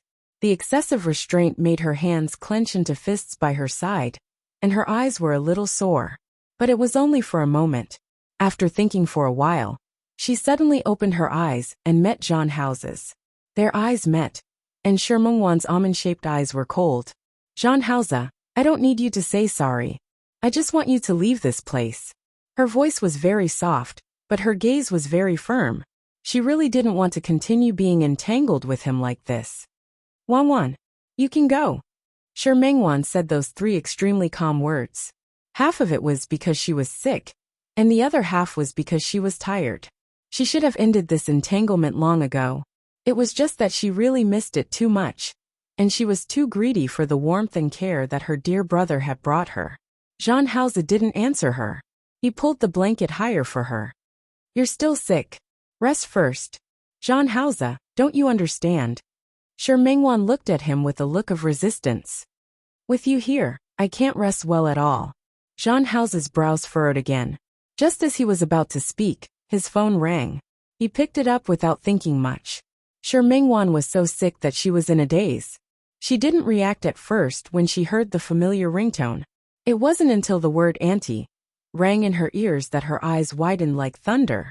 She wanted to sit up, but Jean Hauser was already talking to Mother Shi on the other end of the phone. Auntie, hello. Shi Mengwan almost didn't dare to imagine her mother's reaction on the other end of the phone. Jean Hauser. She lowered her voice and gestured for Jean Hauser to return the phone to her. I'm Jean Hauser, Wanwan's boyfriend. Jean Hauser looked into her eyes and said firmly. Shi Mengwan covered her eyes with one hand. She's still sleeping. Yeah, I caught a cold when I came back yesterday. Jean Hauser had been answering Shi Mengwan's calls for the past few days. It was just that she didn't have many phone calls. Previously, Xiao Ji had called because she had called too many times. Jean Hauser knew that it was a call from the studio, so he answered it for her. Shi Mengwan originally thought that she could escape for a while, but Jean Hauser's words made her fall into great despair. Yes, it's my fault. I didn't take good care of her. Shi Mengwan raised her head and glared at Jean Hauser. She hated his shameless behavior to the extreme. Should I ask her to answer the phone? All right. I'll ask her to call you back when she wakes up. He didn't know what Mother Shi said on the other end of the phone. Jean Hauser glanced at Shi Mengwan. Okay, this weekend, right? I will definitely pay them a visit. Jean Hauser. Shi Mengwan's lips moved, and she almost screamed. She was shocked by Jean Hauser's shamelessness. She even forgot about his self-introduction. He said he was her boyfriend? Shi Mengwan didn't have time to think about Jean Hauser's words. She was already shocked by his next words. Thank you, Auntie. Don't worry, I'll bring Wanwan back with me. Okay. Goodbye. As soon as Jean Hauser hung up, Shi Mengwan ignored her weak body from just being sick and suddenly went forward to grab it. She glared at him. Her body was still weak, but she raised her hand and pointed at the tip of his nose. You who allowed you to agree. This was too much, really too much. She was so angry that she didn't expect Jean Hauser to do this. Compared to her anger, Jean Hauser was much calmer. Auntie said that she asked me to bring you home this weekend. I don't want to. Shi Mengwan didn't want her parents or family to know about her relationship with Jean Hauser at all. Jean Hauser, get out. If you want to go back, go back. I won't go home with you. Not only would she not go home with him, but she even wanted to beat him up now. I'll go back. Jean Hauser nodded and didn't seem to object. All right, then I'll choose a time to visit Auntie and Uncle. Jean Hauser. Shi Mengwan threw her phone to the side and reached out to grab Jean Hauser's sleeve. What exactly do you want? Didn't I say? Accompany you home to meet your parents? Meet my parents. In what capacity? Your boyfriend. Shi Mengwan nodded. My boyfriend? Are you sure? Yes. There was nothing to be uncertain about. You're my boyfriend. Who is Chen Feifei to you? Jean Hauser's expression didn't change, but a complicated look flashed across his eyes. She's nothing. Heh, nothing at all. Isn't she your legitimate fiancé? I'm not engaged to her. That was just a one-sided agreement between Chen Yongchang and Chen Feifei. He didn't agree. If he could, he even wanted to pull out and retreat. But now wasn't the time. Shi Mengwan smiled, but that smile didn't reach her eyes. Ordinary people change their hearts, but they say that the hearts of old friends change easily. For the first time, she didn't refute his words, but the meaning revealed in it was enough. Jean Hauser looked at her and reached out to hold her hand, but she avoided it. You go. Wanwan. Jean Hauser wasn't angry at her attitude. If I leave, who will accompany you home? Shi Mengwan chuckled. She didn't seem surprised by his question at all. I don't need you to accompany me. I'll tell my mother that we broke up. Jean Hao's face darkened because of her words. He didn't speak and just looked at her. It was rare for Shi Mingwan not to back down. She just looked at him. Their gazes met in the air, and neither of them was willing to back down. Shi Mingwan swallowed her saliva and forced herself to calm down. Jean Hao, you said you wanted to accompany me home. You said you wanted to accompany me to see my family.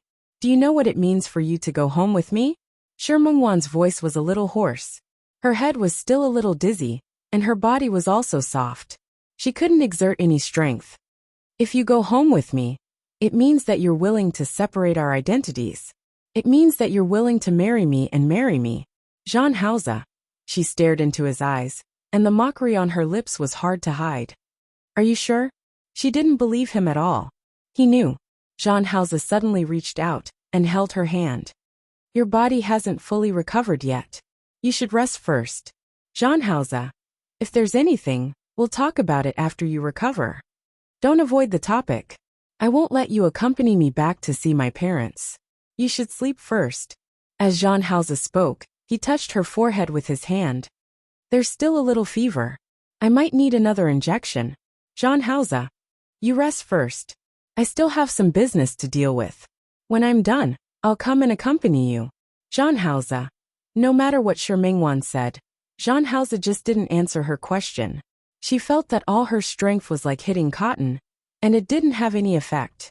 She was only concerned about being angry at Jean Hao's words. But she didn't notice that Jean Hao was much gentler to her today than before. He was also more talkative, and his face and voice were full of gentleness. Unfortunately, Shi Mingwan's mood wasn't right, so she didn't realize this at all. In the end, Shi Mingwan couldn't chase Jean Hao out of her apartment. Her constitution had always been very good, and she rarely got sick. Therefore, she never knew that her occasional illness would be so serious. After Jean Hao walked over, she fell asleep again because she was too tired. In a daze, she felt that someone had been guarding her. The towel on her forehead was changed every now and then, and she felt much more comfortable. She actually knew in her heart that the person guarding her was Jean Hao. But so what? Nothing would happen between her and him. However, she didn't expect that after sleeping for one night, the next day, the sky had changed. Yesterday, Jean Hao told Mother Shi that she was sick. Mother Shi was extremely worried. Although she had never heard of the name Jean Hao, she was worried because she had never heard of him. Shi Mingwan never told her what she did outside, or who she met. She felt that Xiao Qi was quite nice to her. But Shi Mingwan didn't like him. She was really anxious. It wasn't that it had to be Xiao Qi. But if Xiao Qi could even agree to the condition of marrying into her family, then he would definitely treat Shi Mingwan well in the future. Right? What about this Jean Hao? Where did he come from? How did they meet? How long had they been together? What did he do? She wanted to know all these questions, but Jean Hao didn't explain it clearly on the phone. Therefore, after sleeping for a night, Mother Shi, who was overly worried, felt that she couldn't wait for Jean Hao to bring Shi Mingwan home on the weekend. The next morning, the people in town happened to be driving to Lin City. After Mother Shi packed up, she told Father Shi to stay at home and take care of Shi Mingru. After all, Shi Mingwan was in the 3rd year of junior high. Mother Shi, who was about to take the high school entrance examination, didn't want her daughter to be distracted at all. She had been to Shi Mingwan's apartment before. Usually, when she had nothing to do, she would get someone to deliver things to Shi Mingwan. So she went straight to her door. When she came, Shi Mingwan had just woken up. Jean Hao asked someone to cook porridge. Yesterday it was plain porridge. Today, he asked someone to cook fish porridge. It was light and nutritious. It's still a little hot. Be careful. Jean Hao brought the porridge to Shi Mingwan. But Shi Mingwan didn't appreciate it at all. I'm not eating. Take it away. Shi Mingwan, who had slept for 2 days in a row, finally recovered a little. Although she still didn't have much strength, she could get out of bed. Get out. Wan Wan. Jean Hao placed the porridge on the bedside table. The expression on his face was rarely gentle, as if he was coaxing a child. You haven't recovered from your illness yet. Eating something light will help you recover. Sure Mingwan looked at Zhang Haoze, as if he was an alien. This Zhang Haoze was completely different from what she remembered. She even wanted to ask him if he was possessed. Come, I'll feed you. As Zhang Haoze spoke, he picked up the bowl of porridge and scooped a spoonful into her mouth. Sure Mingwan looked at him like this, but without thinking, she waved her hand. Zhang Haoze wasn't prepared for Sure Mingwan's attack, and the porridge in his hand flew out. The bowl shattered, and the porridge splashed all over the ground. Some of it even splashed onto Zhang Haoze's body. There was silence in the air. Sure Mingwan didn't expect herself to do such a thing, and she was stunned for a moment. However, she didn't feel that she had done anything wrong. If he had left earlier and not pretended to be affectionate here, she wouldn't have done such a thing. She thought so in her heart, but it was difficult for her to maintain her calm expression. She could only turn her face to the side and force herself not to look at him. Zhang Haoze looked at Sure Mingwan like this. His gaze was deep, and his expression was a little complicated. His deep eyes couldn't tell what he was thinking for a moment. Sure Mingwan waited for a long time, but she didn't hear Zhang Haoze leave in a huff. She couldn't help but quietly turn her face. Unexpectedly, Zhang Haoze squatted down and picked up the fragments on the ground. Sure Mingwan was shocked again. She wanted to chase him away again, but she saw the obvious stains on his clothes. She lowered her head again, thinking about how to get rid of Zhang Haoze, and how to make him never bother her again. It was at this time that Mother Sure came. When there was a knock on the door, Sure Mingwan was shocked. Who would come to her place at this time? It couldn't be Su Qingsang. She was in Lin City. Could it be Little Ji? Or could it be Tong Yin and Little Qiu? Sure Mingwan didn't want them to see Zhang Haoze. She wanted to get out of bed in a hurry, but Zhang Haoze pressed her body down. Don't move. There are fragments on the ground. Don't hurt your feet. Go away. Sure Mingwan couldn't sit still. I don't need you to care. Just because there were fragments here, didn't mean there were fragments on the other side. Sure Mingwan stubbornly wanted to get out of bed, but Zhang Haoze forcefully pressed her body down. Don't move. He glared at her. Her stubbornness really gave him a headache. If you don't want me to do anything to you, don't move. You're shameless. I'll go open the door. As Zhang Haoze spoke, he stood up straight and walked out. You're not allowed to go. Sure Mingwan wanted to stop him, but her voice didn't have any momentum at all.